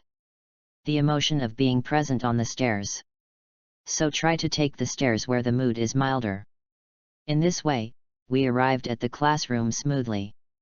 It was also Devereux's first class at the school. Transfiguration class. Devereux walked into the classroom. It's not even 9 o'clock. The sun is rising. The scenery outside the window now became vivid. The leaves sway gently in the breeze. Sunlight dances among the leaves. I saw a tabby brown cat lying on the podium table. Devereux could tell right away. This is definitely Professor McGonagall's animal form. Ah! I really want to Emmy. But he restrained himself. After all, he is the dean. Give me some face. At this time Devereux also discovered. Hermione is already here. Apparently long before Devereux thought he'd wake up early. Hermione had already gotten up. Finished breakfast. Come to the classroom and wait for class. Devereux is worthy of being a good student, a genius who takes exams. At this time, Hermione's face was full of energy. She sat by the window. The sun shines on her face through the gaps in the curtains. It gave her a golden glow. She looked at the Transfiguration textbook carefully. It seems that I am previewing, well, or reviewing the above content. It's Hermione after all. Maybe the whole book has been memorized. Most of the students around were sleepy-eyed, as if they had not yet fully recovered from the exhaustion from last night. There is a huge contrast with her. That's when Devereux looked at her. Hermione stretched. Look away from the book. She happened to see Devereux looking at her. Then he smiled and waved to Devereux. The early morning sun shines through the window. Sprinkled on her hair. The golden light complemented her vibrant smile. Devereux felt warm in his heart. I felt an unprecedented sense of intimacy. Good morning, Devereux. Hermione's voice was clear and sweet. Devereux's spirits, which were a little sluggish from waking up early, were cheered up. There's no class yet. Devereux then approached Hermione's position. I didn't expect you to go to Gryffindor. I thought you would definitely go to Ravenclaw. Devereux naturally chatted with Hermione about the sorting. Yes, the sorting hat was still very confused at that time. Speaking of you, I thought you would definitely go to Ravenclaw, after all, you were so sure at first. I didn't expect it to be Slytherin. Hermione said with a look of regret. You said you should respect students' opinions. If you respect them, why would you go to Slytherin? At this time, Devereux had come within 3 meters of Hermione. Bite. The entry is loading. Devereux smiled. I happened to ask the principal yesterday about this question. As soon as these words came out, Hermione's eyes immediately widened. Did you talk to the principal yesterday? What did the principal say? Devereux stepped back and leaned against the wall. The entry has been copied. Okay. The entry is in hand. Devereux suddenly felt that his brain was working better. The books I memorized in my previous life to cope with my senior year in high school seemed to be fresh in my mind again. But hearing Hermione's question, Devereux replied with a wry smile. He said I was a born Slytherin. Hermione couldn't help twirling her hair around her fingertips after hearing this. "Ah! I think you are very different from those Slytherins." Apparently Hermione had grown tired of Malfoy's insults. "And I have a deep prejudice against this college." But Devereux had to give Hermione a thumbs up for this judgment. He felt so too. Chapter 26 The First Lesson of School, The Core Essence of Transfiguration. Devereux looked down at his watch. Course starts at a distance. There isn't much time left. There are already many classmates in the classroom. The environment started to get noisy. Devereux waved to Hermione to go to the Slytherin table. Then he turned and left. Devereux's appearance at this time obviously exceeded the expectations of the first-year Slytherin students. Everyone looked at Devereux with big eyes and small eyes. It was probably because I saw him not even finishing his meal yesterday. Then he was taken away by Snape. It felt like his expulsion was a certainty. But he is actually standing here alive today. Whispers about Devereux also began to spread among students. What's going on? He was not fired. I thought I would never see him today. Yes, is it some other punishment? Solitary confinement or something like that? I can't figure it out. But Devereux didn't care at all about the children's criticism of him. Not interested in them at all. Even the entries on his body. The harvest was completed yesterday. It has been collected into the lexicon database. Feel free to find a seat near the front and sit down. Although he has not yet loaded the transformation-related entries from others. But I also want to give it a try. Is this talent of mine really useless? I just don't believe in evil today. So Devereux was extra serious. I vow to prove my ability. Of course Devereux was sitting in the front row. It was also to be able to observe Professor McGonagall performing his most profound transformation technique for a while. The whole process of animagus. Try to see if you can do it with just the entry for magical wizards. Then he understood the details thoroughly. Pity. He didn't succeed. The school bell rings. He didn't take the tiger-striped cat that was lying on the podium. He immediately jumped off the stage. His body was seen twisting and turning rapidly. When Devereux couldn't even see the slightest detail. A dignified and serious lady in a black and green robe stood in front of the podium. Vice President of Hogwarts, head of Gryffindor House, and officially registered animagus. Professor Minerva McGonagall. Devereux was dumbfounded. This process is not magic. Or rather, the process isn't all magic. Magic is only a very small part of it. Devereux vouched for his status as a wizard of magic. Professor McGonagall just used a lot of magic power. But to accomplish such a huge difference in transformation, with Devereux's only knowledge of transfiguration, this is absolutely impossible. Unless the caster has transformed his body. Devereux recalled the fragmentary record of the animagus in the original novel. I vaguely remember. In this process, a very complex potion needs to be taken. The requirements are very demanding. And then in certain circumstances and conditions, take the potion. So, that is to say animagus. In fact, it is a product of the cross-fusion of transfiguration and potion science. That's why it has such an effect. Devereux's eyes lit up at the thought. He's not good at transfiguration. But as a potion spirit, he is a professional when it comes to innovation in potions. Several potion ingredients that may bring corresponding effects immediately came to mind. Keep arranging and combining them. Try to see if you can deduce the potion formula on the spot. Boom. Boom. Boom. The sound of knocking on the wooden table suddenly brought Devereux out of his thoughts. Devereux looked up as if he was waking up from a dream. He saw Professor McGonagall staring at him with an angry expression. Mr. Alexander, can you tell me what you are thinking? Devereux immediately sat upright. It's really scary when a cat's hair explodes. Professor, I'm wondering whether the animagus is a product of multiple disciplines. Professor McGonagall raised an eyebrow. It seems that he did not expect to hear content about animagus from the mouths of first-year students.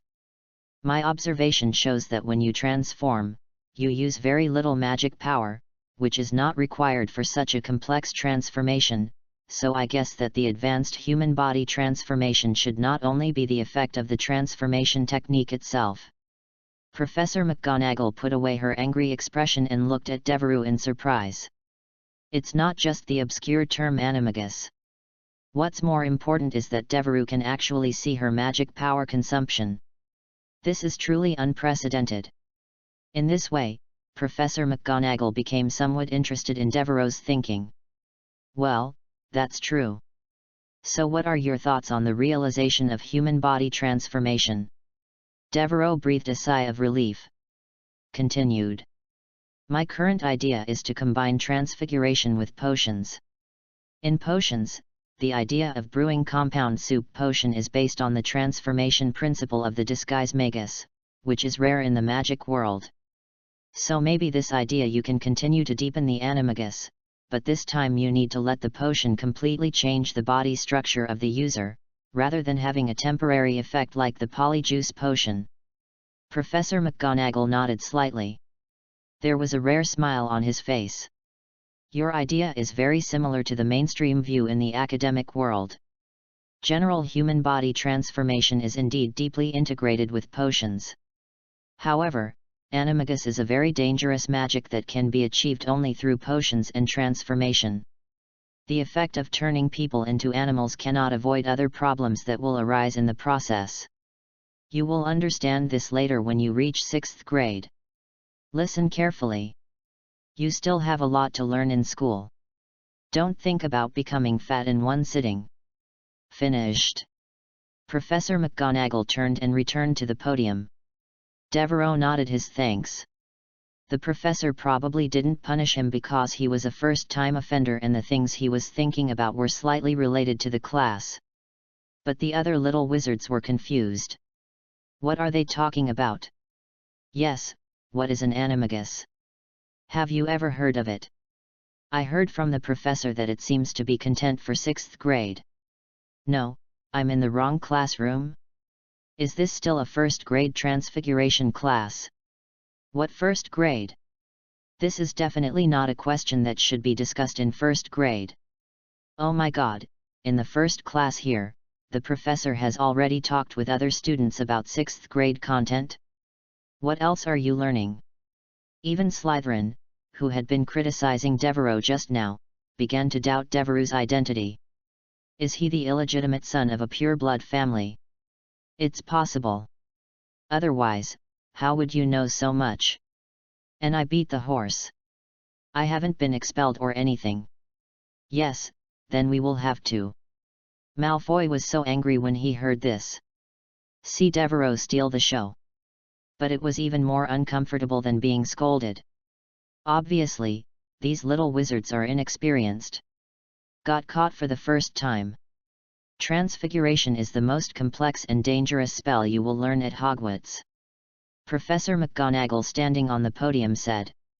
Anyone who wants to be naughty or distracted in my class will be asked to go out and will never be allowed to come in again. I have warned you. As he spoke, he glanced at Devereux intentionally or unintentionally. Devereux shrugged helplessly. The following is the official course. Professor McGonagall turned her desk into a pig and back again. Many changes have been made in succession. Suddenly, all the little wizards in the room were very interested in this course. Probably more excited than just seeing Professor McGonagall transform from cat to human. Maybe they think it's not good to turn into an animal? But all in all, everyone's interest was immediately aroused. Devereux watched it with great interest.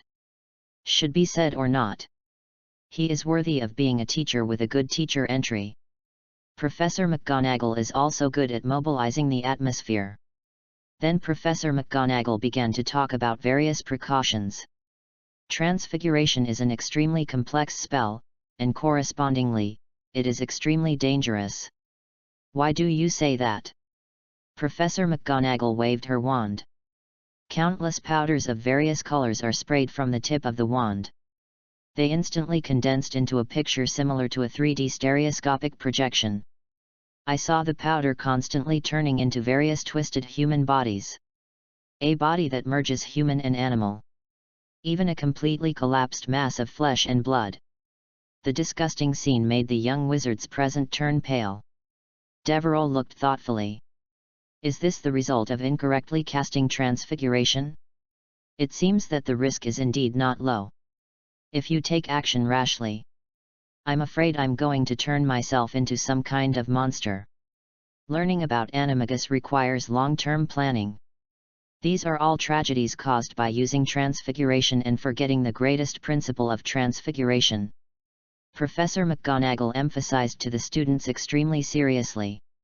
And the biggest principle is to be cautious. They all rashly used deformation on themselves or others when they were not fully prepared, which ultimately led to tragic endings. The legendary Anubis, who protected Egypt, was an extremely powerful magic master who could even bring people back to life. However, such a powerful wizard could not change his head because of his reckless use of human body transformation. The jackal came back and lost half his sanity. There are too many such examples: the Sphinx who is half man and half lion, the Minotaur with a bull head and a human body, the Centaurus who became a half man and half horse in order to gain the energy of a horse, etc. So I hope you will always remain cautious and focused in the process of learning the art of transformation. Devereux listened. Nod slightly. When I saw the entry on the shape-shifting monster before, he was still wondering. Why is the most important quality of a shapeshifter master is prudence? Now I understand. Because you are not careful, you probably haven't become a master yet. He went directly to meet the god of death. The little wizards who were eager to try just now. Suddenly everyone felt a little depressed. It seems that he is extremely afraid of such a result. After doing the ideological work, then it enters the scope of theory. Same as described in the original work. These are the notes on transfiguration. It's so bitter and obscure. Even now he has the entry of examination genius. It's still a bit difficult to deal with. Of course, he must be much better than the kid in the same first grade sitting next to him. Devereux looked back and could see Malfoy biting his quill as he was tortured by the content of the course. I can feel a little better. And after the boring theory, finally it was time for the practical part that Devereux was extremely looking forward to. He wants to really try to see what his transformation talent is. Chapter 27: The Second Principle of Transformation. Microscopic World. When the operation officially begins, Professor McGonagall asked them to turn a match into a needle. Devereux was shocked by his terrifying talent. He replaces Seamus, officially the demolition mage of Hogwarts. He desperately wanted to use magic to change the structure of the match. But due to too much magic being injected at the same time, directly causing the match in his hand to turn into a fireball. Running around the classroom, the fireball even set Ron's hair on fire. The students let out exclamations one after another. Professor McGonagall has a quick eye and quick hands. A wave of the wand. The fireball was turned into a deflated balloon. Fell to the ground. Only then did people in the classroom breathe a sigh of relief. Malfoy even looked gloating. He was delighted to find Devereux's weaknesses. The French are not good at everything. He purposely used Devereux to hear. But Professor McGonagall said in a voice that could not be heard. Devereux ignored him. Mr. Alexander, can you please reiterate the first and second principles of transfiguration? Professor McGonagall finished cleaning up the mess caused by the fireball. Walked up to Devereux and asked. It seemed that he was a little surprised that such a phenomenon would occur among students. The first principle is to be cautious. The second principle is to only change the structure, not the essence. Professor. Devereux answered honestly. Well, very good, then tell me, did you abide by the second principle just now? Professor McGonagall's question went straight to the core error of Devereux's operation just now. Devereux frowned slightly and carefully reviewed his specific operations. He did try to change the structure of the match just now.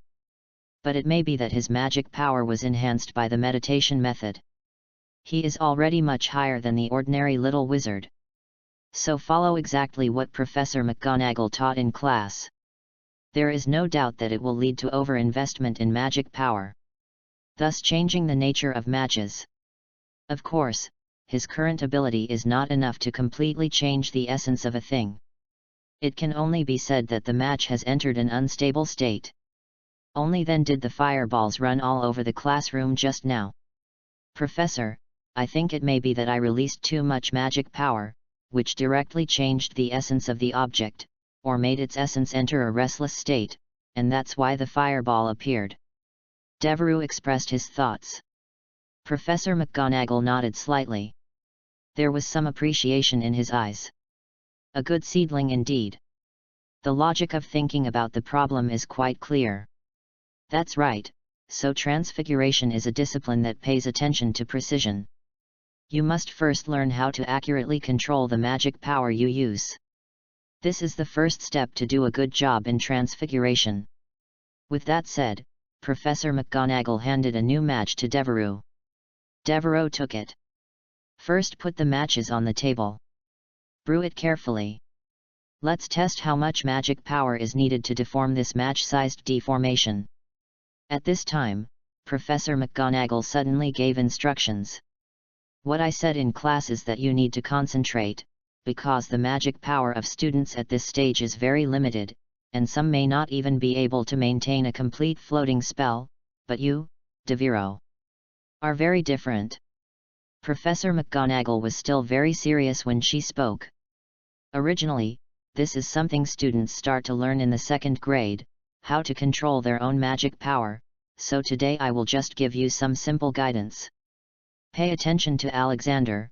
The magic power required for transformation depends on the things you transform and what you want to change. Only by understanding the size and structural complexity of things can you truly grasp the key to magic in transformation. Devereux was deeply inspired. Thank you, Professor. After Devereux thanked him, immediately start looking at matches and needles. Even hold it in your hand to feel and figure it out. But I always feel like I'm missing the point. It seemed like I had fallen into some kind of bottleneck. There is no way to calm down and understand the matter of transformation. There were also children nearby chatting and discussing the reasons for the deformation. At this time, Devereux remembered that he still had a meditation method that was useless.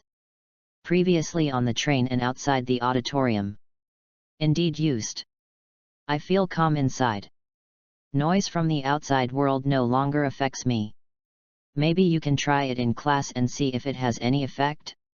Devereux immediately began to adjust his breathing according to the key points of meditation. Half close your eyes. Begin to enter a state of meditation. With every deep breath, he felt the noise around him fade away. It was as if the whole world had gone silent. His thoughts gradually became clearer. Magic power slowly flows through the body. It seems to resonate with the surrounding things. Soon, Devereux successfully entered the same feeling he had felt outside the auditorium before. Everything around was covered by a hazy mist. Only within a 1-meter radius of Devereux could it be clearly felt. This is the increase in visual range brought about by his previous increase in magic power. But this time, Devereux isn't trying to clear this layer of fog. On the contrary, he gradually restrained his perception and magic power. Slowly focus on the matches in your hand. The surrounding mist also gradually covered Devereux's body. To the end, all Devereux could feel was the match in his hand. But it's not small enough. Devereux continues to narrow the scope of perceptual convergence. Gradually, even most of the matches were shrouded in mist. At this time, the grain and texture of the match stood out clearly in Devereux's mind. But that's not enough. Devereux continued to narrow the scope of his perceptions. Those fine structures you just saw, At this time everything became extremely grand. Devereaux compresses his perceptions to the extreme. It was as if he wanted to integrate his consciousness with this match. Now, the match in his eyes has been stretched to infinite length and width. It's as vast as a new continent. But that's not enough. Devereaux continues to narrow his perception. He knows. Everything at this point is not the lowest level structure yet. Not what he is looking for. But he knows. Soon. Soon. Boom. Just heard a loud noise. Devereaux felt as if he was suddenly sucked into a strange space. He looked around. There is no fog. There are no professors. There are no other students either. He doesn't even have eyes. There is only an intuitive perception. Devereaux knows. He finally came to the underlying structure of things. He can't see it. But it can be felt. There is a strange link here. It is the underlying connection between existence and existence. Devereaux voraciously studied the underlying connections. Memorized their structure. With a better understanding of the structure, Devereaux had an incredibly clear idea of how much magic would be needed to change it. He began to try to use magic to change them. Soon, he conducted his first successful experiment. He seemed to actually change part of the wood into iron. This time there was no instability of the previous nature. Certainly. It's all feelings. Nothing to actually see. He couldn't be sure. Right now. Suddenly, an invisible chill wrapped around Devereaux's soul like a ghost. It was an indescribably weird feeling. It seemed like he was being targeted. There was a throbbing feeling in my heart of being watched. Very strange. Very strange. In this endlessly shrinking world. How can I feel like I'm being spied on? The feeling is actually getting stronger. Devereaux's heart seemed to be grasped by an invisible hand. Each beat was more violent than the one before. Almost breaking through the confines of the chest. In just 10 seconds. His heart was beating wildly. It seemed that the body could no longer bear the pressure. Too bad. It seems that some unknown force is eroding him. Devereaux immediately stopped the meditation. Use all your strength to escape from this microscopic space. Boom. Suddenly his eyes lit up. The blinding light nearly blinded him. When he regained his sight again, he has returned to his seat in the Transfiguration classroom. My whole body was dripping with cold sweat. There is lingering fear in my heart. Warn. It is detected that the host enters the microscopic world. Chapter 28, Indescribable Existence. Microstructure Deformation Technique. Warn. It is detected that the host enters the microscopic world. Host, please act with caution, the microscopic world involves indescribable existences. Devereaux sat on the chair in a cold sweat. At this time, the students around him were all enthusiastically trying to transform. No one paid any attention to Devereaux's strange behavior.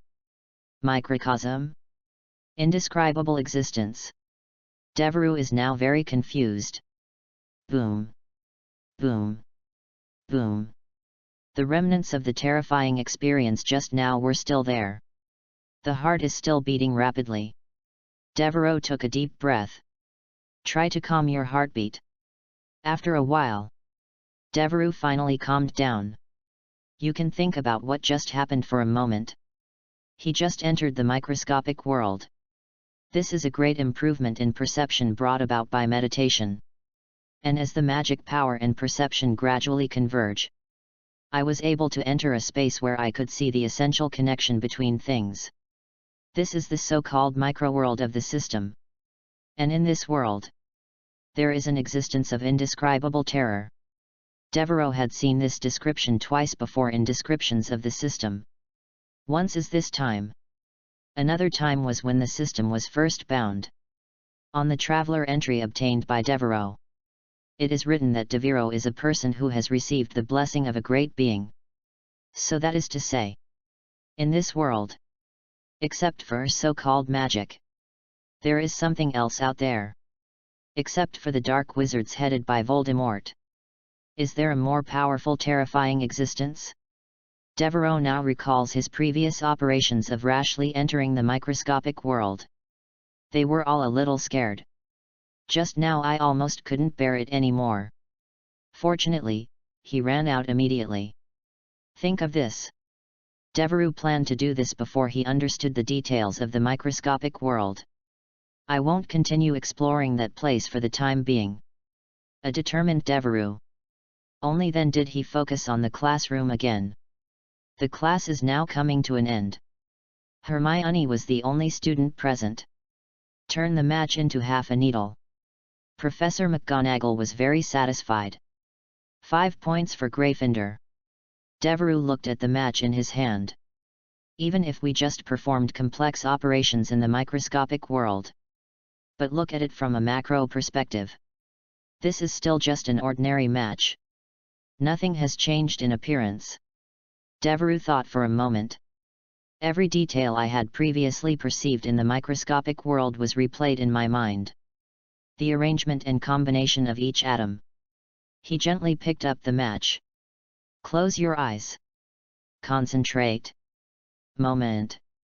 The match turned into a slender needle in a strange wave. Bite. New spells added to the inventory. Please check it on the panel. Hear the system beep. Devereaux didn't stop moving. Instead, his eyes became more focused. The iron needle changed again in his hand. Became that familiar match again. Devereaux's eyes flashed with disbelief. Because he actually cast transfiguration without the help of a wand. Not just himself. The surrounding students were also shocked by this scene.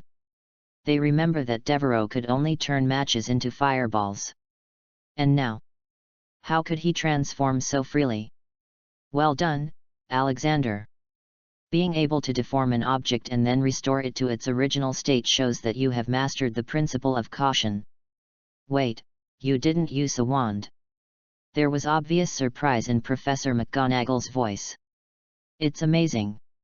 It's the first time in my teaching career that I've seen first-year students cast spells without a wand. Well, it's incredible. You can cast spells without a wand. A very good performance. 20 points for Slytherin.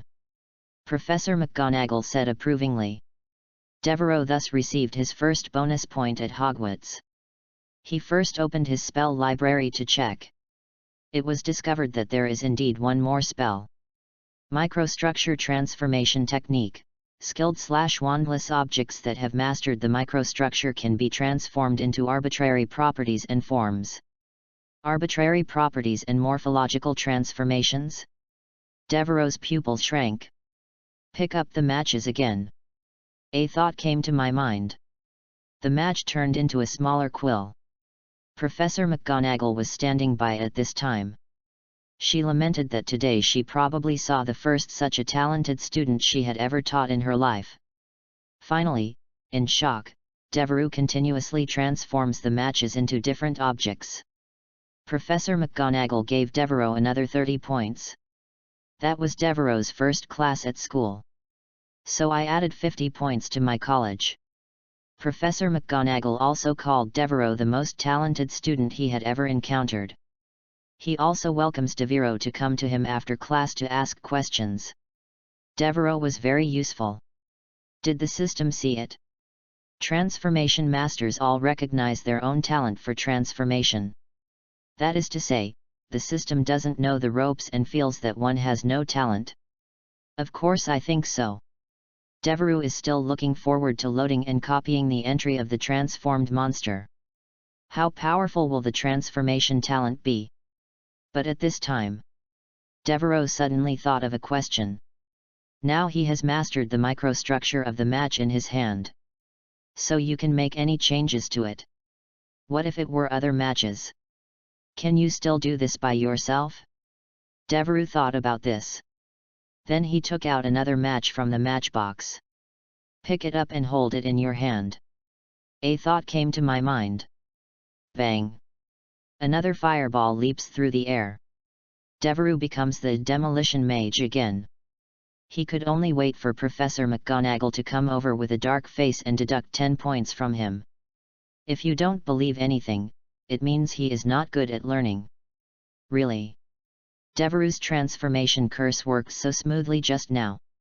No one believed that he didn't do it on purpose this time. The result was a very punishing punishment. It seems that he can't deal with anything other than the match in his hand. Use this microstructure deformation technique. Because he did not observe their specific microstructure. So Devereux paraphrased the first one. This will lead to unstable properties of the deformed target. It turns into something very destructive like a fireball. Devereux drew his wand. Very successfully turned a match into a needle. This time, I referred to the microstructure deformation technique and what Professor McGonagall taught in class.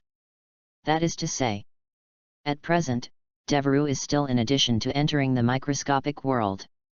There is no quick way to master transfiguration. You still have to wait for the entry copy to be refreshed. Devereux thought of something. Now that he can explore the microscopic world, then he must not be the only one in the entire magic world who can do it. That's the point about the horrors of the microscopic world.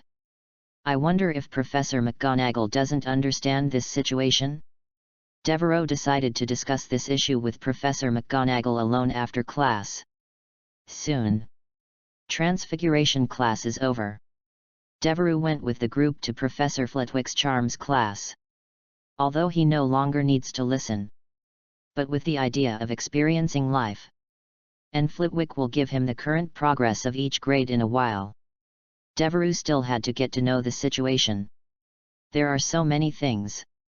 Chapter 29 The first day of school. The school's obstruction.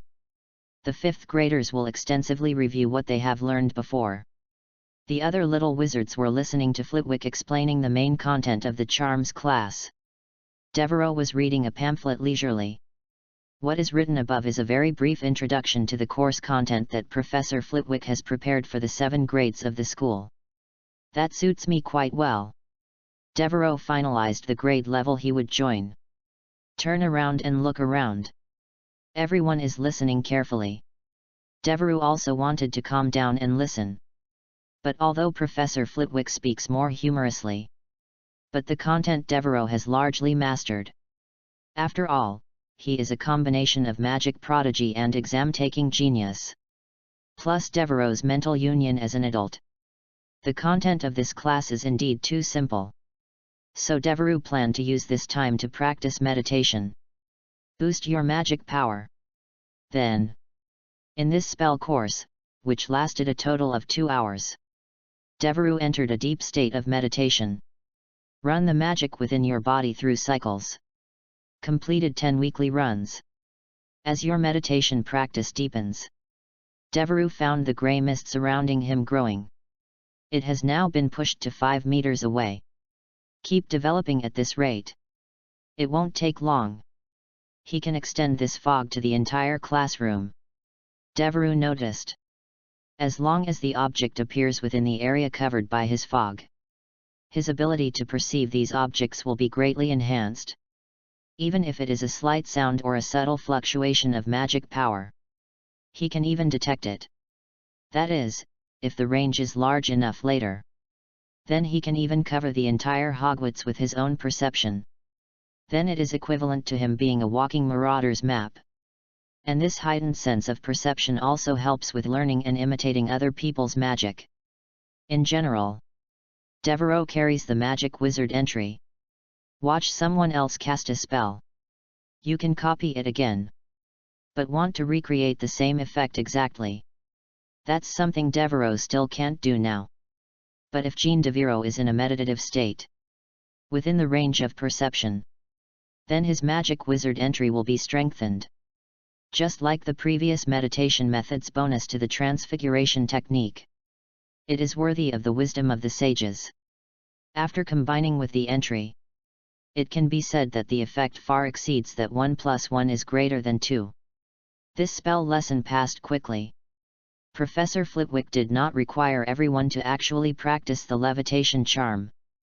In the original book, this actual spell training should only begin in late October. There's still some time left. Devereaux told Professor Flitwick about his decision to follow the 5th-year class. The professor was delighted with Devereaux's choice. He said that he also felt that the 5th grade course was most suitable for Devereaux.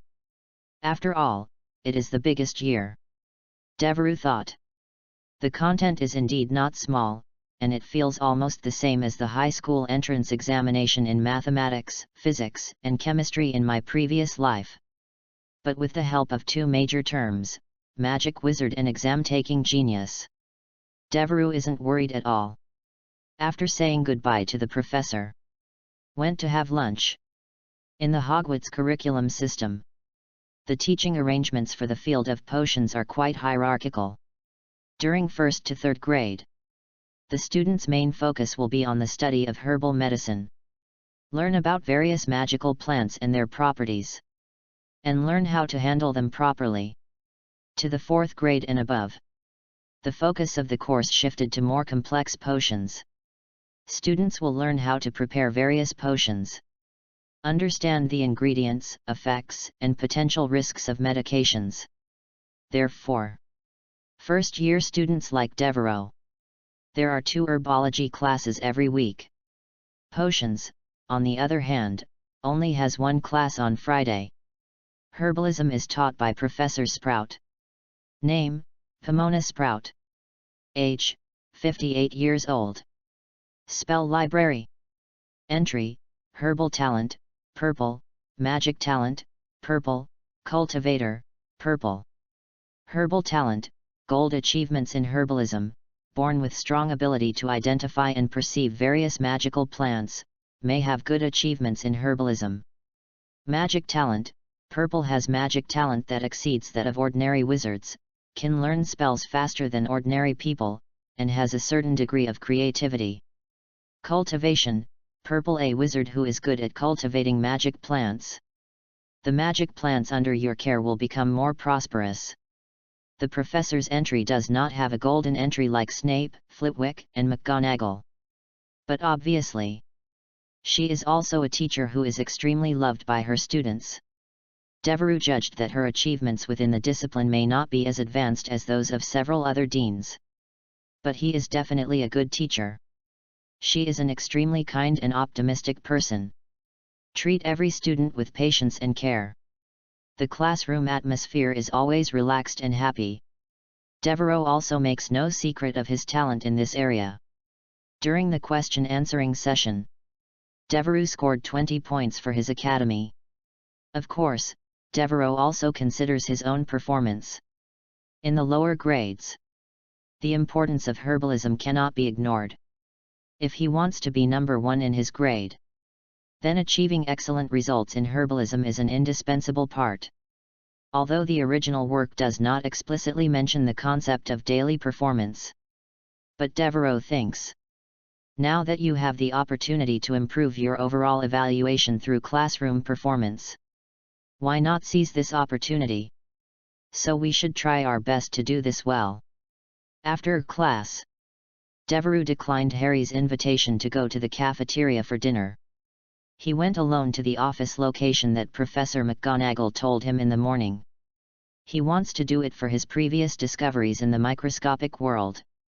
Ask Professor McGonagall some questions. But this journey seems not to be smooth. He walked up a seemingly normal flight of stairs. Unexpectedly, the stairs suddenly started to move. It led him into a narrow secret passage. The inner wall of the secret passage is rough and uneven. There was dust and a musty smell all around. Looking at this secret passage that I have never been to before, Devereaux's interest immediately rose. Exploring Hogwarts was one of his goals anyway. Let's take a walk this time. Maybe I discovered a secret passage that didn't appear in the original work. Devereaux groped his way. Use the wand to light the source. Move quickly. The secret passage seemed to keep winding. Devereaux followed the secret passage. Want to see where it leads? Gradually a glimmer of white light appeared in front of my eyes. It should be the exit. Devereaux immediately ran over. opened a small door and walked out. Familiar stone wall. A familiar dark environment. This is the entrance to the Slytherin common room. No. What is going on? Devereux looked puzzled. Could it be that the seniors and sisters from before were trying not to be late for class? Did you make a secret passage in front of the door? Devereux turned his head in confusion. But I didn't expect that the small door that was behind me just now disappeared. Devereux frowned. I feel like there's something fishy about this. It was as if he was deliberately prevented from going to Professor McGonagall. Just don't want him to ask questions about the microscopic world? Could this castle still have its own consciousness? Forward. It seems there is. A certain toad tried to get into the principal's office but failed. But you have to ask questions yourself. What is stopping yourself from doing? But Devereux wasn't about to give up. After all, this is a major direction for you to become stronger. If only we could solve problems related to the microscopic world. There is no doubt about that. Devereux's strength will take another big step forward. So it's impossible to give up. After some tossing. Avoid all kinds of stairs. Secret passage. Even after the armor got in the way. Devereux finally relied on the environmental awareness of Zen meditation. Found a way out of the secret passage. Arriving at the door of the office of Professor McGonagall, whom I had longed for. This is a small study room located next to the corridor on the second floor. Chapter 30 Studying Transfiguration at Hogwarts. Devereux took a deep breath, straightened his clothes, and knocked on the door. Please come in. Professor McGonagall's voice came from behind the door. Devereux pushed open the door. Entered Professor McGonagall's office. The office is filled with the atmosphere of books. The bookshelf is neatly arranged with various books related to transfiguration.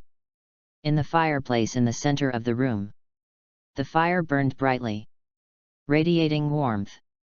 As expected of the British, they still have to burn the fireplace in the summer. Devereux thought to himself.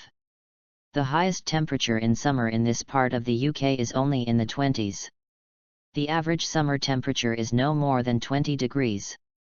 During the year he lived in England. I feel this cool climate almost every day. Sometimes I even feel that my body is going to suffer from rheumatism due to the humid climate. Therefore, Professor McGonagall was seen using the fireplace to keep warm in early September. No wonder.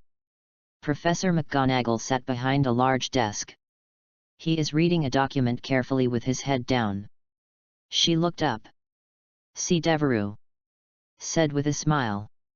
"Mr. Alexander, you are here. Do you have any questions to ask me?" Devereux nodded his thanks. I started talking about my confusion straight to the point. Of course, Devereux would not ask a particularly direct question. Still have to be tactful. "Professor McGonagall, I encountered a problem in class." Devereux considered it. "Do you remember when I cast a wandless spell in class and turned a match into a needle?" Professor McGonagall nodded slightly.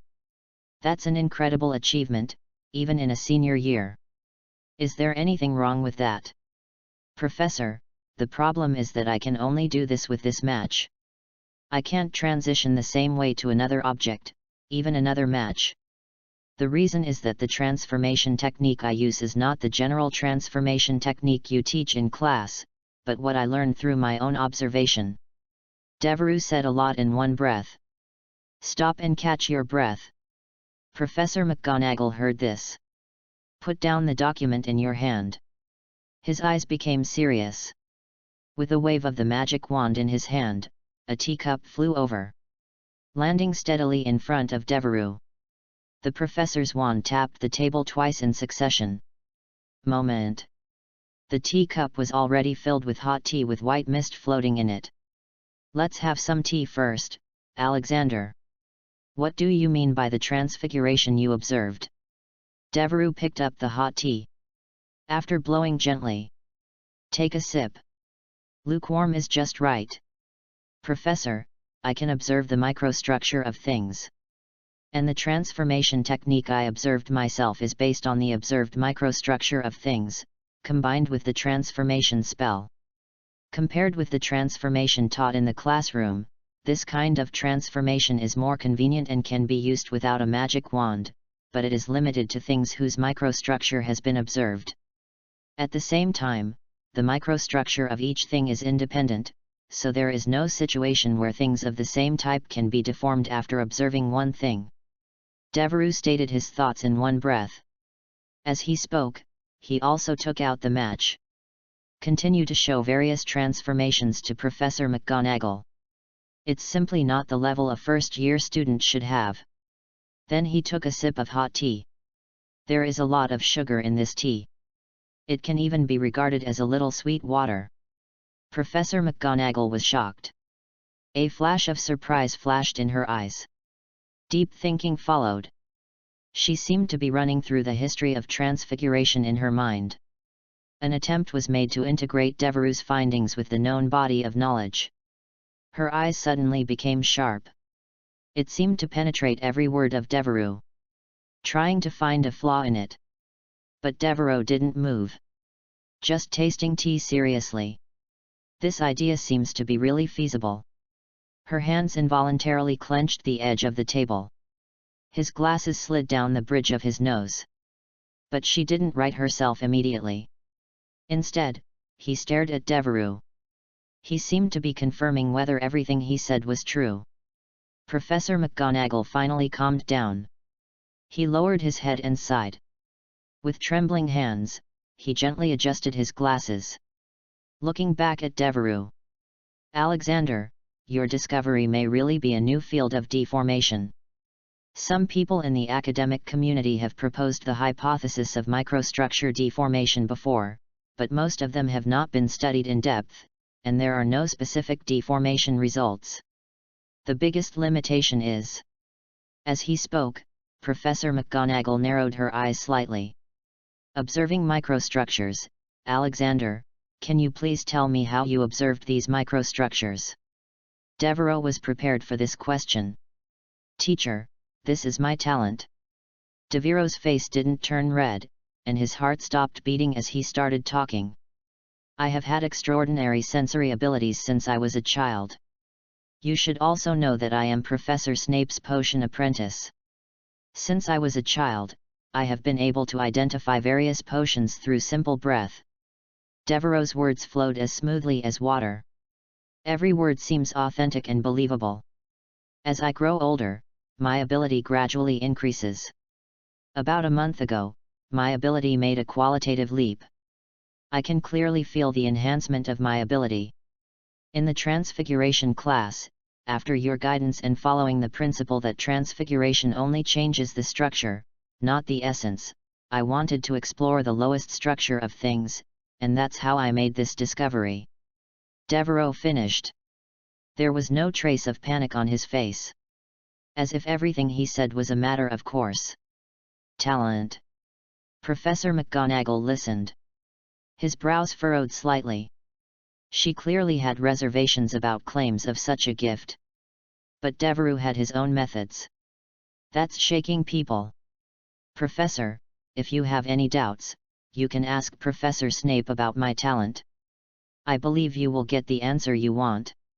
Devereux said to Professor McGonagall confidently. Snape had witnessed him improve Polyjuice Potion. I'll probably do this endorsement for myself too. Professor McGonagall nodded doubtfully. Then he smiled again. If this is true, Alexander, then we need to explore this issue further. Maybe we can study this new transfiguration together. Devereux smiled politely and nodded in response. Thank you, Professor, for your trust. I am very willing to explore with you.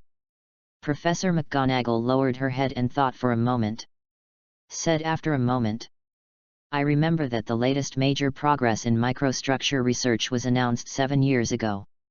At that time, I searched for all the relevant information. Maybe relying on your talent, we can make breakthrough progress in this field. Said. Professor McGonagall waved her wand. The teacup on the table disappeared. Now, you go back and rest first. We will continue to discuss this issue after class on Thursday. Devereux looked down at his watch. It's really getting late. I just wasted too much time turning left and right in the secret passage. Devereux quickly raised his hand, indicating that he still had a question. Professor McGonagall stopped and nodded slightly. Professor, I would like to ask, do you know about the so-called indescribable existence? Chapter 31, Obstacles in Microstructure Research? Clues to the existence of horror. Devereux asked, raising his hand. Professor, do you know about the so-called indescribable existence? Actually. Devereux asked the question, not really expecting to get a definite answer. What he was more concerned about was Professor McGonagall's reaction to this issue. In particular, her views on the field of microstructural deformation. It seems that there is really no research on this microstructure in the world. It seems that the entire wizarding world's research on microstructure is in a rather backward state. The latest research results turned out to be 7 years ago. This is for a science. It's really an incredible stagnation. As for the reason why research is so delayed, Devereux judged, it should be the same as what Professor McGonagall said. It is due to the lack of effective observation methods. This prevents people from exploring this area in depth. Then it is impossible for them to be able to perceive that indescribable terrifying existence. So Devereux is currently the only wizard in the world who can explore microscopic structures. Then Devereux had an idea in his mind. You can try it yourself first to see if you can summarize a microstructure table that everyone can master. He then confirms the microstructure corresponding to each thing. Maybe we can achieve wandless transformation. Finally achieving the goal of transfiguration without a wand. This is a big business opportunity. Of course, the premise is that threats in the microscopic world can be solved. Although Devereux has no special desire for money. But one thing is for sure. In the future, he will definitely explore wizarding secrets all over the world. After all, the wisdom of an ancestor is so powerful. How could Devereux not keep exploring? So money is very necessary. Moreover, if he really makes some achievements in the academic research of transfiguration in the future, well, that's for sure. There will be many opportunities to go to other schools for exchanges. You can even become a teacher. Then you become a teacher. Wouldn't it be appropriate to explore the school? It also facilitates his access to outstanding talents from all over the world. In other words, it is convenient to load copied entries. Devereux had already made a plan in his mind. Just need a magic potion to transform and bloom more. Find a way for yourself. Who knows? Devereux asked just symbolically. But Professor McGonagall's expression instantly became serious. She looked around quickly, as if afraid that someone was eavesdropping. Then, Professor McGonagall stood up and walked to the door. Carefully opened the door crack. I looked around. After confirming that no one is there. Then he closed the door and turned to face Devereux. Asked in a very serious tone. Alexander, why do you ask this question? Devereux was quite surprised by Professor McGonagall's performance. I don't quite understand why the other party's attitude has changed so much. He didn't directly say that he sensed a threat in the microscopic world. Instead, he chose a vaguer reason. Professor, I'm just curious. I saw related descriptions in some newspapers before, so I wanted to ask you. Devereux tried to keep his voice steady. Professor McGonagall heard this. His brows furrowed even more tightly. Newspaper? Which newspaper? Devereux panicked for a moment. To be honest, he doesn't read newspapers much at all. The source of all kinds of information about the wizarding world is basically in the pub. Listen to the boasts and farts of wizards from all walks of life. Basically, I don't know what kind of newspaper there is in the magical world. He only remembers the prophet who appeared in the original work. Besides. The Quibbler. Professor. I asked you this question after watching The Quibbler. Devereux blurted out in desperation. At the same time, he silently apologized to Luna, whom he had never met. Although I don't know him yet. I thought the Daily Prophet was too official. After all, it is directly under the Ministry of Magic. There is a high probability that indescribable words and events will not be reported. And the Quibbler really fits this positioning. In the original work, this newspaper is all about conspiracy theories. Then Devereux poured this unspeakable dirty water on him. I don't think anyone else would be suspicious. Professor McGonagall heard the name the Quibbler. His brows relaxed a little. But still talked to Devereux seriously. Alexander, this information is all fabricated.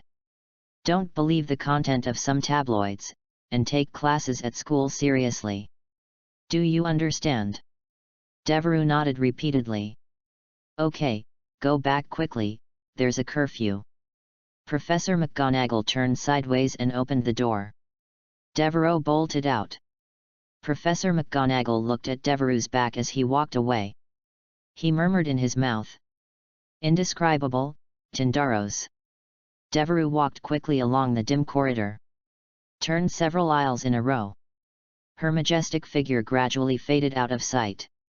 Devereux's shoulders relaxed involuntarily. The tense mood also eased a lot. He didn't know why just now.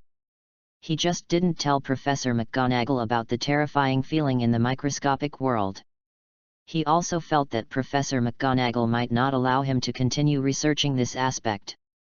After all, academic exploration sometimes touches taboo territory. These areas are often not suitable for all scholars to explore. And Professor McGonagall's performance seems to be. It's not like he doesn't know anything. Could it be that they actually knew about the existence of terror? But I didn't know that there was such a thing in the microscopic world. Thinking of this, Devereux narrowed his eyes slightly.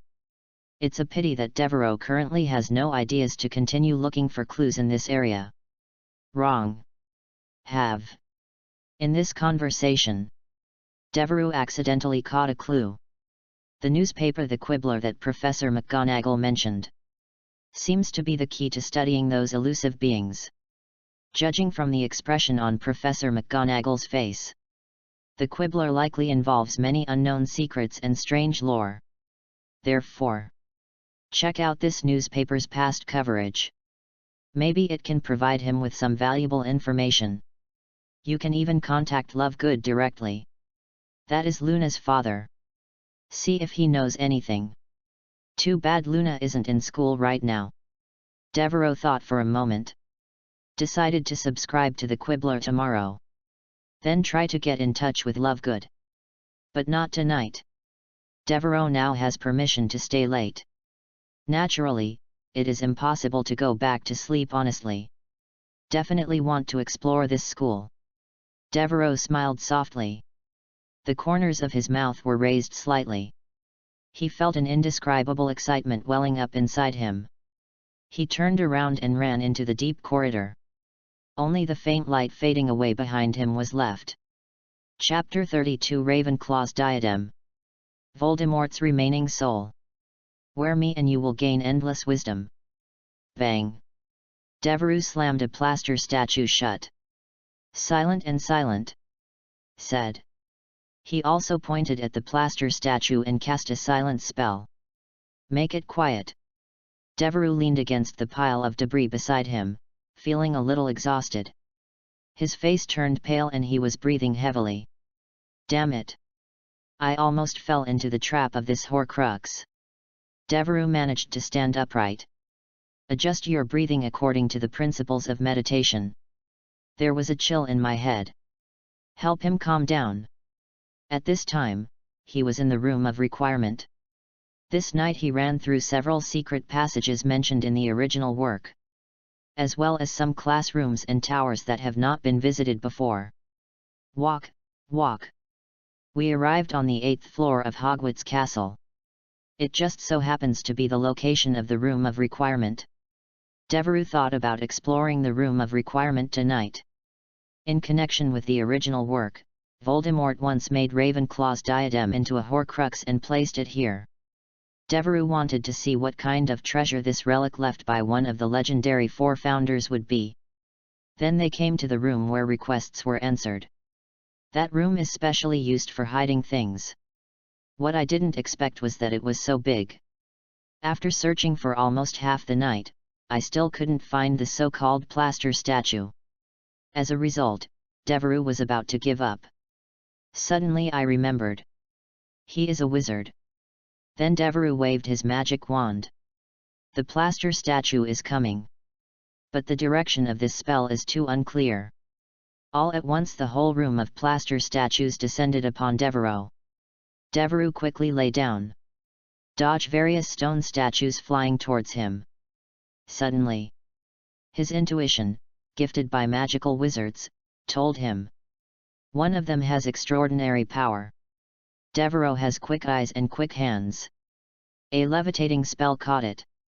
So driven by curiosity, Devereux opened the plaster statue. The above happened next. If I hadn't practiced meditation before, Devereux may have worn the crown.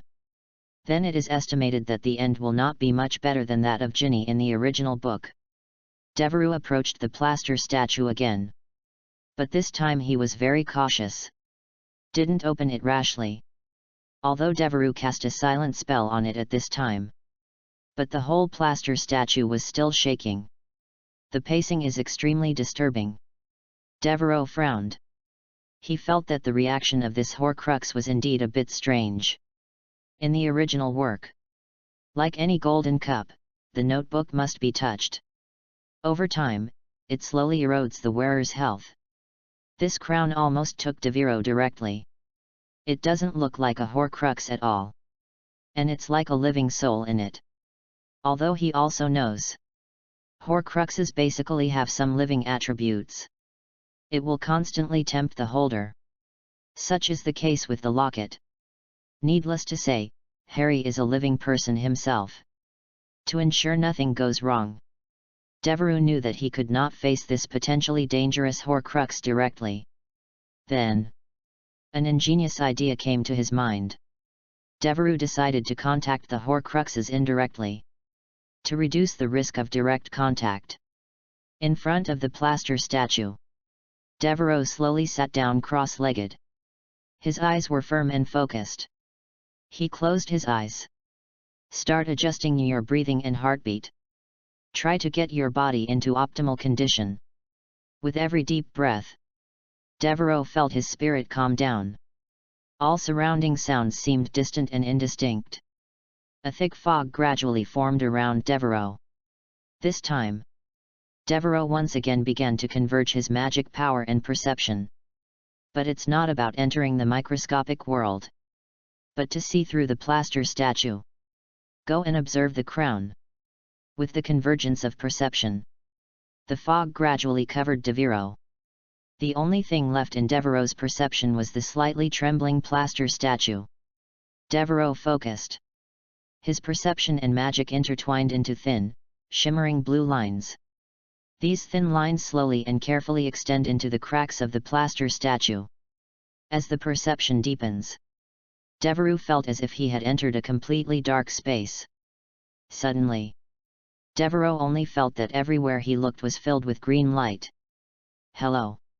At this moment, Devereux saw a figure in black robes.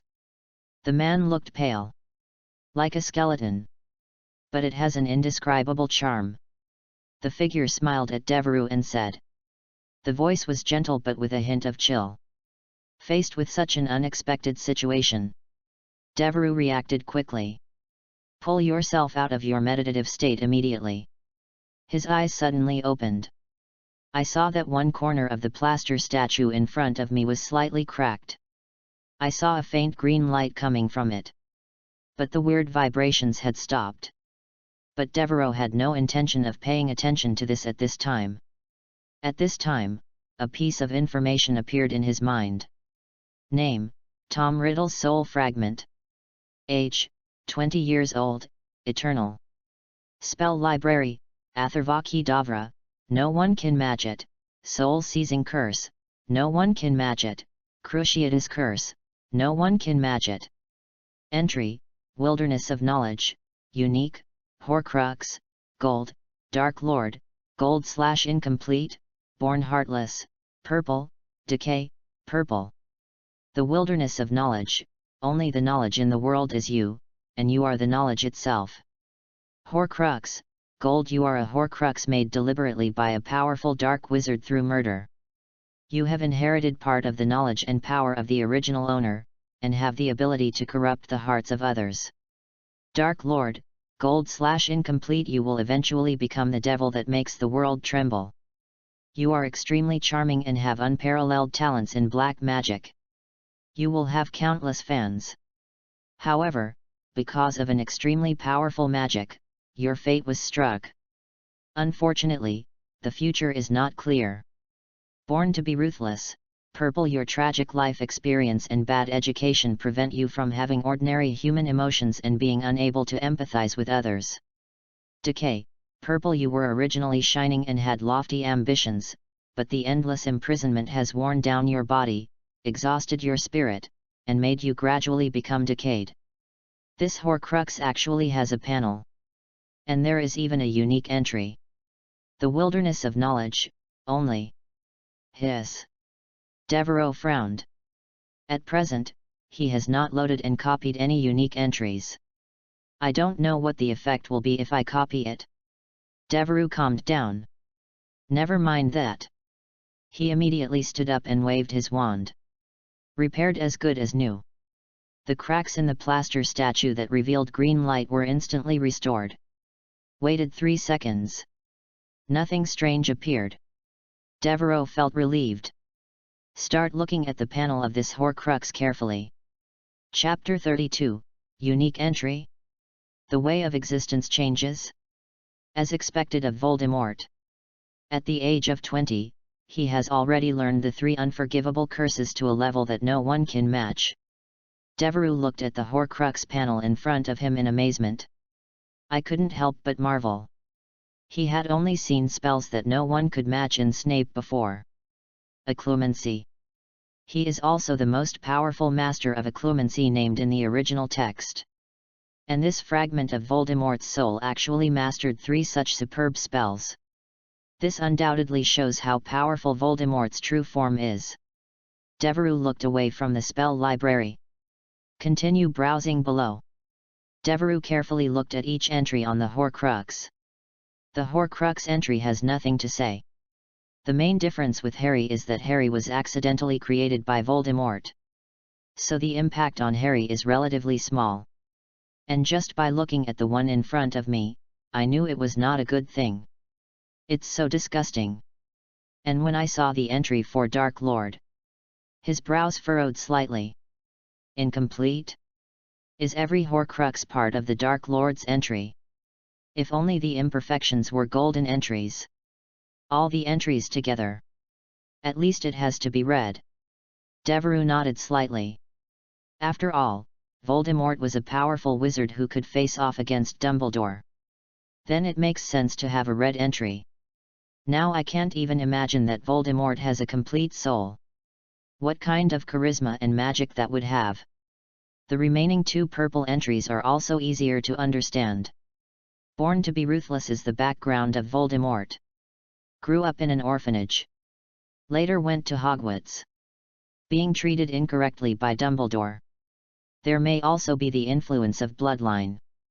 Our ancestors have always had inbreeding and so on. Various factors add up. Eventually leading to him becoming an adult. He still maintains his antisocial personality. The entry decay should simply refer to the fact that the crown has been left in the room of requirement for too long. Do the math. It should be about 50 years ago, right? I don't know if Voldemort's Horcrux is conscious. Wouldn't it be boring to go crazy after so many years of being alone? Devereaux thought secretly. And next? Devereaux's eyes became more serious. The Wilderness of Knowledge. This is the first unique level entry he has encountered on someone other than himself. although a Horcrux should not be considered a person. The origin of the entry should not be some kind of dark magic done by Voldemort. It should be the inherent effect of Ravenclaw's diadem. Think of Ravenclaw itself advocating wisdom. Could it be that this so-called Wild of Knowledge was originally an entry for Ravenclaw, but was later entrusted to the diadem? Thinking of this, Devereux felt that this should be more reliable. After all, he is the founder of the Academy. It's not surprising that there is a unique entry. But this description is very unspecific. Very abstract. What does your knowledge itself mean? Devereux currently has no idea what the effect of this entry is. Because it has many differences from Devereux's own unique entry. The magic prodigy owned by Devereux can be said to be at the top of the list of magical talents. It's even considered a rule. Devereux has never encountered a spell that he couldn't learn at first sight. It's just a matter of proficiency. The entry traveler is brought about by his special identity. Or it was brought by the great being who blessed him. Then this wilderness of knowledge. At the very least, it involves some regular things. I guess the effect won't be bad. Devereux frowned. System, is there no further explanation for this entry? Devereux asked the system in his mind. Answer the host. There is no other extended content. But unique level entries basically follow a basic logic. The simpler, the more complex. This. Devereux feels like his system is becoming more and more Riddler-like. What does it mean to be simpler and more complex? Devereux held his chin and began to think. Does it mean that the description is simpler? Is the actual effect more complicated? Devereux shook his head. No, no. It can't be that simple. 2 entries of my own. The descriptions are not short either. But even now, Devereux didn't fully understand the full function of these 2 entries. But for now, this wilderness of knowledge was encountered by Devereux. The only level entry with the most concise text description. Then it should be in line with this so-called definition of simpler and more complex. I guess his effect will be stronger than the 2 he currently has, or, weird? Will it give me all the knowledge in the world? Devereux flirted a little. Of course, that would count as Devereux being a magic prodigy. It may also be because I cannot absorb so much knowledge. And die of brainstorming. After much deliberation at the end, Devereux decided to load it up and give it a try. Just an entry. What are the dangers? It's not like a Horcrux. Directly becoming a part of another person. So Devereux started loading this entry. Suddenly, a sharp voice sounded. Devereux's face contorted. Warn. The host's copying of the current entry will cause fundamental changes in the way the host exists. Please choose the host carefully. Does the host still want to continue loading entries? Devereux was immediately dumbfounded. This is the first time he has been warned by the system for copying entries. A fundamental change in the way of existence? It sounds like you're turning yourself into something else. In any case, he becomes something other than a human being. Like a crown. Think of this. Devereux immediately gave up the idea of loading entries. This is too dangerous.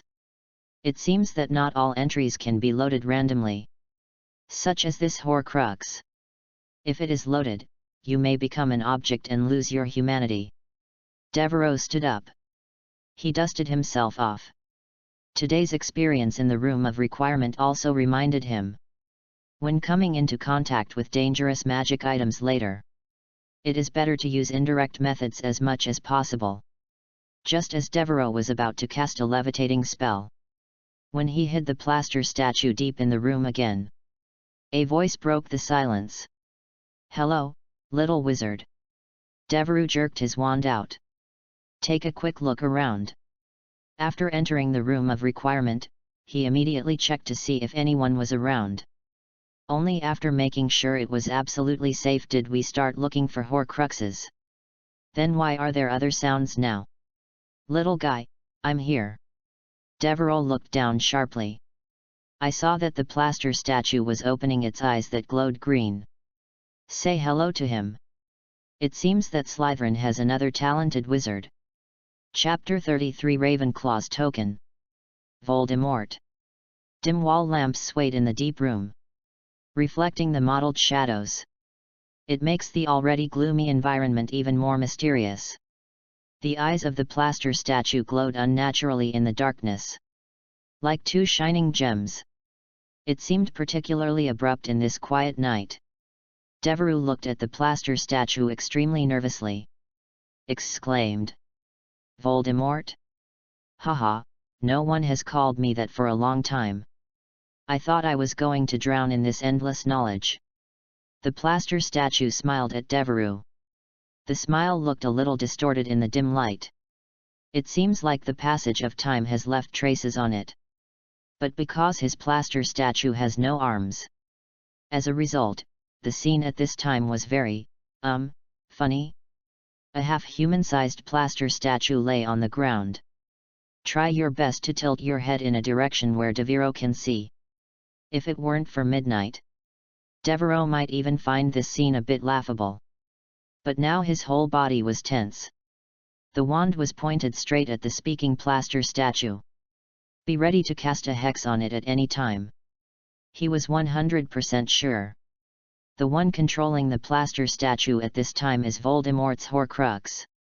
I just saw it on the panel. He masters the 3 unforgivable curses that no one can match. Even if Voldemort doesn't use the death curse, Devereux gets one of those blows. Then you can bear it. So at this moment he stared at the plaster statue. Always be prepared to defend yourself against its attacks. Ha ha ha, don't be so nervous. Look, I'm just a little statue. He was talking about the plaster statue with green eyes, or it could be Voldemort's Horcrux. Gurgling, he rolled over to a pile of debris. Lean yourself against it. This way I finally don't have to hold my neck to talk to Devereux. Haha, I just want to ask you some questions. After all, I've been here for too long. The young Voldemort even twisted his neck, like a person who has slept for a long time. It seemed like he finally woke up. Devereux tried his best to stay rational at this time. Adjust your breathing. Try to use meditation to calm your mood. Oh. The theory of pure truth? I thought it had been lost a long time ago. Voldemort looked at Devereux with interest. Suddenly Devereux broke into a cold sweat. Voldemort is referring to the meditation method he is currently using. The other party's knowledge reserve is really terrifying. What on earth do you want to do? Devereux decided he couldn't let the other side take the lead. You must first understand the other party's intentions. There are no Horcruxes coming to life in the original novel. He can only improvise now. Well, actually I just want to know what's going on outside. What's going on with me in the future, Voldemort? This younger version of Voldemort seemed very friendly at the moment. It doesn't look like he can perform magic without his hands. But considering that the other party failed in the end, the news that he was killed by Harry's countercurse may drive the other person crazy. Devereux decided to put it mildly. You failed and all the Death Eaters were captured. Forward. It seems a bit direct. But Voldemort was extremely calm after hearing this. There were no waves. Really? Little guy, if that's the case, I might have to see it for myself. Said. The eyes of the plaster statue were filled with green light. Let me see what happened. Devereux saw something was wrong. Wave your magic wand immediately. Shattered to pieces. A laser beam was fired at the plaster statue. Bang! After a loud noise, the plaster statue shattered in response. Dusty. Debris was scattered everywhere. But all that was broken was the plaster statue. I saw the Ravenclaw's crown rising slowly, trembling slightly in mid-air. Like a living thing. I can't see your thoughts. Can anyone help me? Interesting boy, forget it, I don't have much power anymore, but I can make this place so that only you can come in. Come and have fun when you have time, and tell me about the outside world. Things said.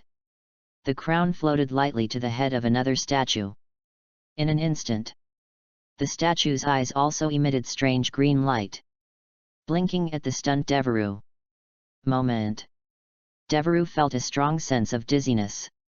The surrounding scene rotates rapidly. When he found his feet again, he found himself standing outside the door of the Slytherin common room, holding a note and a light blue silk scarf in his hand. Devereux unfolded the note. The handwriting on it is delicate and neat. Hey, little guy, if you have time, you can come to my place again with your silk scarf and tell me, an old man, stories about the outside world. Devereux quickly lit the note on fire with his wand. Flames engulfed the paper, leaving a wisp of smoke.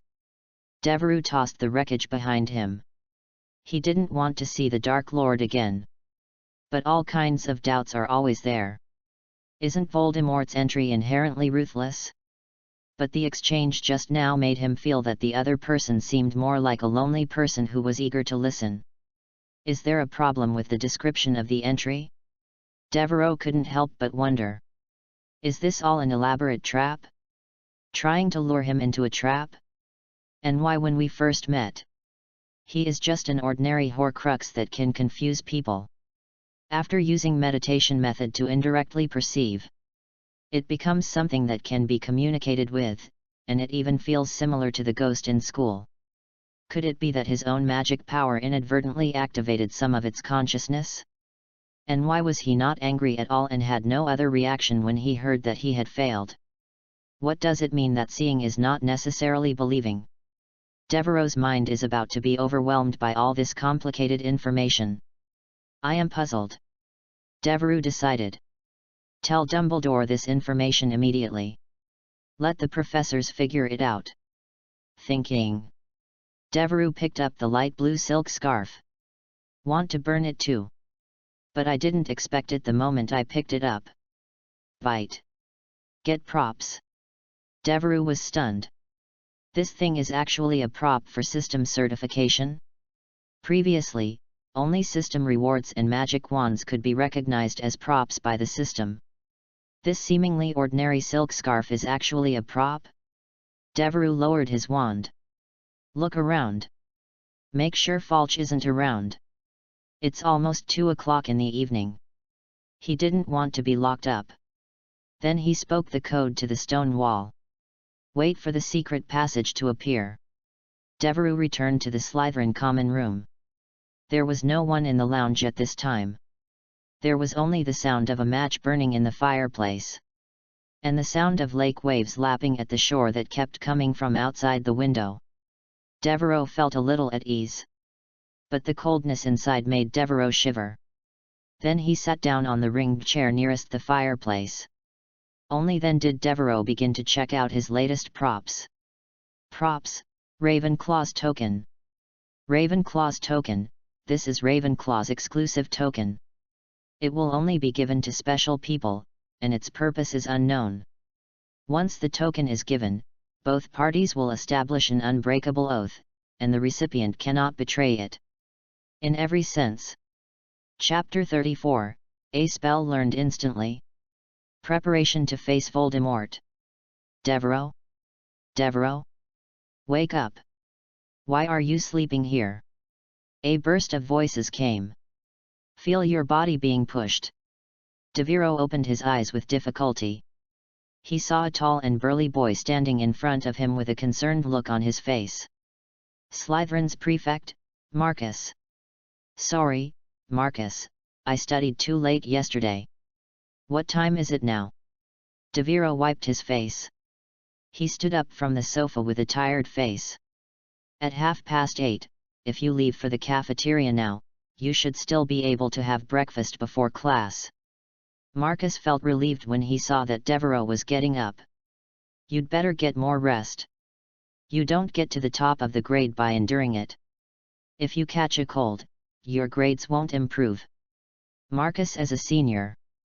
A heartfelt admonishment to Devereux. Then he also left the lounge and went to class. There was no one in the lounge at this time.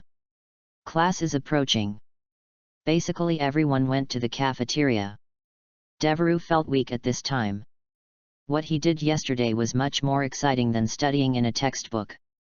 Ravenclaw's token. Devereux recalled the message he saw before falling asleep yesterday. There is already a guess in my mind. That is, Voldemort's Horcrux is most likely due to staying too long with the relics of the founder of the academy. And it was influenced to a certain extent by the founder of the college. At the same time, you can also use the magic of the founder to a certain extent. Thinking of it, Devereux touched the silk scarf on his chest. A mantra and a passage came to mind. Spell library, illusion curse, proficient. Little guy, in order to make it easier for you to come here, this spell will be given to you for free. If you want to learn anything in the future, you can come to me. I know them all. But there is a piece of advice. Wisdom cannot be given, it can only come from you. Practice. Devereux picked up his wand. He hesitated for a moment. Then he waved it over his head. Suddenly. It's like opening an egg on top of your head.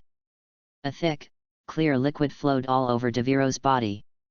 Look at the full-length mirror hanging in the lounge. It can be said that if you don't look carefully, you can't see it at all. But after a long period of observation, you can still feel a slight sense of dissonance. But Devereux still uses this spell at night anyway. It shouldn't have much impact. You can actually instill magic spells into your brain. Is this the effect of the wilderness of knowledge? Everything can be taught. Devereux frowned as he considered the question. To be honest, even Dumbledore didn't think that the other party knew everything. But this young version of Voldemort had previously been able to see the origin of his meditation method at a glance. This really makes Devereux believe it. This guy is a real guy. Taking into account all the circumstances and his attitude at the same time. Is this Voldemort still an enemy? It's hard to say. And you can get free spell teaching. Devereux decided not to tell Dumbledore about this yet. And I won't visit him for a short time. Build up some strength first. Although he cannot be read, if he is cast a death curse, he will not be able to read his mind. The result will not be any different from others. Was he protected by the magic of love like Harry was? Etc. He had indeed copied Harry's entry on love and blessing before. Devereux immediately opened his dictionary. Blessing of love, gold/close. Well. If you can find your blood relatives. So basically I feel confident to face this Voldemort. Devereux thought for a moment. I feel that I must still have some blood relatives. After all, his parents are from different countries. It's impossible for them all to die, right? And to find. The only clue you can find is, Snape. Devereux couldn't help but want to hold his forehead. Damn it. How come this guy has mastered this important information? Devereux paced in front of the fireplace. In short, the current idea is to get clues about his blood relatives from Snape. Then go find this blood relative. Then activate the blessing of love. Finally, you can return to Hogwarts to pick out Voldemort's wool. Plan passes. After figuring this out, Devereux turned his attention to other aspects. That operation yesterday. The current castle exploration level has increased rapidly. Current wizarding secret, Hogwarts School of Witchcraft and Wizardry. Exploration progress, 9.81%. However, this progress still made Devereux feel a bit toothache. What a waste of effort. He had accumulated less than 10%. Compared with the previous Diagon Alley, it was extremely full. Not to mention compared to the station. Now, the loading CD of purple entries has ended. Think about who to load. There is currently no purple entry that is in urgent need. Just copy whatever you come across in class. Think of this. Devereux braced himself. Go to the bathroom in the lounge. I plan to wash up first. Go to class again. I stopped eating breakfast. After simple tidying up, Devereux stepped on the bell and walked into the Defense Against the Dark Arts classroom. Although I have only been here for 2 days. But Devereux has already figured out the main terrain on the castle side. Naturally, this is to prepare for further exploration of the castle later. So Devereux has no record of being late even once. And Harry and Ron have already had it twice. But this time, for the first time, Devereux regretted coming to class on time. The smell in Quirrell's class was absolutely terrible. The whole classroom has a lingering smell of garlic. Devereux felt like he was suffocating here. He had a premonition. This class would become his most hated class besides potions. Devereux wanted to find a position as far back as possible. Because the smell is obviously smaller there. But it's a pity that he came too late and there was no place left. I could only sit in the first row with tears in my eyes. Quirrell walked into the classroom with 2 books. Start teaching in a soft voice. Hello everyone, I am the professor who teaches you Defense Against the Dark Arts, Quirinus Quirrell. You can just call me Professor Quirrell. Now take out. Devereux immediately observed his panel. Name, Quirinus Quirrell. Age, 33 years old. Spell library, curse to stop, mastery, expulsion curse, mastery. Entry, magical talent, purple, exam genius, purple, chameleon, green. Magic talent, purple has magic talent that exceeds that of ordinary wizards, can learn spells faster than ordinary people, and has a certain degree of creativity.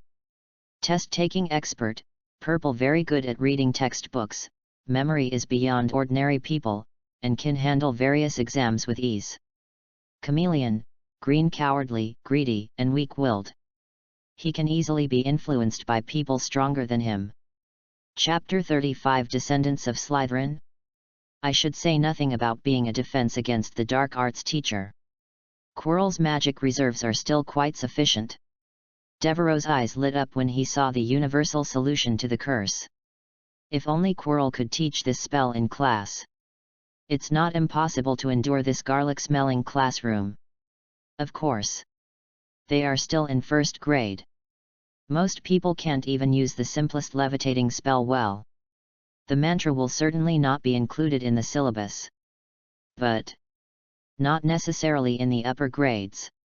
The corners of Devereux's lips curled up slightly. There's no way this Defense Against the Dark Arts would follow these little guys. This subject. Devereux also has to apply to go with the upperclassmen. Although according to the original work, Quirrell's class skills were not very good. But at least we should do a magic demonstration in class, right? Otherwise, those students who are preparing for O.W.L or N.E.W.T will have to fight with him. The little wizard is not careless when it comes to his future. Thinking. A second panel suddenly appeared in front of me. Name, Voldemort, Tom Riddle. Age, 65 years old. Spell library, Atharvaki Davra, no one can match it. Soul-seizing curse, no one can match it. Cruciatus curse, no one can match it. Entry, Dark Lord, red/incomplete, descendant of Slytherin, red, immortal body, gold, mind controller, purple, broken body, purple, born ruthless, purple. Dark Lord, red/incomplete. You will eventually become the devil that makes the world tremble. You are extremely charming and have unparalleled talents in black magic. You will have countless fans. However, because of an extremely powerful magic, your fate was struck. Broken, an indescribable shadow shrouds you, and you will eventually be destroyed in the future. Descendant of Slytherin, red. You are one of the best wizards in history. A descendant of Slytherin, you have inherited many of his abilities, and most importantly, inherited his absolute desire for honor. When the more honors you have, the stronger you become. On the contrary, the more people despise you, the smaller you become. Immortal body, Gold is one of the most evil black magic creations in the world and the maker of Horcruxes. You have an immortal body. Even if your body is completely annihilated, you still exist. But remember, the price you paid. Born to be ruthless, Purple, your tragic life experience and bad education prevent you from having ordinary human emotions and being unable to empathize with others. Mind Controller, Purple, growing up in an environment of intrigue and deception since childhood, you have the ability to see through the inner desires of others, which can help you assemble an army. But with the endless black magic experiments, your heart has been eroded, and accordingly the perception ability is also getting weaker. Broken Body, Purple, even if you have an immortal body, you were hit by almost the most powerful black magic in the world. Your body does not exist, and your spirit is severely damaged. At this time, if you are not attached to other living creatures, you will be powerless. Survive. Oh my god. This should be the panel of Voldemort possessing Quirrell at this time. Should be said or not.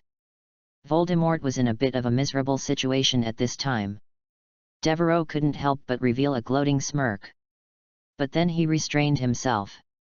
Because he found that there were many differences between this description of Voldemort and the previous Horcrux in the Room of Requirement. First of all, the entry for Voldemort's Dark Lord in front of me is red.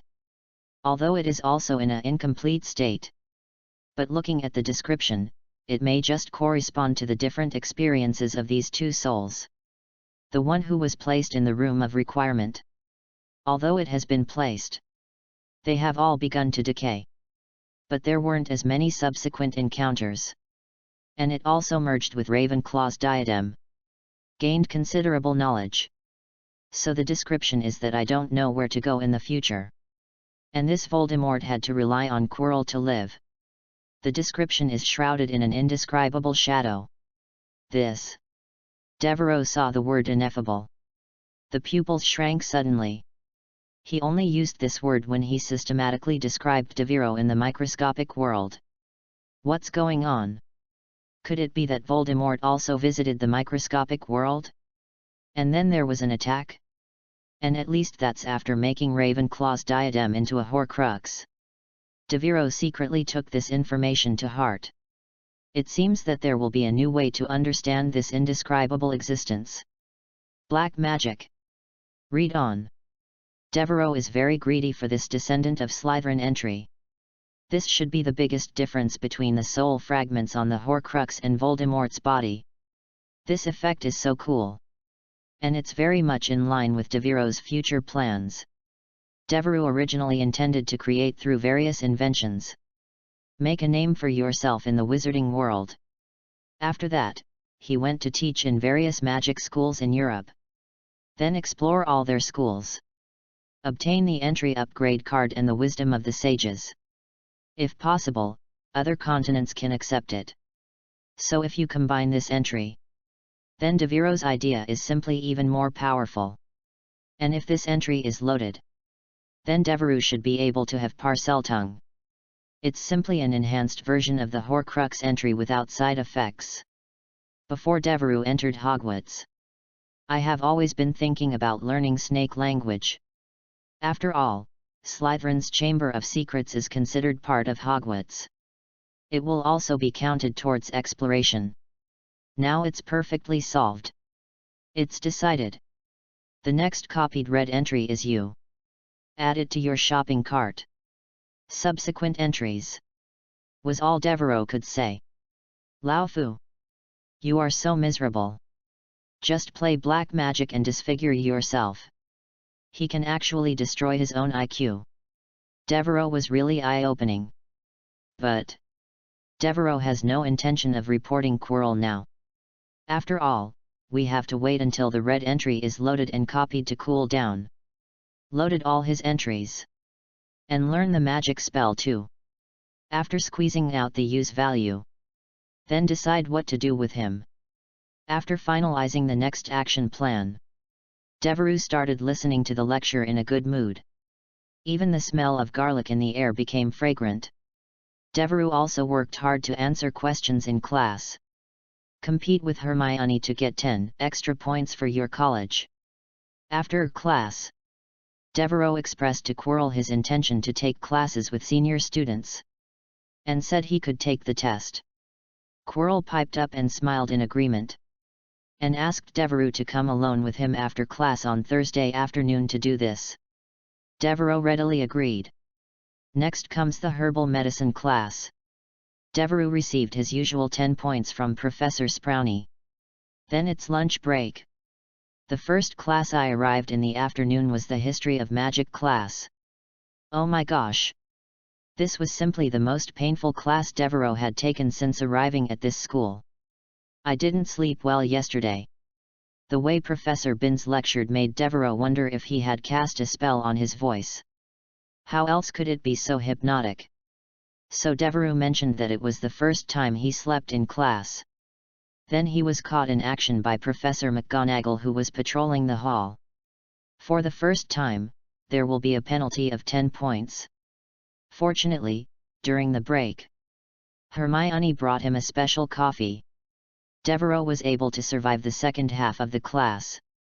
Otherwise, he would almost fall asleep standing there. This coffee is just too bitter. There is really no sugar at all. When Devereaux took his first sip, his tongue was numb with pain. Is there gentian in this? Devereaux tasted it and could tell that some herbs must have been put into it. Yes, I read in the Daily Prophet that it can be used like this. Many wizards are so refreshing. Hermione heard Devereaux recognize her processed coffee. I was immediately excited to share my thoughts with him. But the recipe they gave should contain sugar, right? Devereaux couldn't believe that these British guys could drink such outrageous drinks. But Hermione heard this. His expression was very serious. Devereaux, eating sugar is bad for your teeth, especially at our age. As expected of a dentist's kid. So Devereaux was under Hermione's enthusiasm. I could only drink this cup of extremely bitter coffee with tears in my eyes. The next 2 days, Devereaux both attend classes in the morning, help the college get points, wandering around at night, spend time exploring Hogwarts. Time passes unconsciously. It's Thursday. Take flying lessons in the afternoon. A course that Devereaux is very much looking forward to. Chapter 36 New Entry. Pureblood Wizards watching the Premier League? Devereaux followed the large army to the outside of the castle, holding in their hands the brooms distributed to them by the teacher. Devereaux could feel a strange sensation on the broom in his hand. The first time I went to Ollivander's wand shop with Devereaux. Those mountains of wands feel similar.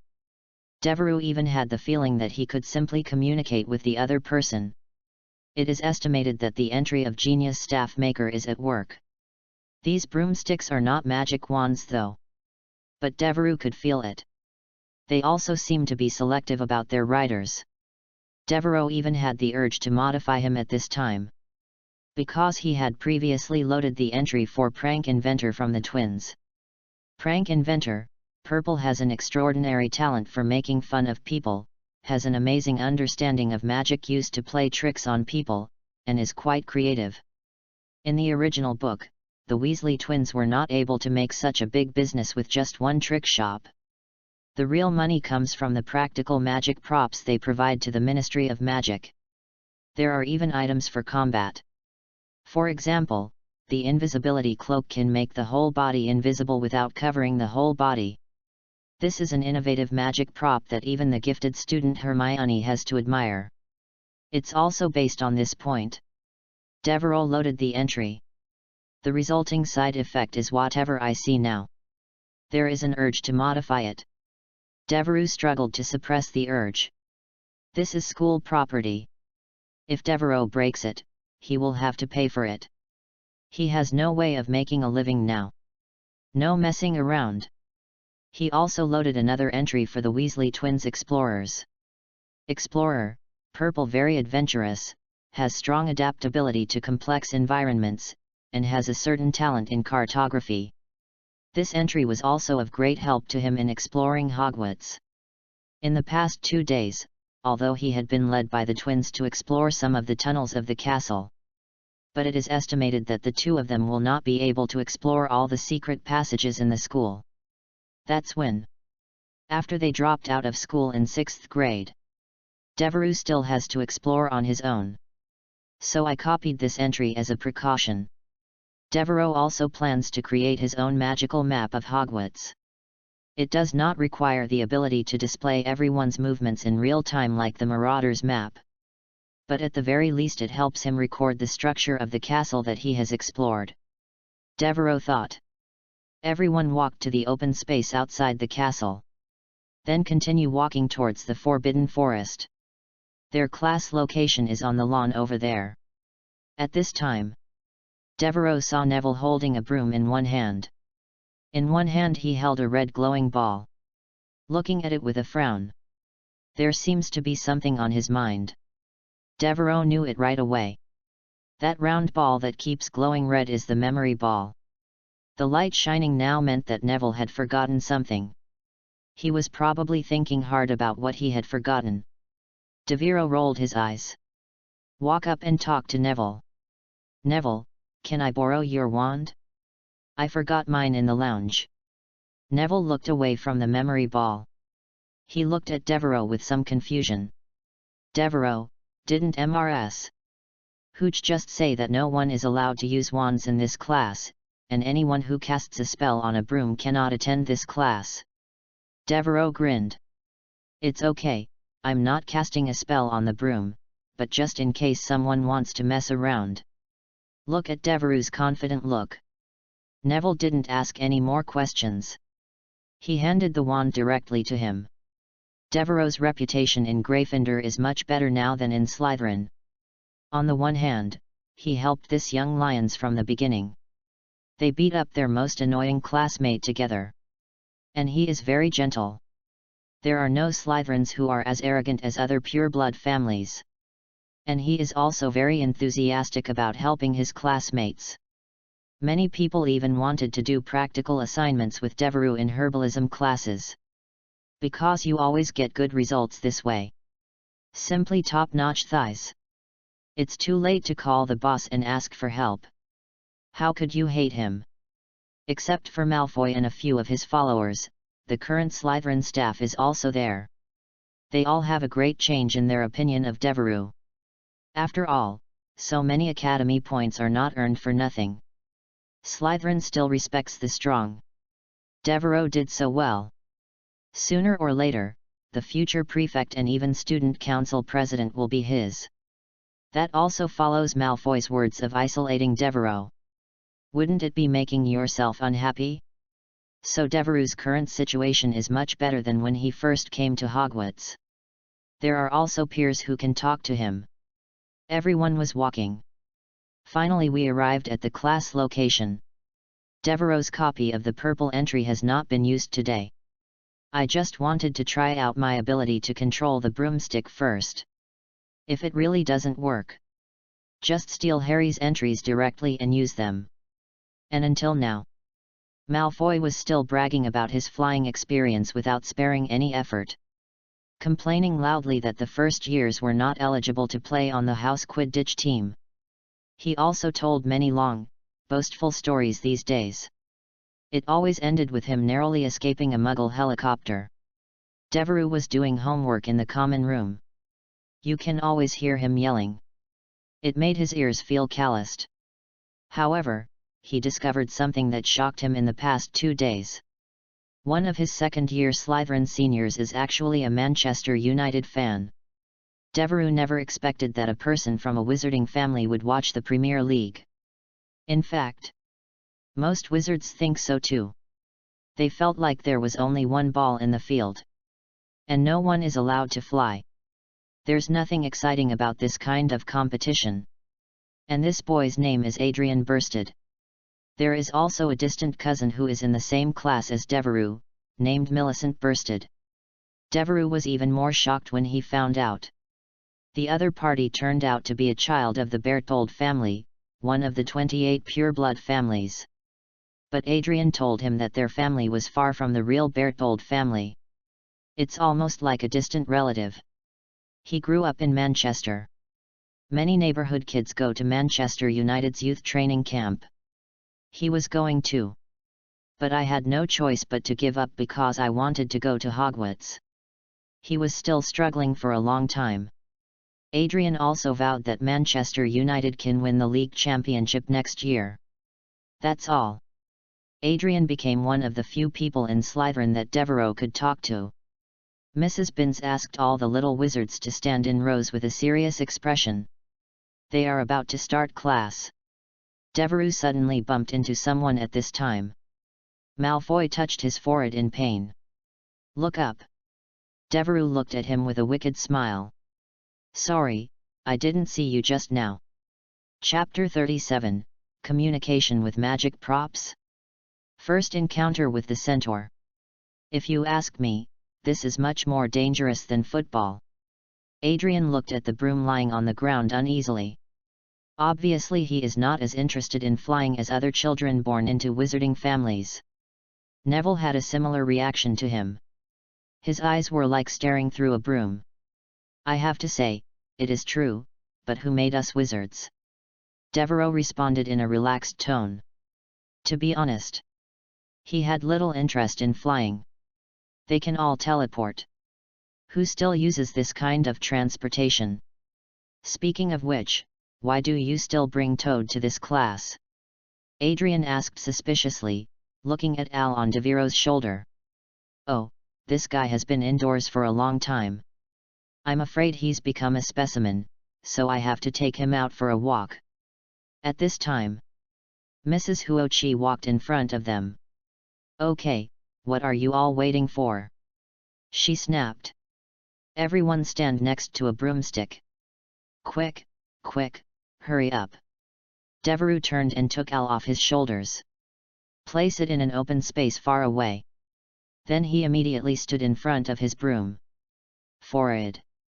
The broom looked as old as if it had been used for 20 years. Some branches poked out in all directions. Stretch out your right hand and place it on top of the broom handle. Mrs. Hooch shouted in front of the students. Then say, get up. Stand up. Everyone shouted. Devereux, too.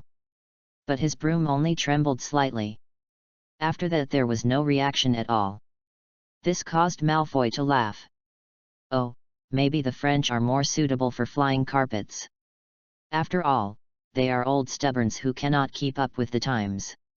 Perhaps the French are not born with the gene for riding broomsticks, so they should just stay on the ground and don't embarrass Hogwarts. Devereux frowned slightly. But he didn't care at all about Malfoy's taunts. Because he doesn't feel that he is French. Just curious about the reaction to this broom. He felt like he was bargaining with this broom. After obtaining the entry of Genius Staff Maker, Devereux discovered that he seemed to be able to communicate with some more spiritual magic props. But most of the time this communication is weak. In other words, there are relatively few living attributes in magic props. So Devereux didn't have much communication. One of the most intense exchanges was when picking out a wand for the first time. But he hadn't gotten the entry yet. Got it later. But the wand in his hand was too obedient to his words. It almost became a part of his body. Therefore, Devereux has never had a place to use his ability in this area. Today is the first time I have used it. Devereux felt like the broom was expressing his fear. It seems to be that it is afraid of heights. That's why he didn't want Devereux to ride on it. Devereux's mouth twitched slightly. Is this broomstick actually afraid of heights? It's so outrageous, I can't imagine what previous students did to it. So Devereux began to calm the broom. Good or bad? The broom finally obeyed and ran into his hand. At this point most people are ready. Mrs. Huochi also began to teach everyone how to fly into the sky. At this moment, Devereux knew that Neville was about to fall off his broomstick. But he has no way to take care of him at the same time. Because he felt that his broom was very anxious. As he held the handle, it felt like it was shaking like crazy. Devereux could only hold on to him as tightly as possible. and kept saying words of comfort to the broom. Devereux didn't know if it could understand it either. But he can only do so much. He wanted to hold the wand in his hand now. Add some sense of security to yourself. Release your right hand slightly. Who knows at this time? Mrs. Hooch said. Hold the broom steady, rise a few feet, then lean forward slightly and drop straight back to the ground. Listen to my whistle. 3, 2. Neville soared into the sky. There was an exclamation of surprise. Come back, kid! Shouted Mrs. Hooch. But Neville went straight up. Keep moving forward. Devereux had no hands on the broom at this point. Hear everyone shouting. This broom looks like a frightened horse. I saw it shaking violently. Rush forward violently. He ran straight towards the forbidden forest. And keep flying at ultra-low altitude. While passing through the grass. A green wave of grass separated directly to both sides. At this moment, Devereux felt like he was sitting on a speeding sports car with a brake failure. He could hit a big tree in the forbidden forest at any time and break his neck and die. Devereux bursts into the forbidden forest. Lean against the body. He dodged 2 huge trees with difficulty. He suddenly pulled the wand out of his waist. Wingardim Leviosa.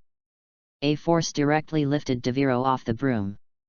Then the broom he was riding hit straight into a tree. If Devereux hadn't cast the spell in time just now. A future academic star in the wizarding world. The potion's genius Devereux was about to die here. Devereux waved his wand lightly. Finally landed slowly. Devereux looked around. At this time, he was in a dark bush. There was not a single living thing around. No threats have been detected for the time being. Devereux walked up.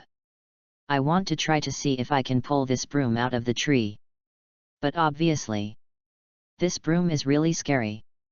Almost the whole root was submerged into the trunk of the tree. Devereux worked hard. He couldn't be pulled out either. Just when Devereux wanted to give up. Ta! Ta! Ta! Footsteps that didn't sound like humans sounded behind him. Devereux immediately became alert and turned around. The wand is in front of you. Always be prepared to cast spells for defense. As a result, a creature he had never seen before appeared before him. This creature has the same upper body as a human. Amazingly blue eyes and platinum blonde hair. Sparkling. His lower body is the pale golden body of a silver-maned horse. Strong and elegant.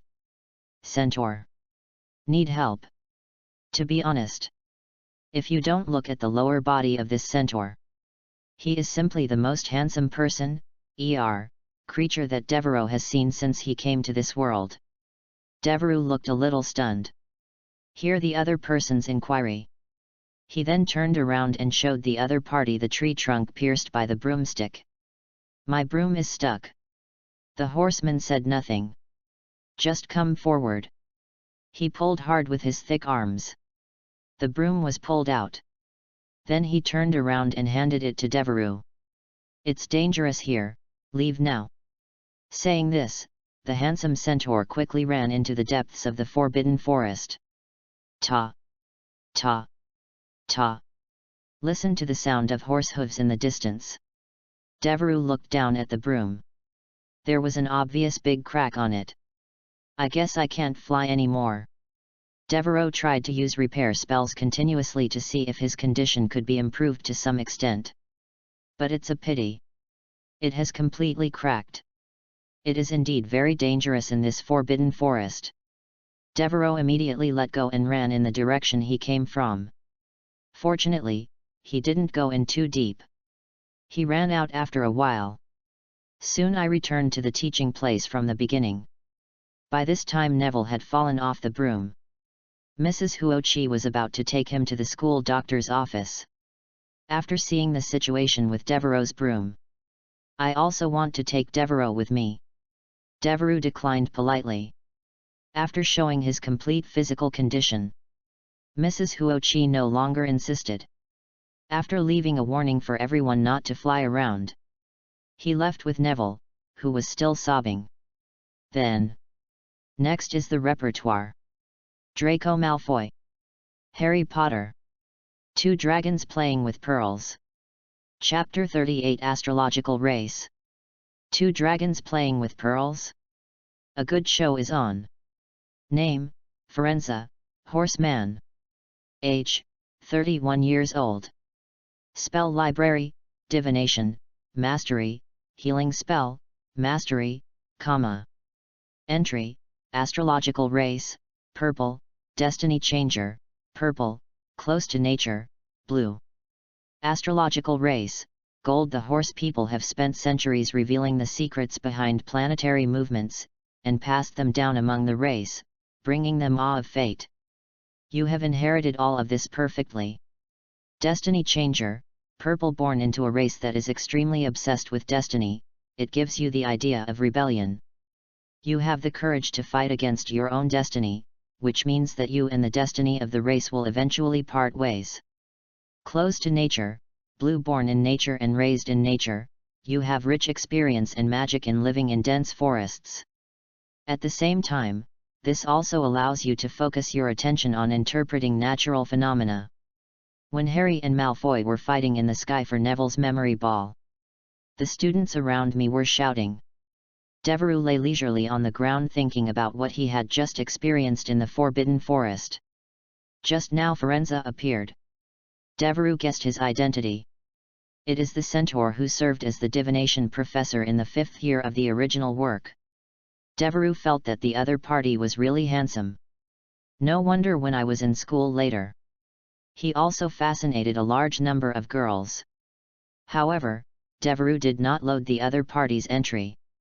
Although the entry astrological race seems to be full of gold, it can enhance Devereux's talent in divination. But after experiencing the loading warning in the wilderness of knowledge, Devereux became wary of loading entries that copied other races. In case the load is finished, he becomes an upper body person. What to do with the lower body of the horse? That's it. Therefore, Devereux exercised great restraint and did not load the other party's entries. But look at the description on the entry.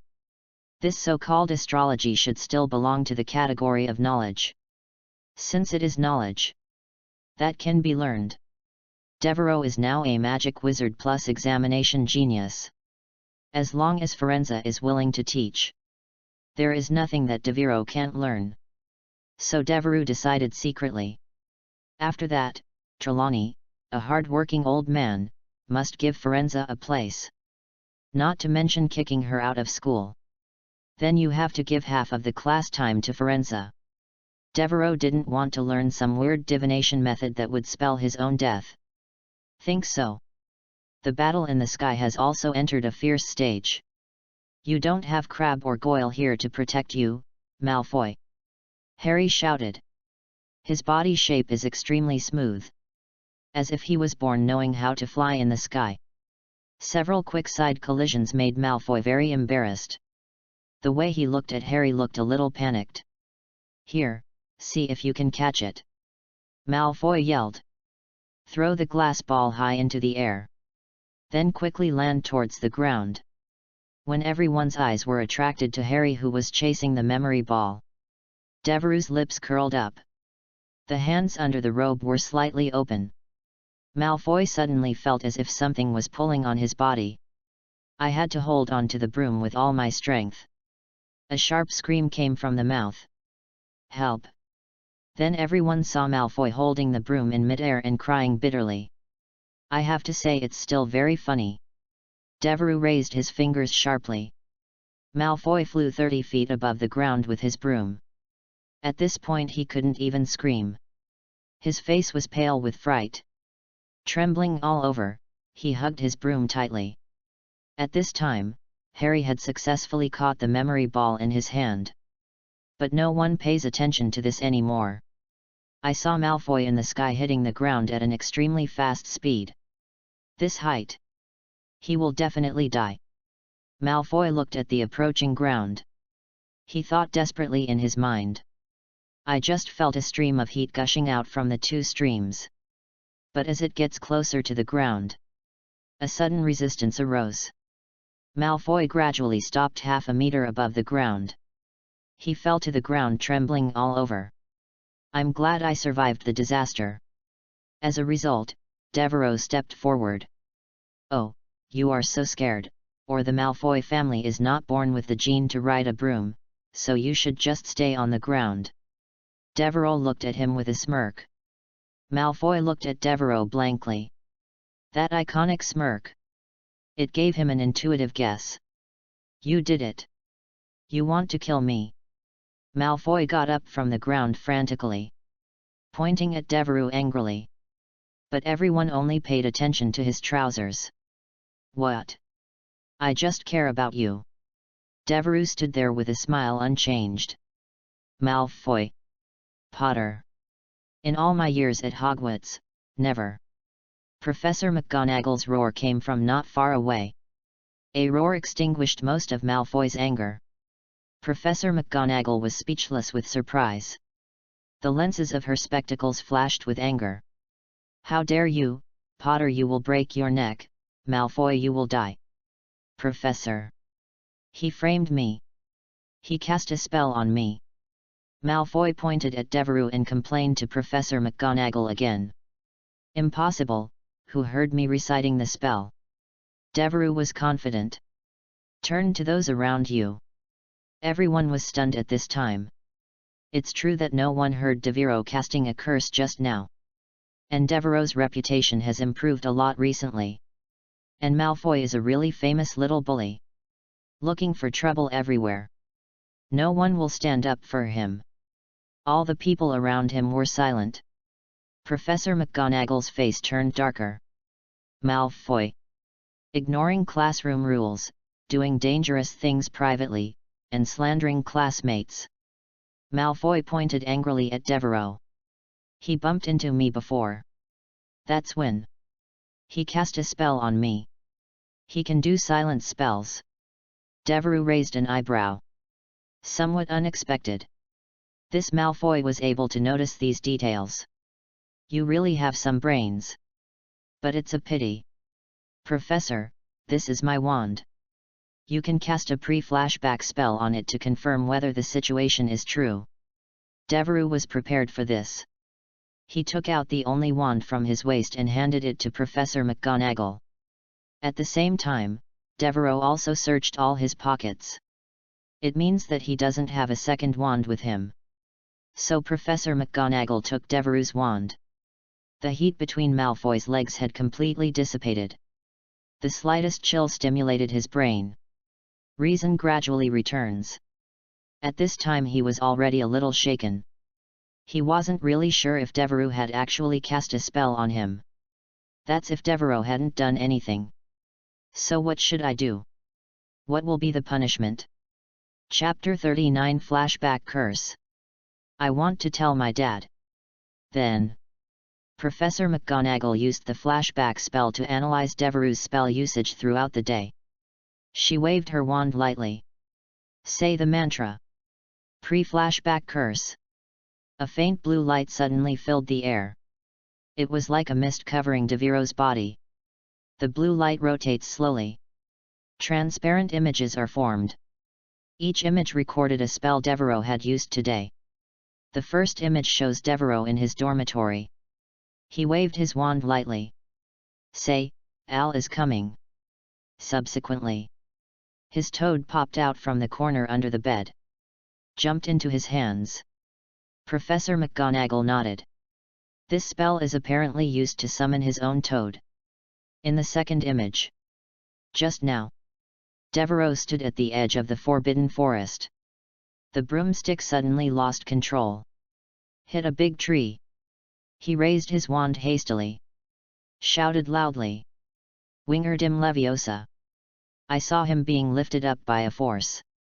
Then it stopped firmly on the ground. It's this spell. He must have used this spell to make me fly. Malfoy pointed at the shadow and shouted. His eyes looked eagerly at the last illusion. The last one he was eager to see was Devereux's spell on him. But the final image shows Devereux trying to repair the broomstick. He squatted under the tree, touching the stuck broom with his hand. There are words in his mouth. Recover as before.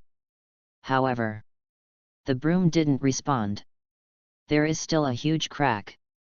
Devereaux stood quietly. Watch as these images unfold one by one. I felt extremely calm and even a little bored. After Professor McGonagall watched all the images. Gently lower the wand. His eyes turned to Devereaux.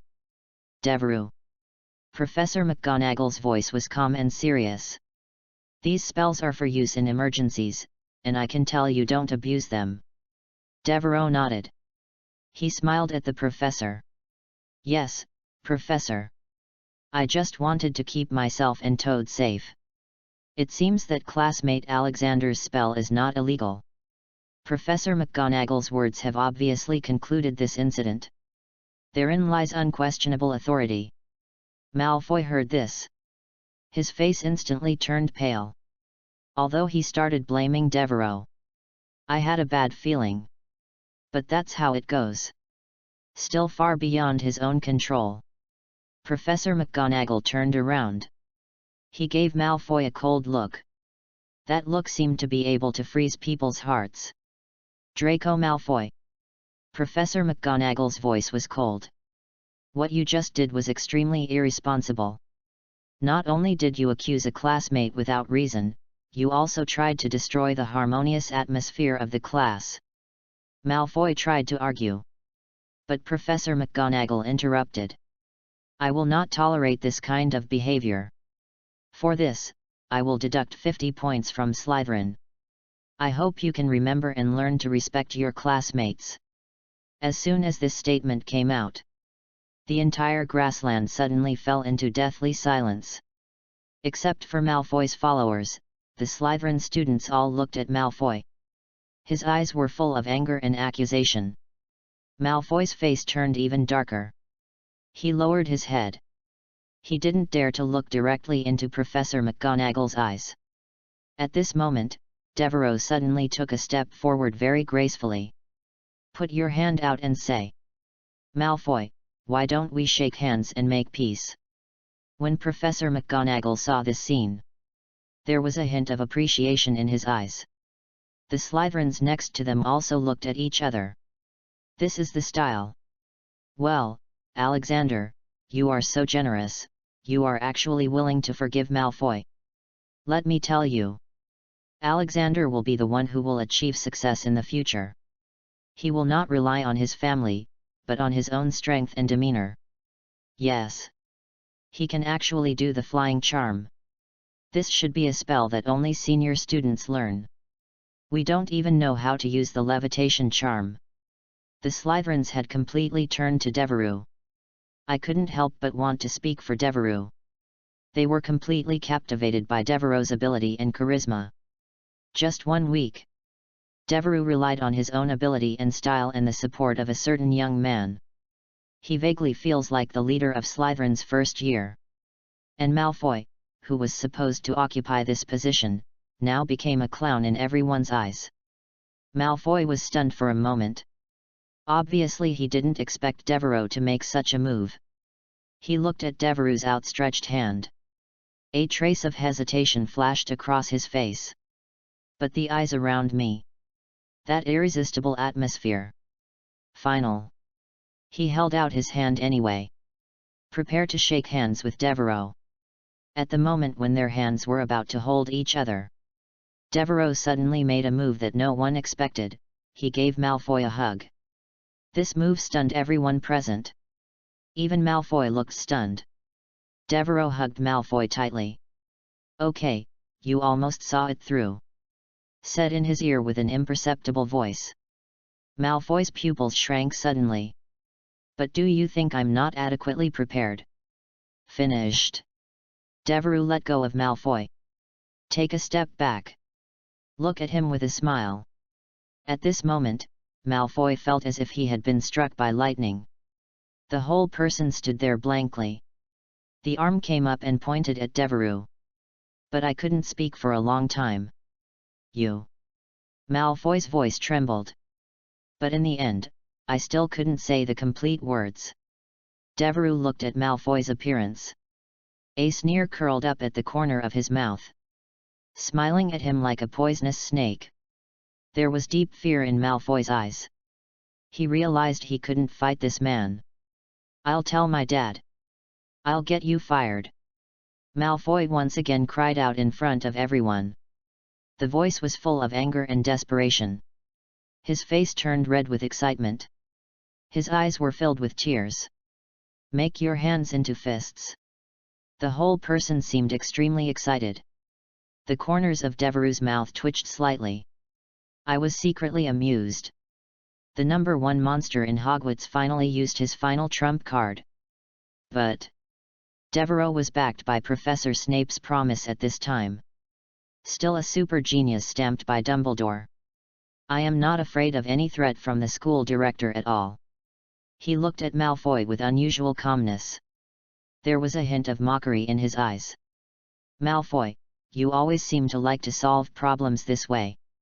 Finish this sentence." Devereux twisted his neck slightly. "Makes a slight noise." The smile disappeared from his lips. Staring at Malfoy with cold eyes. It was as if he wanted to see through his soul. "Then you'd better get your dad ready. I'm not that easy to deal with." Malfoy heard Devereux's words. His body trembled involuntarily. Chapter 40. Am I a genius again? Professor McGonagall has been observing all this quietly. Dissatisfaction showed in her eyes. When Malfoy threatens his classmates again, she finally couldn't bear it anymore. Said sternly, "Draco Malfoy, this is the second time you have lost your temper in class." Professor McGonagall's voice was stern and decisive. Her eyes were as sharp as a hawk. Glancing at Malfoy, said, "Because you threatened your classmates, I will deduct 20 points from Slytherin again. And no matter who it is absolutely impossible to frame my students." The Slytherin students looked at each other. He looked at Professor McGonagall in disbelief. Today's accident directly contributed to all Slytherin's bonus points this week. Still owe a lot of points. But although this thing happened between Devereux and Malfoy, but everyone knows who the culprit is. It's Malfoy. Everyone's dissatisfaction with him was simply beyond concealment. He no longer cared about his father's identity as a school director. They all glared at him. Malfoy's face became even more ugly. He lowered his head. He didn't dare to look directly into Professor McGonagall's eyes. Professor McGonagall continued. "Malfoy, come to the office with me. Potter, come with me." Malfoy looked up. He gave Devereux a vicious look. Devereux smiled. Waved goodbye to him. Finally Malfoy managed to stand up. Follow Professor McGonagall towards the door. But Harry, who had always been outside the storm, realized that he still had matters of his own. He followed the two of them with an uneasy expression on his face. Devereux stepped forward and patted him on the shoulder. Gave him an encouraging look. Harry forced a smile. The others stayed there waiting for Mrs. Huochi to come back and continue the class. The remaining students in the field exploded. They all started to attack Malfoy. Then something magical happened. Slytherin and Gryffindor are surprisingly unified in hating Malfoy. Slytherin and Gryffindor were madly complaining about how much Malfoy loved to brag. Loved to show off oneself and so on. Gryffindor shares the same hatred. He told all about Malfoy's glorious deeds such as bullying Neville and insulting his classmates. Suddenly under Malfoy's outstanding contribution, the two houses of Congress, the Lion and the Snake, actually reached the greatest reconciliation of the century. Many people even started to become friends. Lavender, Parvati, and a girl named Millicent Burst, that is, Adrian's sister, had a great conversation. Mahasi chatted with a lanky boy about Quidditch. Devereux remembers his name as Theodore Knott. Anyway, people in both houses are very happy today. Except Malfoy. Soon, Mrs. Huochi came back. Listen to Hermione tell her what happened just now when Harry and Malfoy were taken away by Professor McGonagall. He immediately became furious. But both the instigators were taken away. She could only rage with impotence. In the end, I had to start arranging classes again. This time Devereaux got a new broom. Very easy to talk to. The previous one felt like I had social phobia. It trembles when Devereaux talks. This one's mood is very stable. As soon as Devereaux shouted "Get up!" it immediately found its way into Devereaux's hands. Adrian next to him was shocked. Devereaux just couldn't figure out the broom after working on it for a long time. How come you can be on call all of a sudden? Has Devereaux suddenly become a flying genius? That's right. That's it. Devereaux had just taken advantage of Harry before he was taken away by Professor McGonagall. Loaded the entry for his flying broom genius. Now he is a true flying genius. At this time, many students tried to get the flying broom in their hands for the second time but failed. Under the guidance of Mrs. Hooch, most of them finally get to ride on the broom. At this time, Devereaux could hardly hold it in any longer. He felt as if he was born to soar in the sky. This is completely different from the feeling half an hour ago. Under the order of Mrs. Hooch. Force. The whistle blows. Devereaux kicked his legs. With a crisp whistle, Devereaux felt as if he was being pulled skyward by an invisible force. Then he rose steadily into the air. Up in the air. Devereaux's moves are nearly flawless. Every turn is spot on. Every rise is swift and powerful. Every drop is smooth and smooth. He is like a vigorous eagle. Fly freely in the air. It seems to be one with the broomstick. Has Harry felt like this before? It feels so good. I have to say. Some things are truly gifted. Devereaux felt that even if Harry were to ride the broom he started with, you can still ride well. Just like he is now. The students watched Devereaux fly freely in the air. I couldn't help but let out bursts of exclamation. They talked about it one after another. I just said that Devereaux must be an expert in flying. His previous accident was entirely due to the failure of the broom. Yes, yes, look at the dive. He is even more handsome than Charlie. Oh my God, he must be our college's Quidditch captain in the future. Over the lawn next to the Forbidden Forest, Devereaux's figure drew graceful arcs in the sunlight. He dived, climbed, and circled, and every movement seemed to be done with ease. The wind howled past my ears. Blow on face. Brings a feeling of coolness and freedom. Devereaux's heart was filled with pride and joy. He seemed to really feel the joy of flying at this moment. Oh my God, this is so addictive. If Mrs. Hooch hadn't forced him to land in the end, it's not certain that Devereaux will continue to fly for hours at a time. Devereaux landed smoothly on the ground. The eyes of the surrounding students were full of envy and admiration. They gathered around him one after another. Asked Devereaux for tips on flying. But Devereaux is very humble. Thank you everyone. I'm still learning. I really don't have much experience.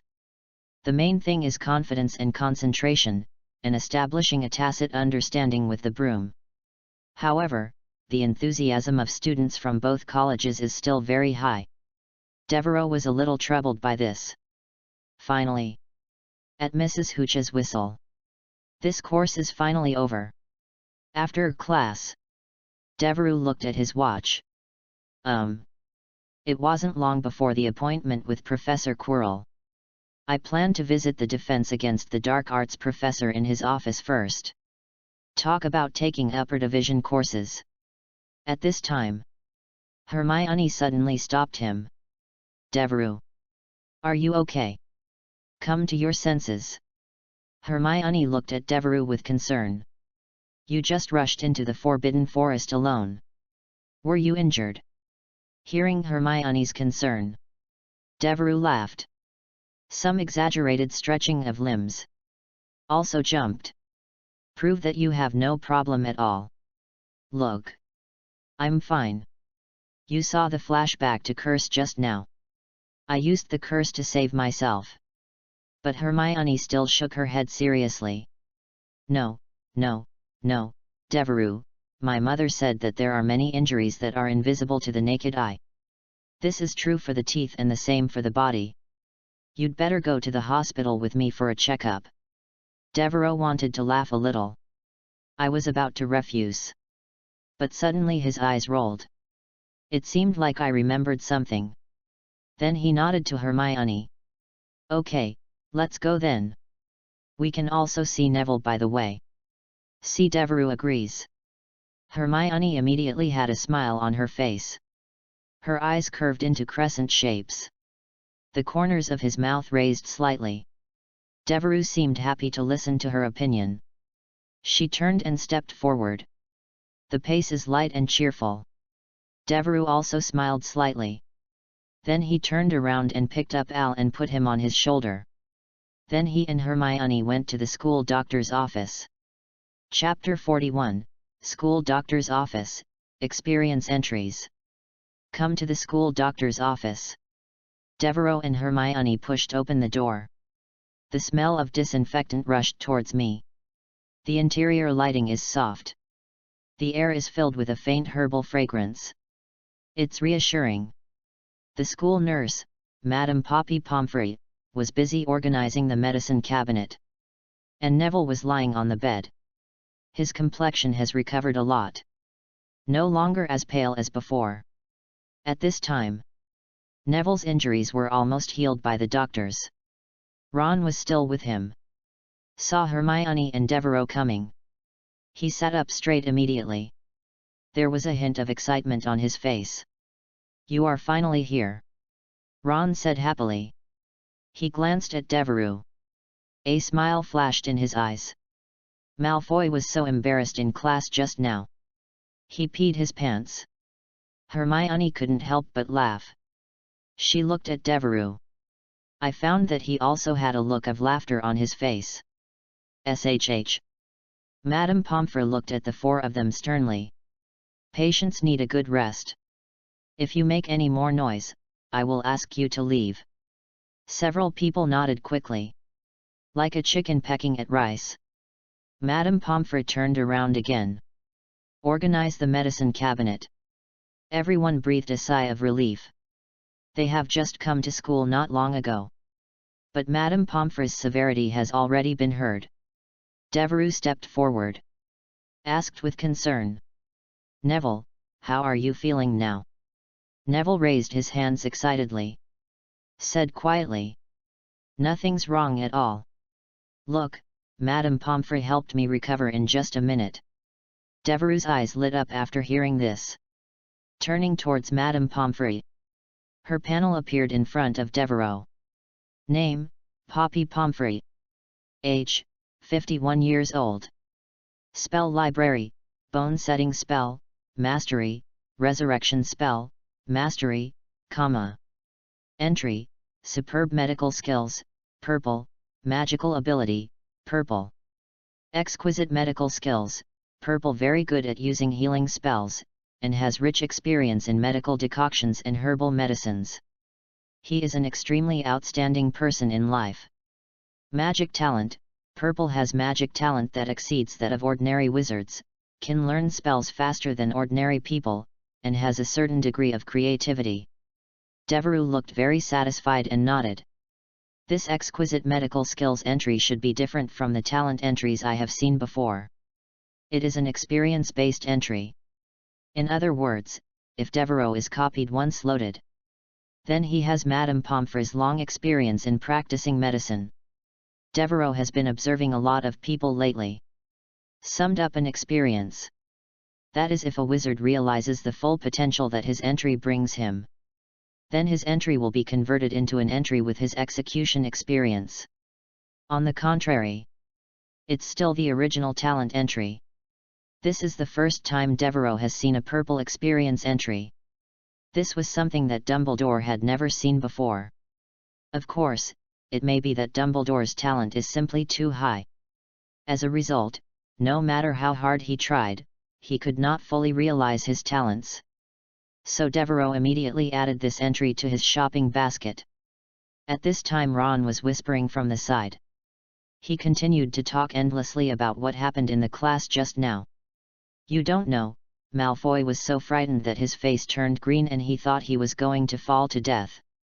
Devereaux smiled. Said. Malfoy has a long memory now. Neville listened. He also laughed. But then he asked again. Devereaux, how did you do that? You flew so well just now, can you teach me? Devereaux smiled. His answer was the same as on the lawn. It's actually very simple, it's confidence and concentration, and establishing a tacit understanding with the broom. When you hold the broom, treat it like an old friend and let it feel your trust. Neville listened with great interest. He nodded and said. I understand, I'll try it next time too. Devereaux was thinking in his heart. Neville had better not go to heaven again. Even if he is standing with 2 feet on the ground. Endless troubles will come to you. The other thing is to stay calm and don't lose control because of nervousness. Ron interjected from the side. Malfoy flew so badly because he was too nervous. Devereaux raised his hand and looked at his watch again. It's not long before the time agreed with Quirrell. Then he stood up and spoke to Madame Pomfrey. Madam, I just had some accidents. Although there are no injuries on the surface, I feel unsafe and still want to get checked. Hermione nodded repeatedly behind her. He rushed to tell Madame Pomfrey about Devereaux's nearly hitting a tree while riding a broomstick. Heard this. Madame Pomfrey's eyebrows almost rose. She drew her wand. He was still mumbling something. I told Professor Dumbledore a long time ago, how can we let first-year students take such a dangerous course? This is the 3rd time today. What if something happens? Said. A wave of the wand in his hand. It's clear as day. A burst of energy surged from the tip of Madame Pomfrey's wand. It immediately covered Devereaux's whole body. Devereaux suddenly felt as if he had entered a massage parlor. Someone was constantly massaging his whole body. After a while, the power dissipated. Madame Pomfrey's expression softened slightly. Alexander, fortunately, you were not injured. Devereaux thanked Madame Pomfrey. The corners of his mouth curled up slightly. Bite. New spells added to the inventory. Devereaux glanced over. Spell library, injury detection spell, getting started. Can. Learned another unorthodox spell. But you still have to be cautious about your situation and come back for another checkup tomorrow afternoon. Do you understand? Devereaux nodded quickly. He wished he could watch Madame Pomfrey cast her spells a few more times. It is estimated that not many people except her know this spell. Turn around. Devereaux came to Neville's bedside. Neville, I'll give you back what I borrowed before. Said. Then he tapped the bump on Al's back with his wand. Al suddenly opened his eyes wide. The boss with his mouth open. Devereaux was under the shocked gazes of the other 3. He put his hand into Al's mouth and explored it. He took out Neville's wand. Passed it to Neville. The place I specifically found will definitely not get any mucus on it. Devereaux said with a smile. Neville took his wand from Devereaux in shock. Ron rubbed his eyes fiercely. He wondered if he might be hallucinating something. This Devereaux toad spit out Neville's wand? Devereaux, you're Toad, how did you do that? Hermione asked in surprise. Ah? Al? He is a magical animal and can put a lot of things in his belly. Didn't I tell you before? Devereaux said strangely. But when I think about it, it seems true. I also want to talk about Al's origins. But I looked down at my watch. Broke in. The time agreed with Professor Quirrell is coming soon. He's leaving right away. I'm sorry. Professor Quirrell and I still have something to talk about, so I'll leave first and talk to you about Al later. With that said, Devereaux hurriedly ran out. 3 people were left with surprised faces. Devereaux. just as Devereux walked quickly towards Quirrell's office. There was a cry from behind. "Turn around! It's Hermione!" She gasped for air. Apparently he came running. "What's wrong, Hermione? Is there something wrong?" "I just asked Madame Pomfrey to check her." Devereux thought Hermione was asking him to observe her in the hospital again or something. "That's not the case, Devereux," Hermione gasped. He looked at Devereux with a surprised expression. "Neville's wand was at your place just now, which means..." Hermione didn't finish her sentence. Devereux just blinked at him. "That's right, keep it a secret for me." Then he left without looking back. This is against school rules." Hermione stamped her foot angrily behind her. Chapter 42 Defense Against the Dark Arts Syllabus. An opportunity to learn the unforgivable curse. Defense Against the Dark Arts mainly contains three major themes in the original work. The first is to understand and master the methods of dealing with dark magical creatures. For example, in the third year, Lupin explained a series of dark creatures to Harry and the others. Like Boggart, Red Hat, etc. The second is to understand the Black Curse and develop coping methods to a certain extent. For example, in the original book, Moody, although he was pretended by Barty Crouch Jr., once used the Imperious Curse on Harry. Train it to be resistant to this spell. The third one is dueling rules and some common spells and techniques in them. Harry learned the disarming spell and basic dueling rules in his second year. Among them, Devereux is most interested in various dark curses. In the original work, Harry and the others were exposed to the three unforgivable curses in their fourth grade. But Devereux found out today when he got Quirrell's syllabus.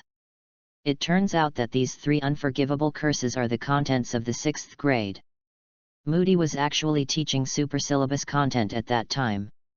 The fourth and fifth grades are mainly about various defensive spells and cracking spells. The main content of grades 1 to 3 is to resist various dark magical creatures. Of course, this content is also available for grades 4 to 7. But the proportion is not that much. At this moment Devereux was sitting on a stool outside Quirrell's Defense Against the Dark Arts professor's office. It smells like garlic. But Bigelow's office is so much better. When Devereux just walked in, I almost vomited right at the door. Fortunately, he used the breathing rhythm adjustment method of meditation in time. Only then did he pass out directly at the door of the office. After that, he refused to enter Quirrell's office. It was hell there. Devereux couldn't figure out why Voldemort could endure such horrific conditions. Oh. Right. Voldemort has no nose. Devereux couldn't help but smile when he thought of this. "What's the matter, Alexander, have you made your choice?" Quirrell spoke shrilly and sat down next to Devereux with a pot of tea. At this time, Professor Quirrell looked kind. There was no trace of him being a Death Eater possessed by Voldemort. Devereux calmly sat slightly aside. "This is the smell of Quirrell. It's really scary." "Professor, I have already thought about it. I will just follow the sixth grade course." Devereux handed the teaching plan back to Quirrell. "Hear this." Quirrell's hand when pouring tea couldn't help but pause. He looked at Devereux in surprise. Alexander, you are only in the first grade. I heard Professor Dumbledore say that your talent for magic is very high, but you still have to go straight to the sixth grade class." Quirrell frowned slightly. "Try your best to convince Devereux. If you are interested in curses, you can consider taking the fourth grade course. In this school year, we will start to come into contact with some curse-breaking content, which should be just right for you," said. Quirrell also opened his syllabus. Turned to the one corresponding to fourth grade. This surprised Devereux. Is this Quirrell really seriously preparing to teach the students? When I just got the lesson plan. Devereux thought Quirrell just brought other people's lesson plans. I didn't expect it to be quite familiar. Devereux narrowed his eyes slightly and considered Quirrell's suggestion. But in the end he shook his head.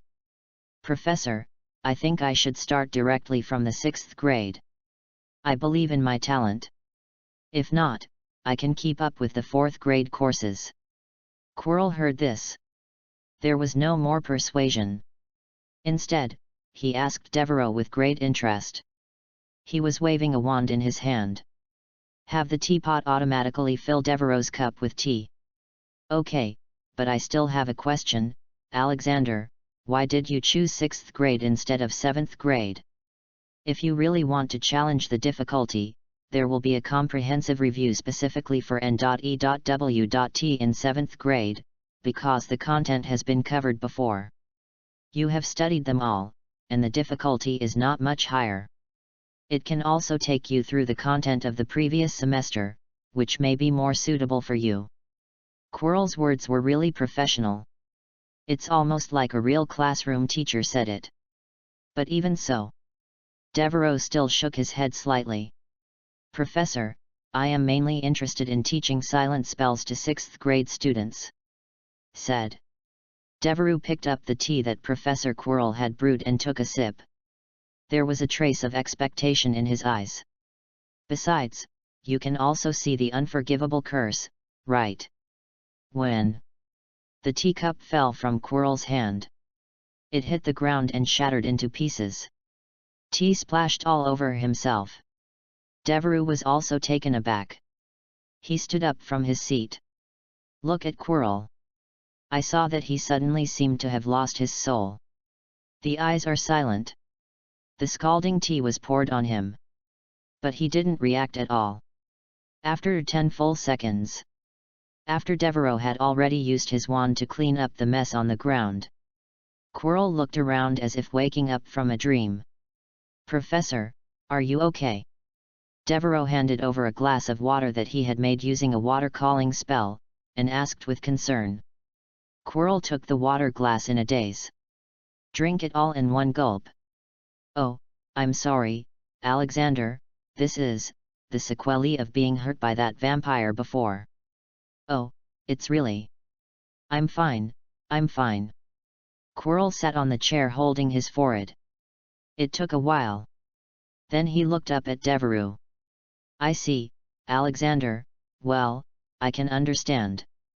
When I was a student, I was also very fascinated by the famous 3 unforgivable curses and wanted to explore them, but..."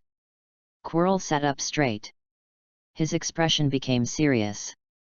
"But it is a pity that the Ministry of Magic issued a ban last year, prohibiting us from showing the 3 unforgivable curses to students in class. We will only tell their origins," said. Quirrell suddenly got stuck again. His eyes were dull again. "It's probably that vampire problem again. Seriously. Hear what he said." Devereaux was disappointed. He had never seen such a prohibition in the original work. But it makes sense. In the original work, it was Barty Crouch Jr. pretending to be moody. That of being a Death Eater or the most powerful aura in the Ministry of Magic. Violate 1 and 2 rules. It's so normal. And Quirrell comes to school with a special mission. Naturally, it is impossible to satisfy Devereaux's wish. Literally perform an unforgivable curse on them in class. In case someone complains later. Then his plan to steal the Philosopher's Stone would come to nothing. Devereaux basically agreed. His plan was to learn the 3 unforgivable curses by watching others cast spells. It has to be postponed. Just then, suddenly, Quirrell's spirit returned. He looked at Devereaux, showing struggle. It seems like he is making a difficult decision. Take one last deep breath. The corners of his mouth were slightly raised. Whispered to Devereaux.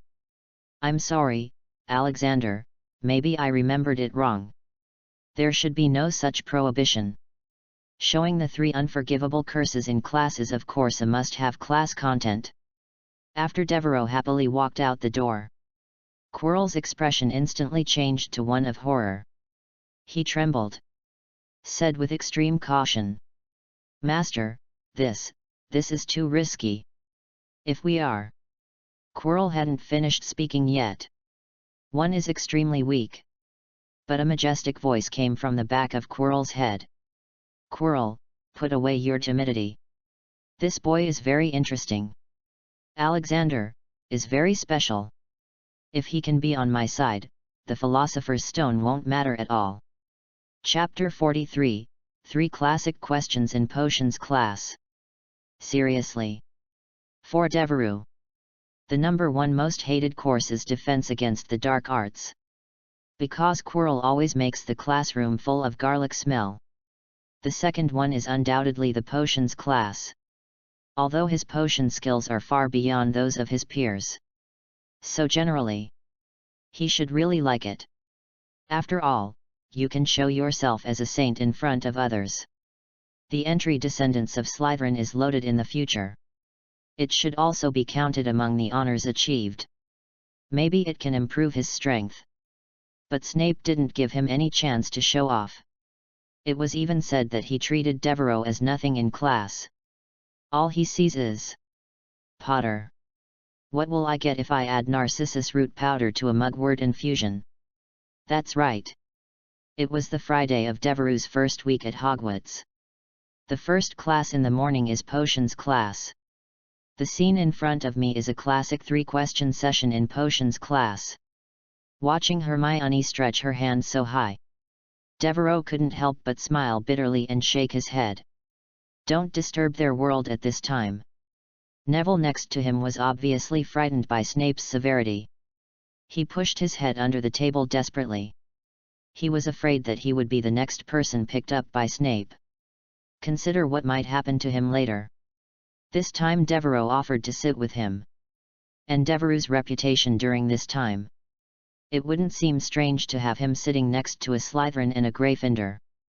No Slytherin would say anything to him for this move. To Devereux's surprise, Malfoy seemed to have little interest in the drama of Harry's execution. He and his 2 followers sat in a corner of the classroom. His eyes were a little dull. Not many people were sitting next to him. Be it Slytherin or Gryffindor. It is estimated that what happened in the flying lesson yesterday had a big impact on him. Moreover, many senior people in Slytherin also began to have opinions about him. After all, I walked out the door one morning and took a look. The big hourglass in the Snake Courtyard's college branch has been emptied. This is really something no one can bear. In the common room yesterday, some people have already begun to lament that this year Slytherin will not be able to win the House Cup for the first time in 7 years. But Devereux as a time traveler. He had long known that the Academy Cup had been advanced to Gryffindor by Dumbledore 7 years in advance. So he didn't really want to struggle. There was no resentment toward Malfoy as there was among others. I just wish he could be quieter. Now it's perfect for Devereux's expectations. Look at that sullen expression. He must have been deeply affected. On the other side, Snape's troubles continued. Tisk, tisk. It seems that fame doesn't mean everything. Snape walked directly past Hermione, who was about to reach her hands to the ceiling. His eyes were fixed on Harry's face. Let's try again. Potter, if I asked you to find me a Bezoar, where would you look? I don't know, Professor. I take it you didn't read a single book before term started, did you, Potter? What follows is a series of answers that come out of Snape's mouth. He quickly glanced around at all the students watching. Except Devereux. The person everyone looks at. They all jerked their necks. Understood? Why don't you write this all down? The classic 3 questions frightened all the students so much that they did not dare to breathe. There was a rustle of quills. Devereux held his chin up and watched the scene in boredom. To be honest, these contents are considered the most basic knowledge. Devereux hadn't awakened the system half a year ago. It's already fully mastered. Now there is an entry for Potion Spirit. That's out of the question.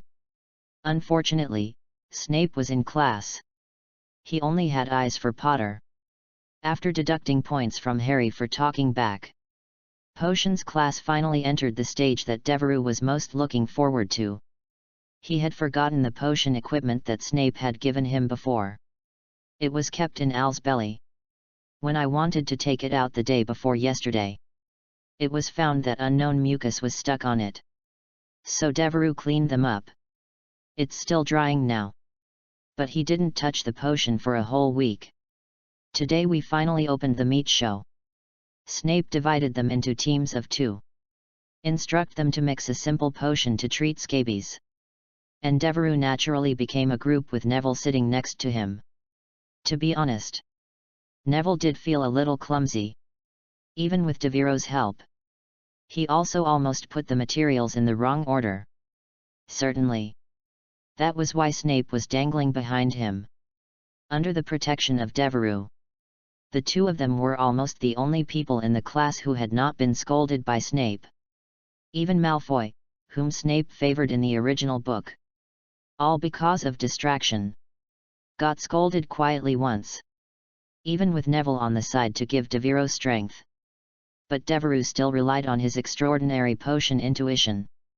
And some kind of metaphysical blessing. Only 2/3 of the material is used. This completes the configuration of this simple potion. At this time, others were still weighing dried nettles.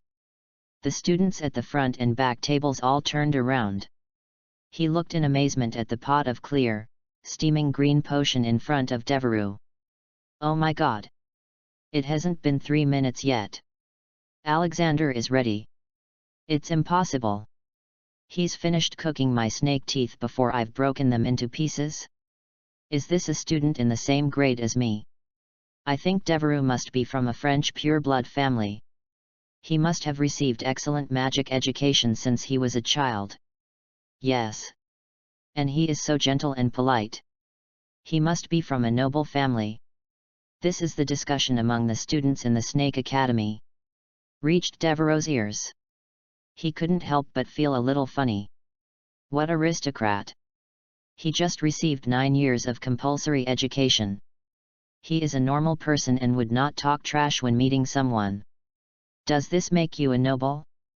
But it is true that a good potion education is obtained from an early age. After all, it was Snape himself who taught him. It's just that the process was a bit miserable.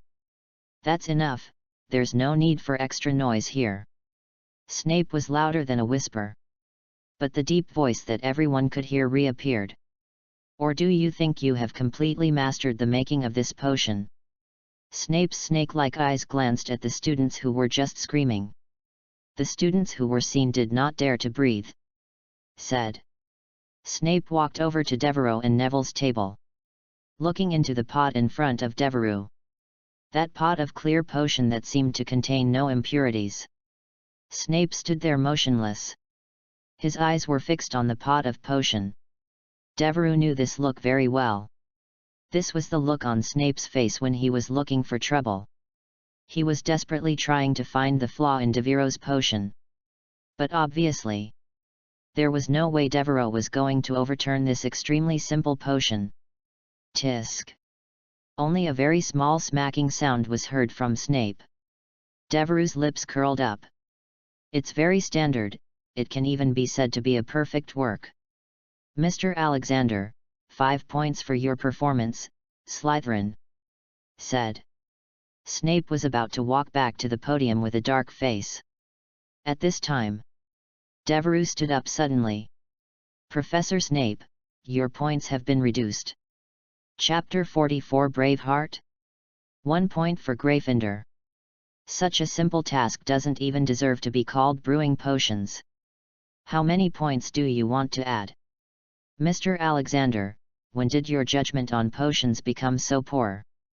Snape was like a wolf invading the territory. Dark eyes were fixed on Devereux. Professor, that's not what I meant. Devereux, on the other hand, was not at all intimidated by Snape's aura. Or rather, he's basically immune. After all, we have lived together for more than a year. There are a lot of people blowing their noses and staring. I mean, you forgot to give Neville points. Devereux put his hand on the shoulder of the stocky guy next to him. But I felt a shiver. Snape squinted. Neville's face was red at this moment. The body was even shaking constantly.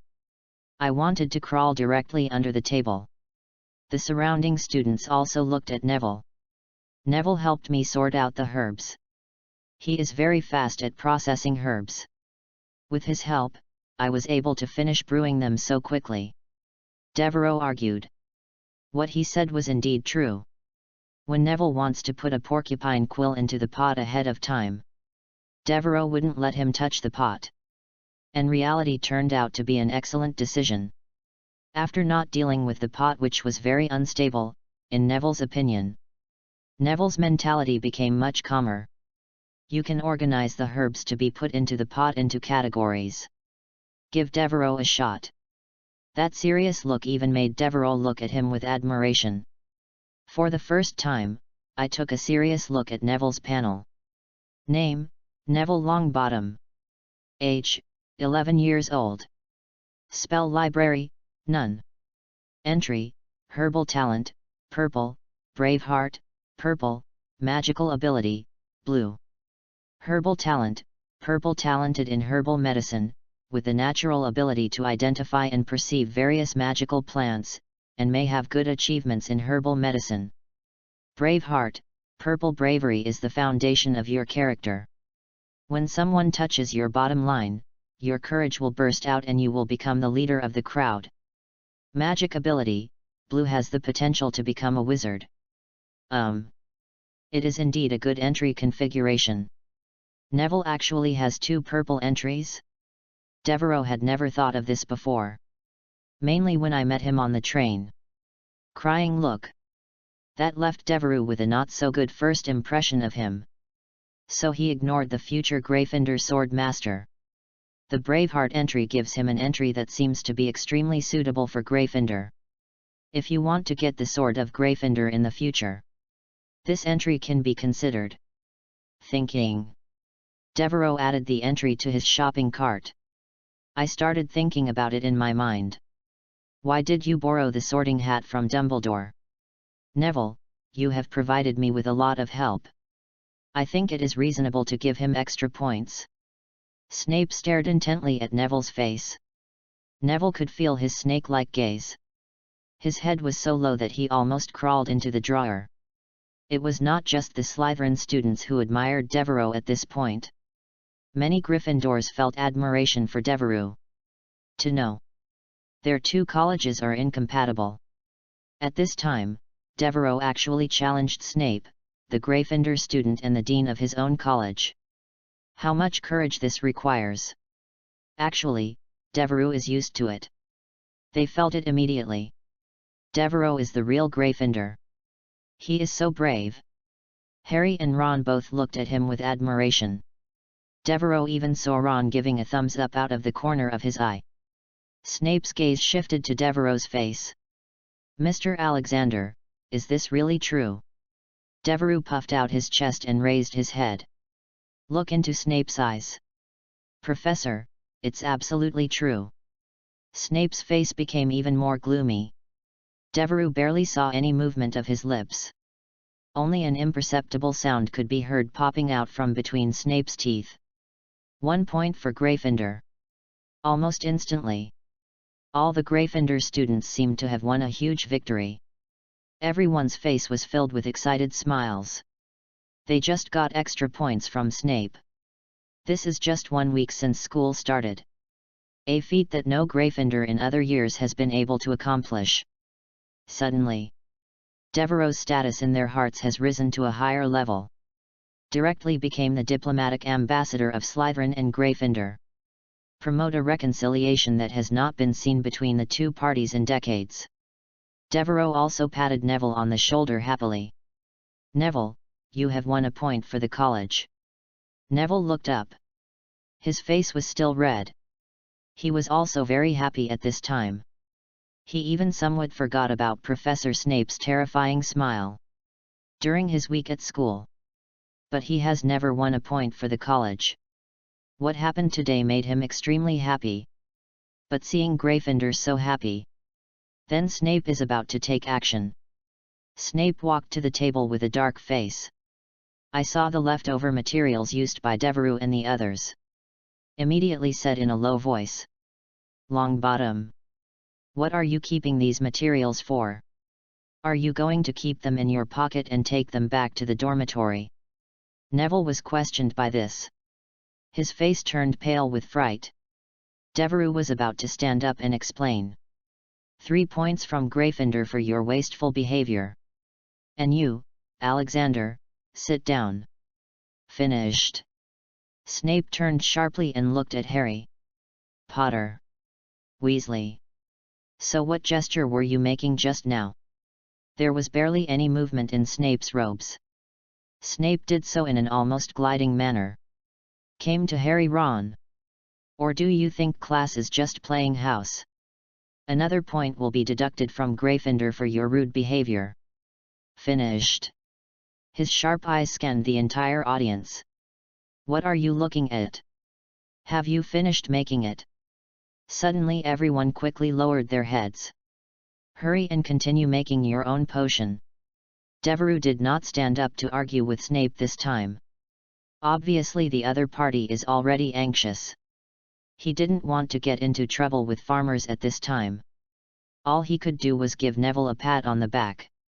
Comfort him. Poor baby. I just got my first extra point in my student career. Just returned it. 2 points were deducted. Devereux could only offer his utmost sympathy. On the contrary, Neville was not as fragile as Devereux imagined. He turned back to Devereux and gave him a forced smile.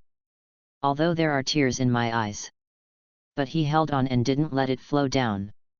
Just then, a plume of acidic green smoke suddenly erupted from the underground classroom. There was a loud hissing sound. Ah! Everyone turned around suddenly. I saw that Malfoy was soaked in potion.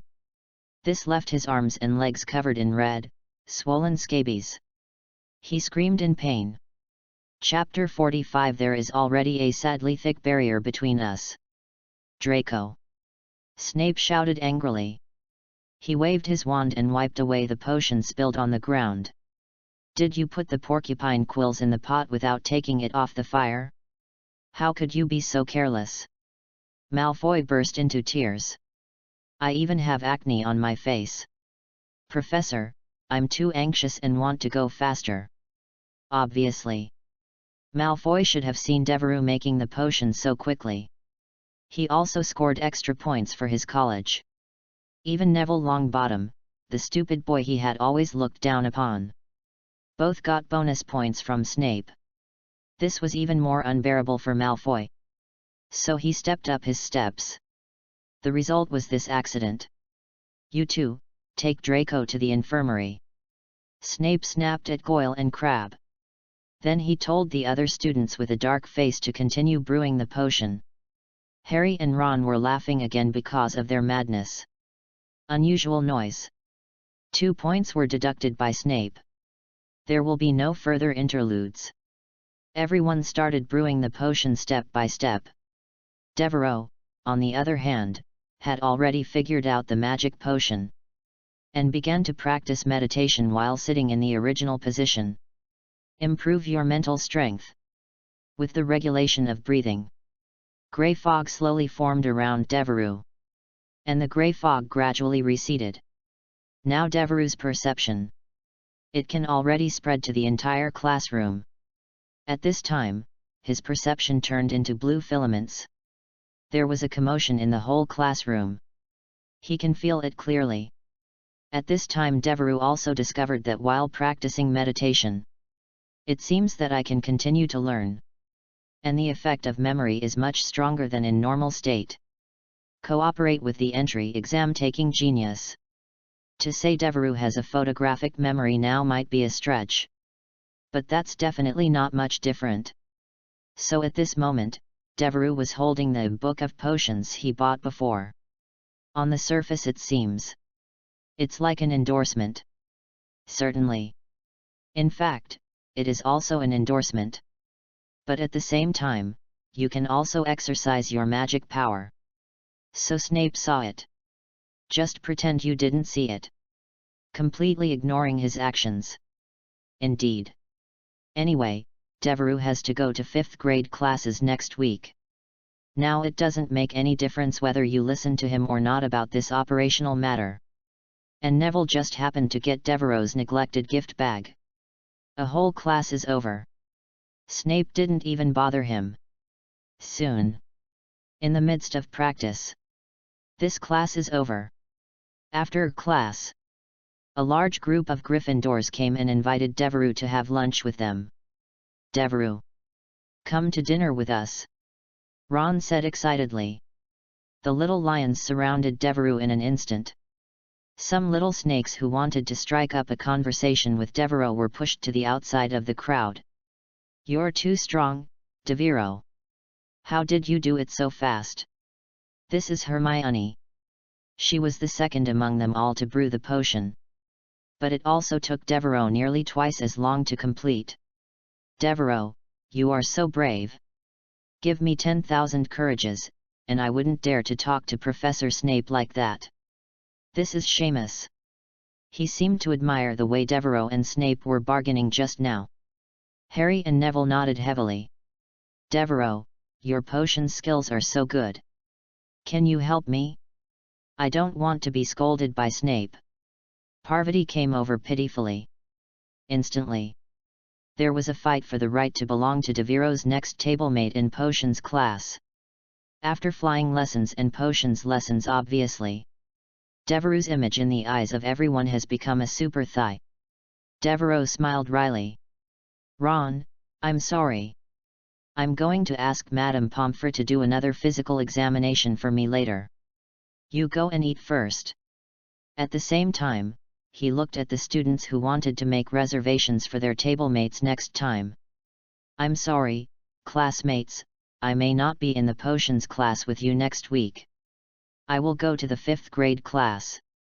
As soon as the news was announced, everyone was petrified.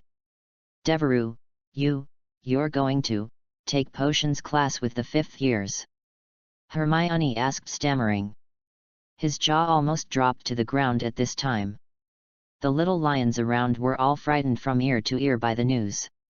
Yes, the first-year courses are too easy for me, so I discussed it with Professor Snape and he agreed. Devereux replied lightly. Even the Slytherins on the outside of the crowd. I couldn't calm down after hearing this news. Unlike Gryffindor, which has many mixed blood or pure Muggle-born wizards. Most of them come from pure-blood wizard families. Many people in that family came from Hogwarts. When had I ever heard of a little wizard who had just entered school for less than a week? Going to take 5th grade classes? And Snape agreed. This is too outrageous. But just when everyone had not recovered from such an explosive news, Devereux raised his hand. Oh, everyone, please go and eat first. I have an appointment with Madame Pomfrey and will leave first. Finished. Devereux left the little lions and snakes looking shocked. He ran out of the classroom below in a hurry. Went to the school doctor's office. After his inspection last night. Take a break quickly. The afternoon was specially set by Snape. Going to his office. Devereux doesn't know exactly what to do. It should have something to do with the new recipe for Polyjuice potion. But he didn't know that he had just contradicted Snape in class. Will he hold a grudge and give him a lot of work? Wrong. Devereux patted his cheeks with both hands. How could you miss Snape so much? He will definitely hold a grudge. Don't take any chances. So we can no longer argue with them in the classroom. Devereux had a determined look in his eyes. Walk quickly to the school doctor's office. Get it done quickly and get some rest. Prepare to fight the old bat for 300 rounds. And after Devereux waved his hands and left, the underground classroom immediately exploded. Devereux is so strong. He is definitely the best Slytherin in history. That's right. Our Slytherin class is terrifyingly strong. The Slytherins on the outside cheered loudly. They have the best students in the school. I have already started to imagine the scenario of finally winning the Academy Cup under Devereux. They and Devereux scored 1,000 points together. Gryffindor was more shocked. Oh my god! This is definitely not a genius, this is a genius. I can actually go to the same school as him. Dean put his head in his hands and looked blank. Harry Ron also performed similarly. Devereux, have you reached this level? Hermione sat in her seat worried. There was a shadow on his face. She felt like there was already a sadly thick barrier between herself and Devereux. Chapter 46 The Power of Experience-Based Entries. Snape's Storage Room? Hogwarts Dungeons. The door to Headmaster Slytherin's office. Devereux took a deep breath. There was still some hesitation in my heart. I don't know how Snape plans to deal with me. He just came from the lounge. I went to the school doctor's office before eating. Madame Pomfrey quickly gave Devereux a full body check. It was determined that there were no other problems with him. But he still grabbed Devereux and told him a lot about safety precautions. Finally he was willing to let him go. Fortunately, Devereux copied her entry for exquisite medical skills. It's not a loss. At the moment of copying, Devereux suddenly felt as if he had really become an old doctor who has been practicing medicine for more than 30 years. Just listen to the system's crazy prompts. Bite. New spells added to the inventory. New spells added to the inventory. New spells added to the inventory. Dozens of healing spells were easily mastered by Devereux. He even felt like he could open a clinic outside. And it doesn't stop there. A large amount of knowledge and experience in the preparation of herbal medicines and pharmaceuticals was also poured into Devereux's mind instantly. You must know that the content in books is only theory after all. And the practical experience of dispensing this medicine is the most difficult to obtain. Suddenly, Devereux felt that his level of potion preparation was even better than before. With these experiences, now he may be a true potion master. Even at noon today. An improvement plan for the polyjuice potion given to Snape before. Devereux has new areas for improvement. And a way to make this polyjuice potion even more practical. Experience-based entries are so terrifying. These talents are not considered top wizards. Have been deeply involved in an industry for a very long time. The things you accumulate may be more valuable than your talent. Suddenly, Devereux had a new idea. Just like Snape or Professor McGonagall. Has a golden entry. But one who has not yet fully lived up to his gift. Can you help them learn further? Then add their talent entries. Convert to experience terms. Copying yourself. That would be so cool. It's like I don't have to go through as many years of precipitation as they do. You can gain the same experience and talent. Devereux thought about this every time. Will show a silly smile. My saliva couldn't help but flow down. So I have one more task. That is to train people with advanced talent type entries. Let them realize their gifts. Then Devereux will come again to harvest. Plan passes. Even as Devereux was still thinking about cultivating capable people in the future.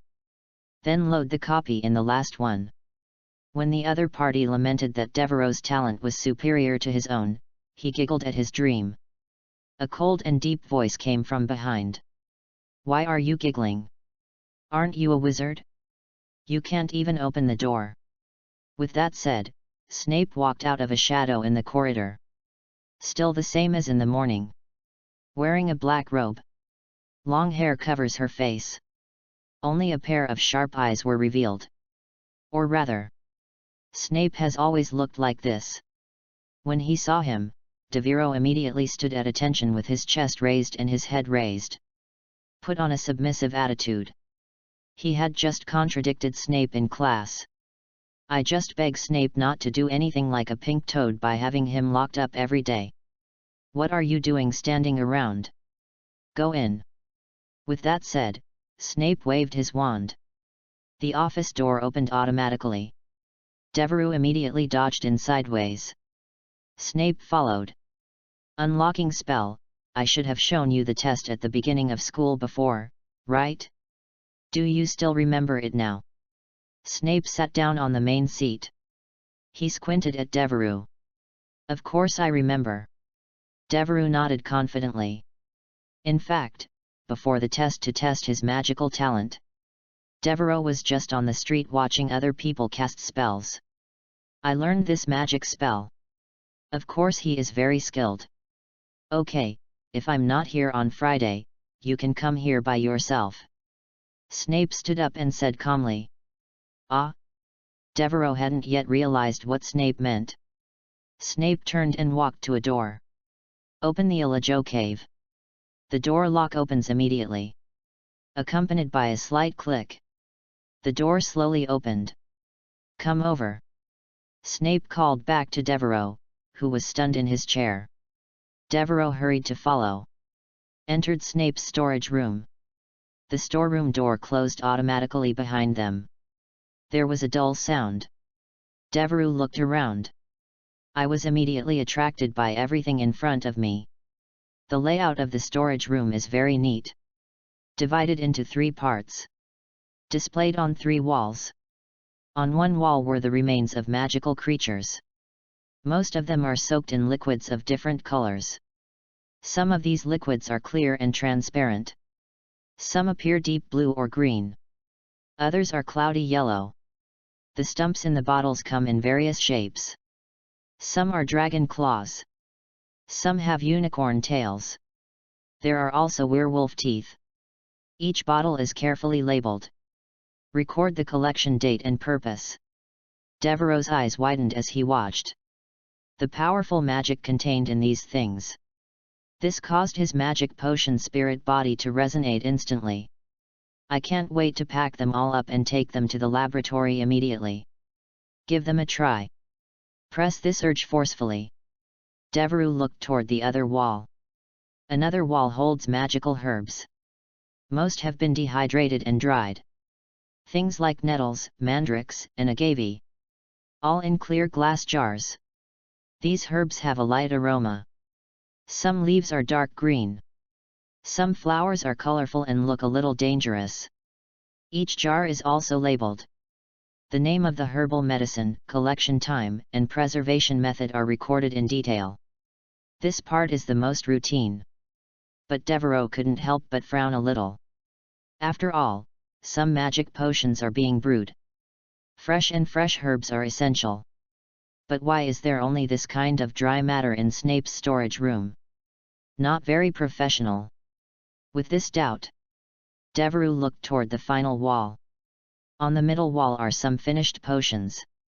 Basically, they are all very precious potions. Devereux's eye was caught by one of the bottles. The bottle was labeled Veritaserum. Oh my god! So Snape keeps this Veritaserum all year round? Who does he want to give it to? Devereux was secretly stunned. Besides, there are many other precious potions. For example, it seems to be a newly brewed polyjuice potion. There are also lucky potions, bone spirits, sleeping potions, and antidotes, etc. The bottles are neatly arranged on the shelves. Each one exudes a faint glow. Devereux licked his dry lips. These magic potions are rare items that cannot be bought outside. There are so many here at Snape. But surprise is surprise. Devereux still didn't quite understand what Snape was doing by bringing him to his storage room. Don't tell me. Devereux's eyes flashed coldly. Do you want to kill me and soak me in these solutions? Of course this is impossible. But Devereux really couldn't figure it out. Just when he was thinking wildly, Snape turned around. Dark eyes stared at him. I've told you how to get in, so feel free to use the things here, said. He also frowned slightly. He shook his head again. Save a little bit, these things are not easy to get. Devereux's eyes suddenly widened. Chapter 47, Potion Production Sharing Contract? Ah! Devereux heard Snape's words. My brain is shut down. What do you mean by letting him use it casually? Could it be said that he can handle all the materials and finished potions in this room? In terms of value, the things in this house are worth 5,000 gold galleons. Even if you sell Devereux, you can't get back so many rare materials. Professor, do you mean that I can use them both to brew a potion? Devereux stammered the question. Still haven't recovered from this shocking news. Which word of mine did you not understand? Yes, that's it. Snape replied with a frown. Devereux immediately stood at attention. Pay attention to Professor Snape. Oh my gosh! The Snape in front of him felt strange. Is this still the same old bat? Why are you so generous today? Snape naturally couldn't see Devereux being so proud. A sneer appeared at the corner of his mouth. Of course, 80% of the ownership of the potion you make belongs to me. Devereux was stunned. 28 points? 80% of it belongs to someone else. Devereux suddenly wanted to bargain. This is squeezing. The magic potion made by his potion spirit. Those are all unavailable in the market. At least 30%. Professor. This price is unreasonable. Devereux is no longer the BD who used to live with Snape but had no ability to protect himself. His wings are stiff. Snape's eyes froze when he heard what he said. So both parties began a long oral gymnastics session. Finally, under Devereux's argument, Snape relented and returned to Devereux at 2.50. Still under Devereux's strong request, Snape reluctantly signed a paper contract with him. Originally, Devereux wanted to make an unbreakable vow with Snape. But there were no witnesses at the scene. Then I decided to wait until later. Anyway, there is already a paper certificate. Not afraid of Snape cheating. So Devereux stuffed the contract into his pocket with satisfaction. Snape looked unhappy. It seems that giving Devereux a contract made him very unhappy. But Devereux felt that Snape's stinky face was very pleasing to the eye. He is definitely in an extremely good mood today. Now I want to take some materials away immediately. Go to the underground classroom and start having fun. But although there is an entry for magic potion spirit, he has an intuitive feeling for the materials in front of him. You can vaguely guess what they can be used for. But it's best to let Snape introduce it. By the way, some things to note. Avoid danger. Snape said grimly. Okay, now I need you to know some things that need attention. I don't want the storage room to be destroyed when I come back one day. As he spoke, Snape walked to a wall of broken limbs of magical creatures. His fingers gently slid over each bottle. The tone is cold but professional. These are the remains of magical creatures that I have collected over the years, each with its own unique purpose. For example, unicorn tail hair has mild properties and is an essential material for beauty potions. Snape turned and stared into Devereux's eyes. Make sure he listens. Then he continued. But remember, hair-like materials are very volatile. So unicorn tail hair is very fragile, and once damaged, its magic will dissipate quickly. So, don't touch these bottles easily. Unless you want to destroy a priceless bottle of potions. Of course it won't be that easy if it's treated with special methods, but then the effect of the potion we brew will be compromised. Devereux nodded. Keep these notes in mind. After all, once this contract is signed, just Devereux to make the potion. So now a quarter of the materials in this big house belong to him. You must cherish it. Then Snape went on to talk about the special uses of several magical creature stumps. Devereux nodded to make sure he had written them down. He is now an exam-taking genius. That was the key point that Snape repeatedly highlighted. I must remember it clearly. Snape looked at him suspiciously. After all, Devereux wasn't taking notes right now. Nor does it appear that the memory is very tense. Do you really remember it? Snape couldn't help but ask. Devereux grinned. He tapped his head with his index finger. Professor, I'm not bragging, but my brain works surprisingly well. Look at Devereux's proud look. Snape's mouth twitched slightly. Then ignore him. Turn around. Walk up to a wall of magic herbs. Continued. These magical herbs are the basic ingredients for making potions. Then pick up a glass bottle containing dry powder. This is Baixian.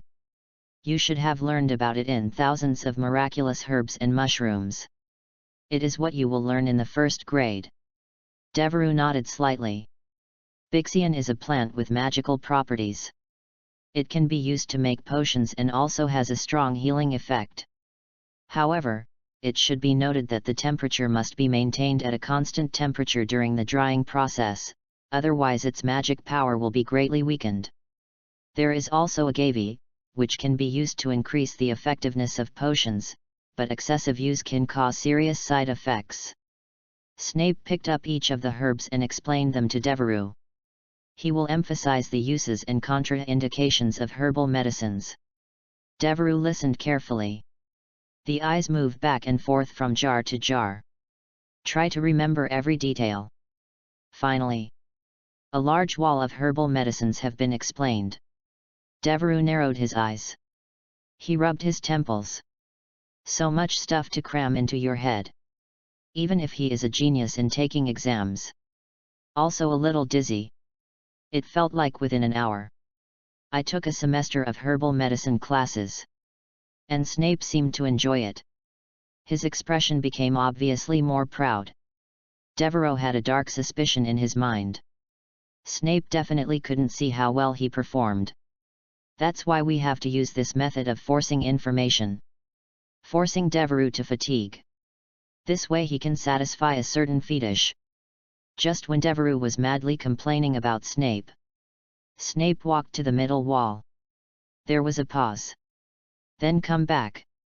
His expression was extremely serious. More serious than at any time tonight. Raise your hands. Pointing to the finished potions on the last wall. There was a hint of warning in his tone. These are my carefully crafted potions, each of which is very dangerous or precious. I won't tell you what each of them is used for. Snape blocked the wall with his body. Facing Devereux. But I want to tell you, each of these potions is extremely dangerous and may even cause death. The threat in Snape's words became stronger. I don't want to see you turned into a corpse when I come next time, and. Oh. Snape said with another sneer. These potions are very expensive. If you accidentally knock over one of them, you have to change the share clause in the contract to 91%. You will only get 10% of the reward, and the rest will go to I.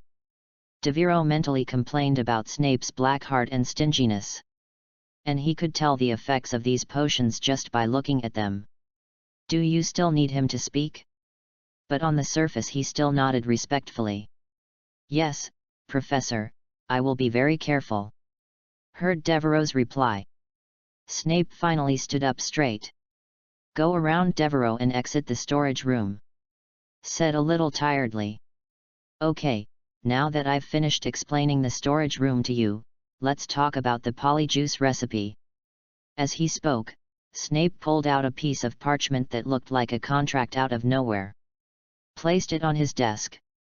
Devereux forcibly held down his hands that were about to get the materials. Get out of the storage room. Speaking of polyjuice potion. He suddenly remembered something. By the way, Professor, I've thought of a way to make the polyjuice potion complete within 7 days. As soon as these words came out.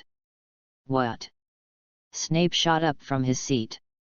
Chapter 48, Extraordinary Pharmacists Association. London. Diagon Alley. A slender wooden hut sandwiched between a cauldron shop and an herbalist shop. At first glance, it is estimated that the width of the entire house is not as wide as its oak door. At this time a man with long hair, wearing a black robe. He walked towards this inconspicuous hut as if there was no one else around. Pushing open the heavy oak door. Walking in facing the aroma of herbs. The door slammed shut.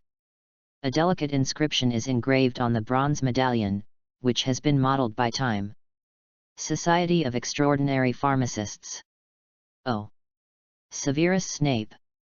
Oh rare visitor, the last time you came here was 7 years ago, right? As soon as he entered the house, a wizard greeted him warmly. Middle-aged male. Slender figure. Keep your hair neatly short. The color is slightly off-white. Conduct yourself solemnly. There was a sense of poise and professionalism in his manner. A wave of the wand. Pass a glass of gin to the new arrival. Thanks, Blackwood, you know I don't drink this kind of stuff. Snape placed the wine glass on the side platform with a move of his hand. Look around. It's much bigger inside than it looks on the outside. This is the reception room of the Association of Extraordinary Pharmacists. At first glance, it's probably not much smaller than the Great Hall at Hogwarts. A huge crystal chandelier hangs from the ceiling of the reception hall. A blue flame burned in the chandelier. It lit up the whole hall. The surrounding walls are decorated with specimens of various magical herbs. There is a bar full of various drinks near the entrance. No one is stationed. Guests can help themselves. It's almost noon now. There were already a lot of people in the venue at this time. Started to divide into different groups to socialize. And you can see the end of the living room at a glance. There is a spiral staircase leading to the second floor. That was Snape's destination today. So, Professor Snape, what brought you here today? Snape turned his attention to the wizard in front of him. Arthur Blackwood. Senior member receptionist of the Society of Extraordinary Pharmacists. Studied at Hogwarts School of Witchcraft and Wizardry. Specializes in potions and protective magic. He was Snape's senior in Slytherin. At this time, he was looking at him with interest. The youngest potions professor at Hogwarts. We invited him 3 times in a row, but all of them turned up behind closed doors. Today he is here to enjoy this international exchange meeting. That's right. Although compared with the leading figures in the industry, Snape was not very old. Only 31 years old. But just with the title of Potions Professor at Hogwarts, he is the one that all the forces are eager to win over. To know most of the little wizards in Britain. They all go to Hogwarts. Then they will definitely become Snape's students. So why flatter him? It's self-explanatory. And Snape? It's very difficult to get along with. Only wizards born in Slytherin could talk to him. Those born in Gryffindor just don't give any face. And he doesn't like socializing like international exchange meetings. A lot of pigheads will sneak in. Hear Blackwood's words. Snape was unmoved. Still said coldly. Today is the special session for transformation potions. I have some progress here. Hear this. Blackwood suddenly raised his eyebrows. Oh? That's interesting. Karkaroff from Durmstrang is also here today. He said he has made an innovation in transformation potion or something. Haha, he is so arrogant. He said and tilted his head. Point to a group of people. It's right there. Look in this direction. Really? I saw only one who was tall and thin. He has short white hair. A wizard with a goatee with curls at the end on his thin chin. At this time, he was laughing among the crowd. Snape frowned slightly. Look away. To be honest, he didn't really want to have anything to do with this former colleague. Whatever they did has nothing to do with me. Blackwood smiled. Then he turned sideways and waved his hand. Then let's do it first. The opening ceremony of the exchange meeting will take a while. After a while, Snape sat down on a soft leather sofa away from the crowd. On the small stand next to it. Put this cup of hot tea. So how long do you plan to sit here today? It is said that the adult will also come to today's opening ceremony. Blackwood stood beside him and smiled. No matter who the big shot is, I'm just here to submit a potion improvement plan. I probably won't stay long. Snape picked up the hot tea and took a sip. Good. added Chamomile. Oh, then you will miss the founder of our extraordinary pharmacist association. Halfway through, Blackwood suddenly stopped. Snape put down his teacup and turned to look. I saw him standing there with his face turned pale. Then he immediately lowered his head and whispered, "Hello, Sir Granger." Snape turned around immediately when he heard this. All I saw was a thin figure. With a smile. The kind old man with a friendly expression stood beside Snape's soft leather sofa. He was wearing an emerald green robe. Almost all my hair fell out. A real little old man. Severus, long time no see. 10,000 broomsticks whizzed past Snape's heart. This is exactly the person in front of me. Founder of the Association of Extraordinary Pharmacists. The standardizer of potion research in the 20th century. Create more than 80 new potions in a lifetime. The founder of the fund that supports thousands of pharmacists. Participated in the writing of thousands of miraculous herbs and mushrooms. Hector Dagworth Granger. Snape was about to get up on the spot. But Granger put a hand on him. He smiled and shook his head. Then he raised his left hand. An identical soft leather sofa appeared opposite Snape. Granger sat down. Nodding to Blackwood. The other party understood immediately. He seemed to be running away and left. Snape and Granger were left staring at each other. Snape found that no one around him seemed to notice that this great god suddenly appeared on the first floor of the living room. He spoke first with some uneasiness.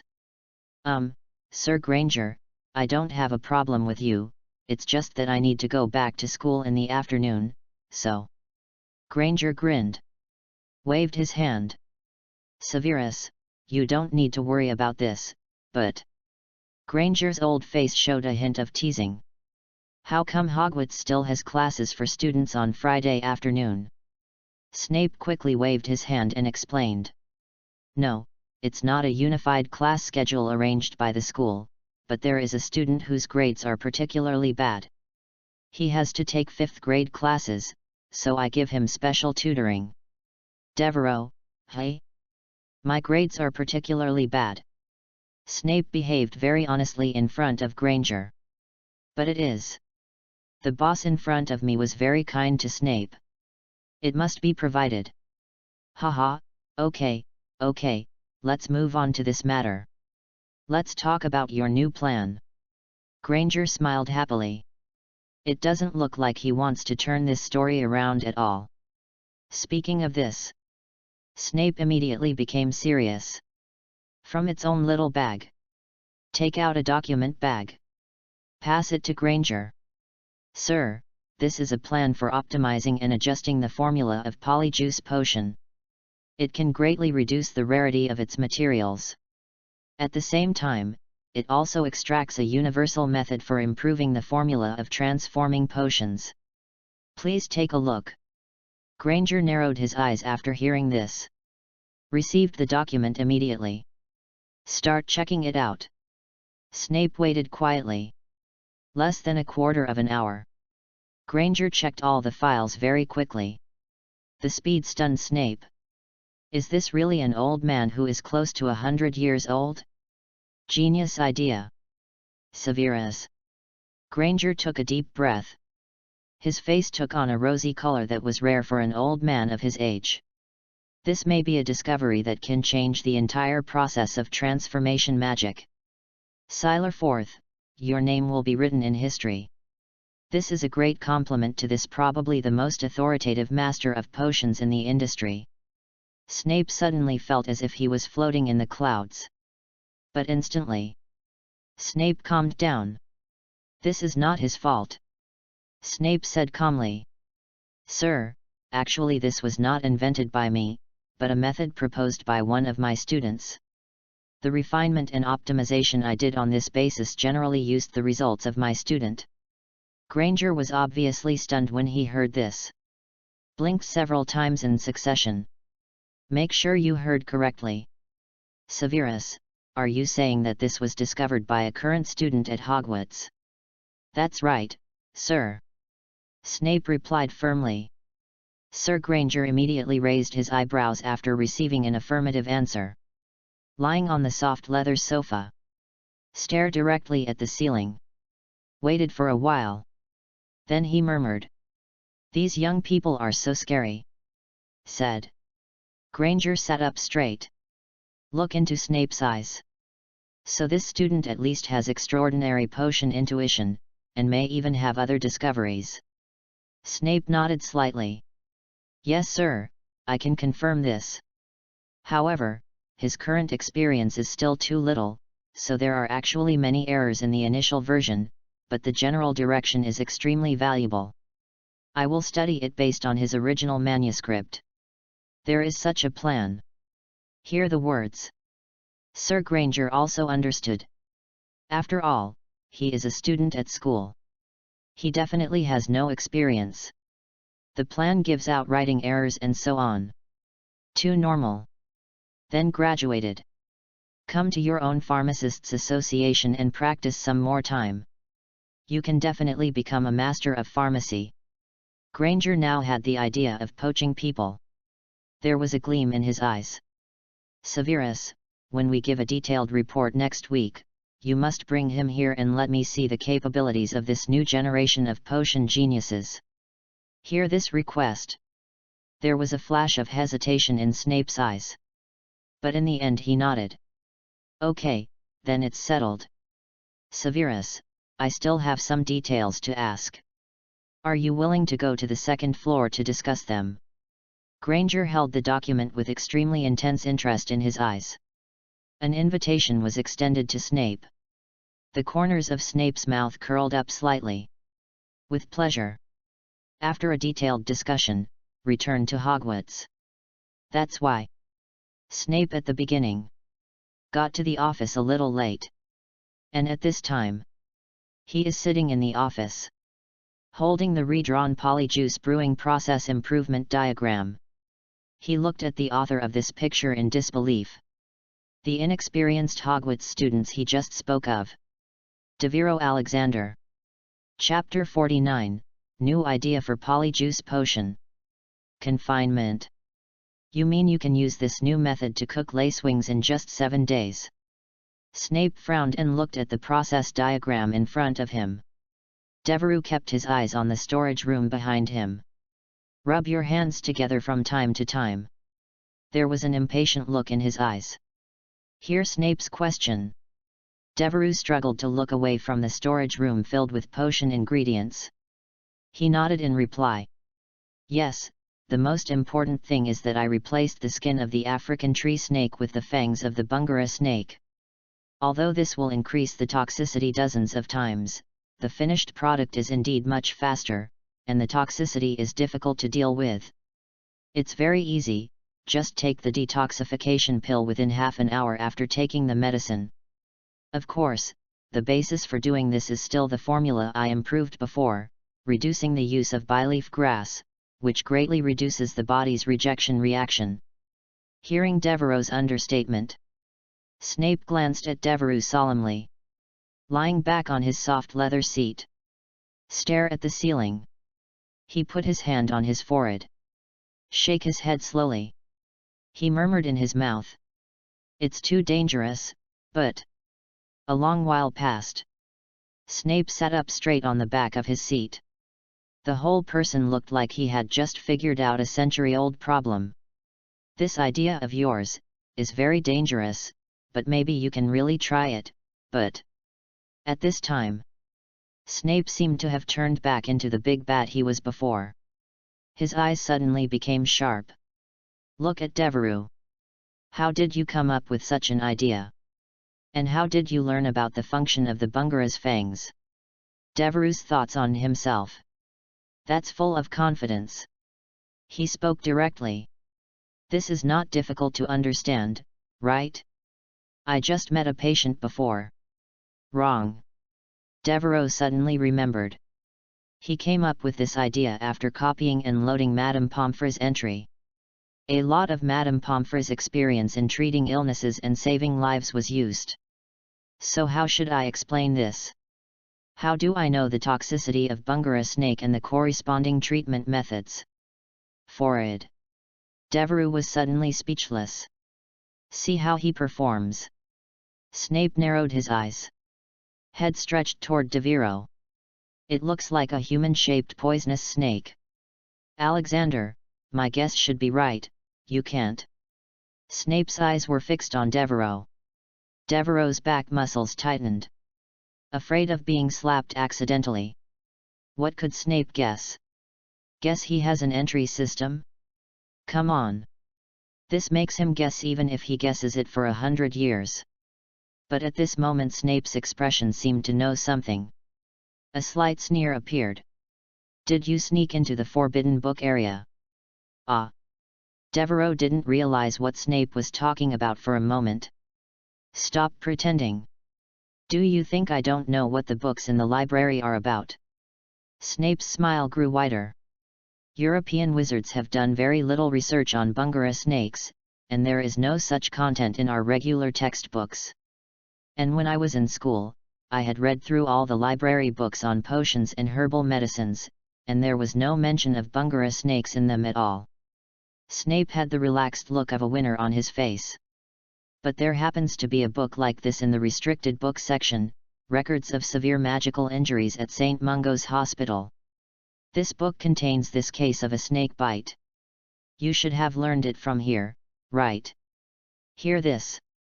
Devereux couldn't help but want to applaud Snape. Oh my gosh! Where is the magic potion genius here? This is Snape Kogora. The process is all wrong. The result was even more wrong. But this can indeed explain why I suddenly know so much about medicine. It's indeed a good excuse. Devereux nodded. Yes, Professor, I learned it from here. Hear this. Snape's sneer had spread all over his face. Devereux suddenly had a bad feeling. Then, Mr. Alexander, since you violated school rules and entered the restricted book area without the teacher's permission, I will punish you with solitary confinement. Depend on. Devereux was immediately startled. This old bat is waiting for him. Professor. I am doing research. You can't do this. Devereux immediately begged Snape for mercy. I hope he can see what he has accomplished. Give yourself a break. Although for Devereux's adult soul, such a thing as confinement. Nothing. But then the old bat will probably have to watch it himself. That would be unbearable. After hearing what Devereux said, Snape seemed to suddenly remember something. He suppressed the sneer on his face. I looked at the flow chart on the desk and thought about it. Devereux watched his performance. Did Snape really listen to what he said? Transitioned? Don't you plan to confine him? You have to come to my office every night for the next week. This. A week of confinement. Devereux suddenly wanted to die.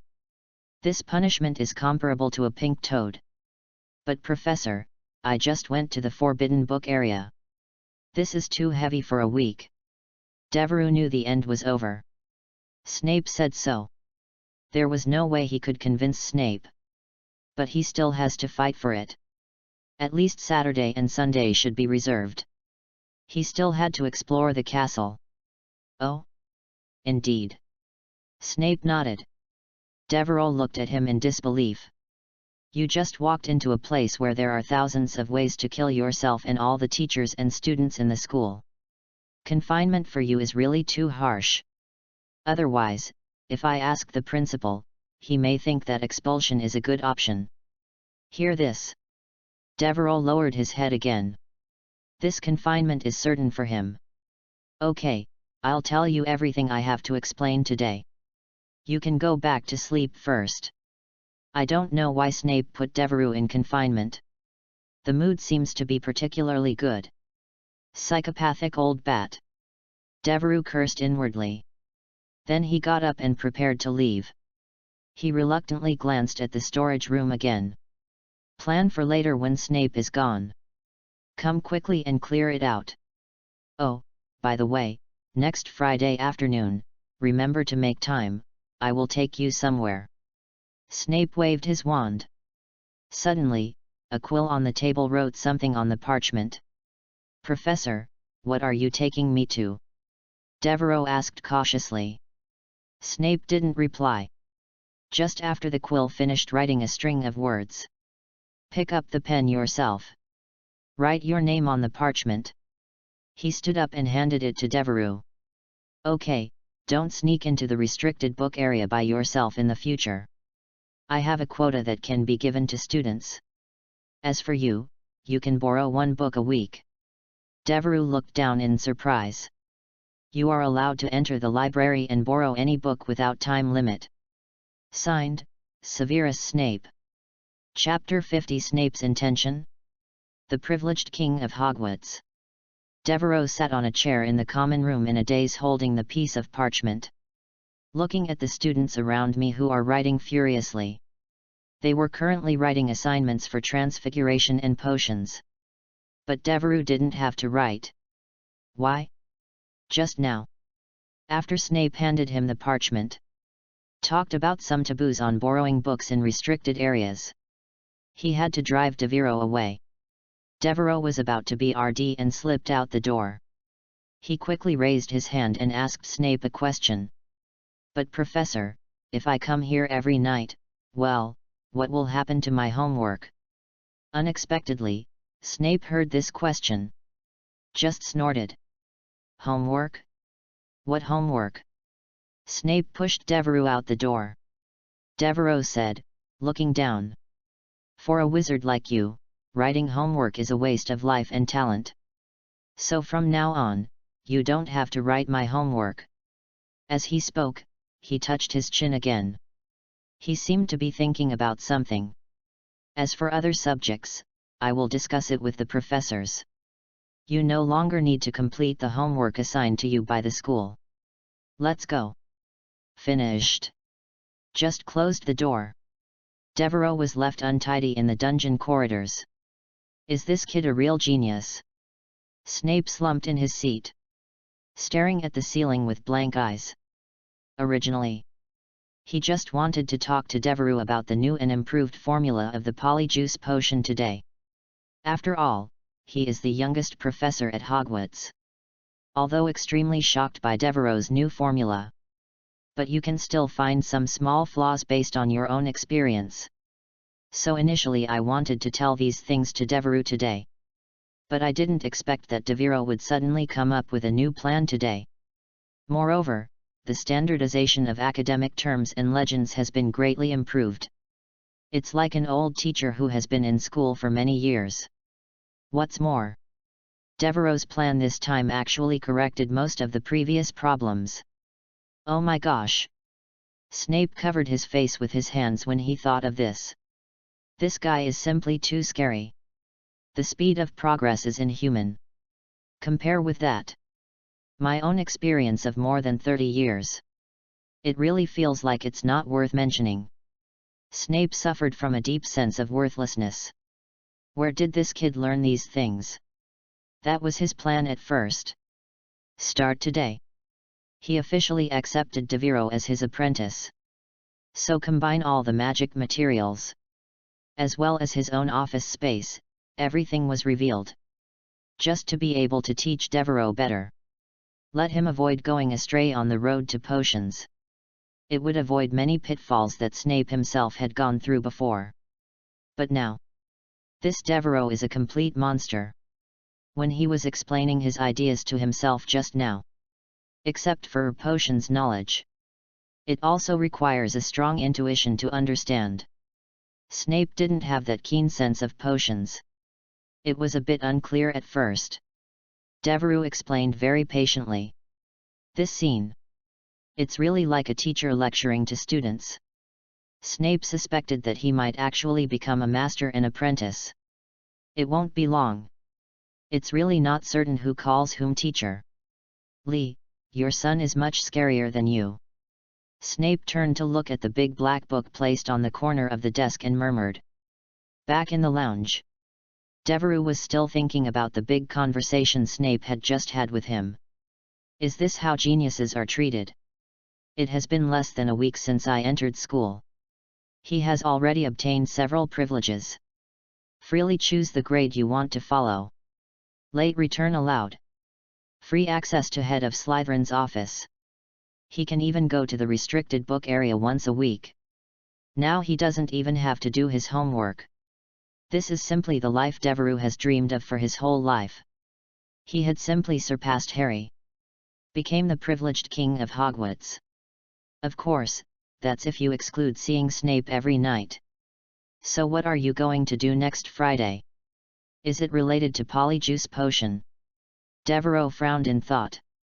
And you actually showed me such a precious collection today, saying that you can use it at will. What on earth does Snape want to do?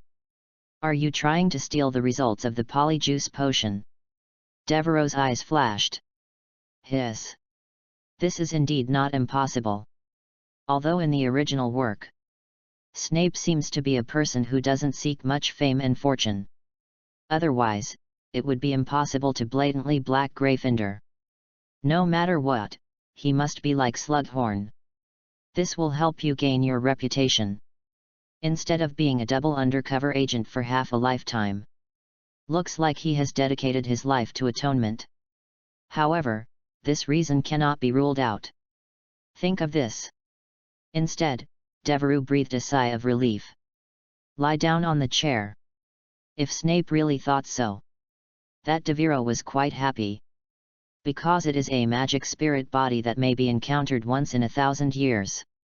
It's so easy to invent potions or improve existing potions that de Veriault was able to come up with. Then give Snape the title of Polyjuice Potion Improver. You can exchange it for a storage room of potion materials and experimental environment in Hogwarts. Then Devereux really wants it. But, Snape won't be interested in my talent, want to really teach my cheap apprentice something, right? The thought of this. Devereux suddenly felt a chill. The cold and humid temperature in the Slytherin common room seemed even more biting. It was as if even the air had condensed into an icy mist. Wrapping him tightly. Devereux couldn't help but shrink in his chair. Trying to wrap his cloak around himself. To be honest, Devereux was indeed greedy for Snape's potions experience. Professor Snape is recognized as the top pharmacist in the wizarding world. His knowledge and skills are second to none. If you can get his personal guidance, Devereux's magic potion level will definitely make a qualitative leap. However, the thought of facing Snape's cold eyes and harsh words every day, Devereux couldn't help but feel a chill. Well, there must be a road before the car reaches the mountain. I hope Snape will be greedy, so that he can be dealt with more easily. Devereux got out of his chair. Suddenly he slapped his forehead in annoyance. Oops! Forgot to ask me about my family. Devereux had planned to get some information about his family from Snape. I thought about trying to trigger the blessing of love entry that was covered on Harry before. As a result, my attention was drawn to the storage room from the very beginning. Then he began to explain his potion ideas to Snape.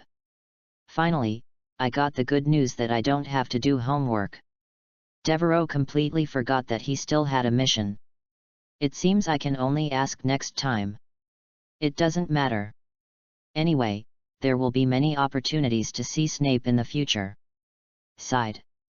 Devereux grabbed the parchment that lay on the table in front of him. Look at Snape's signature on it. Suddenly the corner of his mouth curled up. It just so happens that I have never been to this forbidden book area. I just went to refresh my exploration level and see if there are any books to take a look at. There was a hint of evil in the corner of his eyes. For example, from the Severe Magic Damage Case collection, I think I can learn a few tricks.